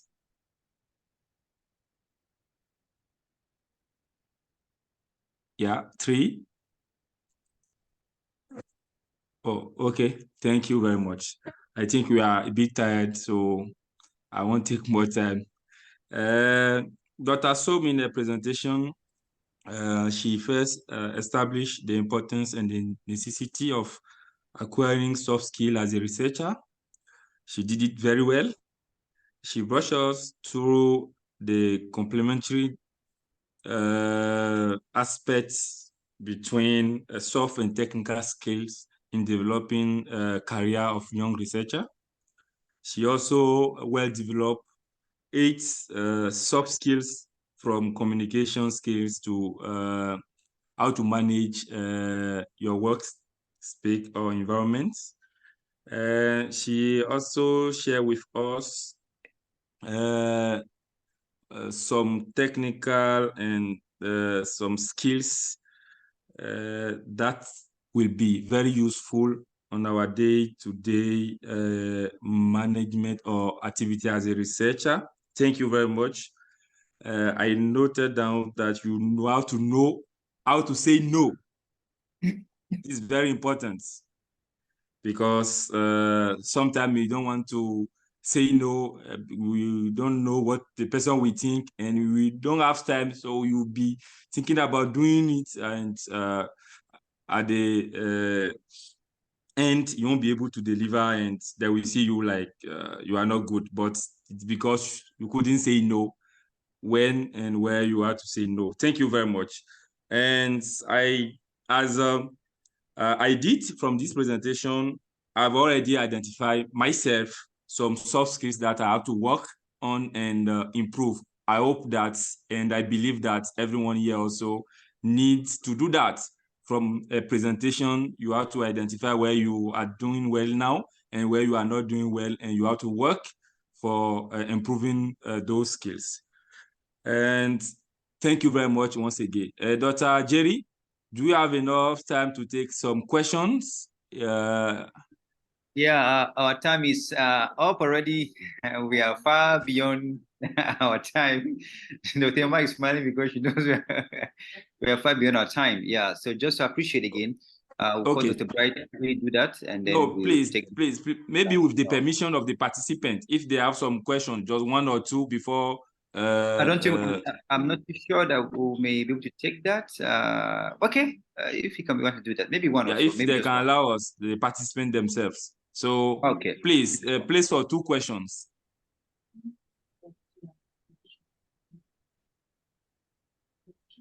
Okay, that means there's no question. Oh, okay, 1 question. Okay, go ahead, Adeyemi. All right, thank you very much, Yeah. Professor Eman. So, always an awesome time to listen to you. I just want to ask a question on this work-life balance, Prof. In a case where you talked about the fact that if something is urgent and important, one should do it today. And what if a person has 2 tasks that are urgent and important, and only one can be done on that day? Prof, how do we, from your own experience, how can one tackle this? Because sometimes this has been my own personal experience. Thank you very much. Thanks, Timothy, for raising up this. Actually, if you put a timeline for all tasks in your agenda, then if you think you don't have time to perform a certain task in its due date, it is very good to send email for the person who will send the task or this, like this, to ask for extension of deadline. And it is preferably to do this before the due time date, okay, not do this after. Yes. For example, if you have to submit revision for a paper, or if you have to submit activity and you think your time is very limited, send email for excuse that you are overwhelmed with other assignments and ask for extension, and it will work for most times. The most important point also is that if you have arrangements, you can reschedule some activities the week before this due time, so you can work with freely before the deadline comes on. Nothing is very important and it comes in a day. You just need to do this now, unless it is assignment from the university. We need this tomorrow. So all things have time before, but we neglect looking at the deadline times and look at the day before. I need to do this tomorrow. Okay, thank you. Yeah. Okay, thank you very much, Prof, for your answer. So on that note, I will invite Professor Bright Nwaru for his concluding remarks. Prof, the floor is yours. All right, thank you very much, Rodrigo. And Eman, thanks. It's always a pleasure to see you talk about these things. Sometimes I wonder why they even gave it the name soft skills. Because as you see, everybody has a problem with them. So, but they call them soft skills. That seems to make it look not so important. But anyway, that is the name we have. I think I would prefer to call them essential skills. All right. So anyway, what Emma has given us this evening is very important for scientists. There are things that may look minor, but they can make a difference. So let's continue to develop in them. Sometimes it may be the issue of time management, multitasking, presentation skills, the issue of critical thinking. These are very important if you want to make a difference as a scientist. So I appreciate Emma. Emma has been my right-hand person and supporting us as we go through this ASFI. I appreciate this opportunity. Thank you. And please, I see that they have put the link for evaluation. I think it has been a wonderful day. Please tell us how you feel about it. We want to improve for next year. This is our first time. Email has also been sent. Please find time. It wouldn't take more than 5 minutes. You're done with it. Thank you, everyone. Thank you, Eman. Hand over. Thank you.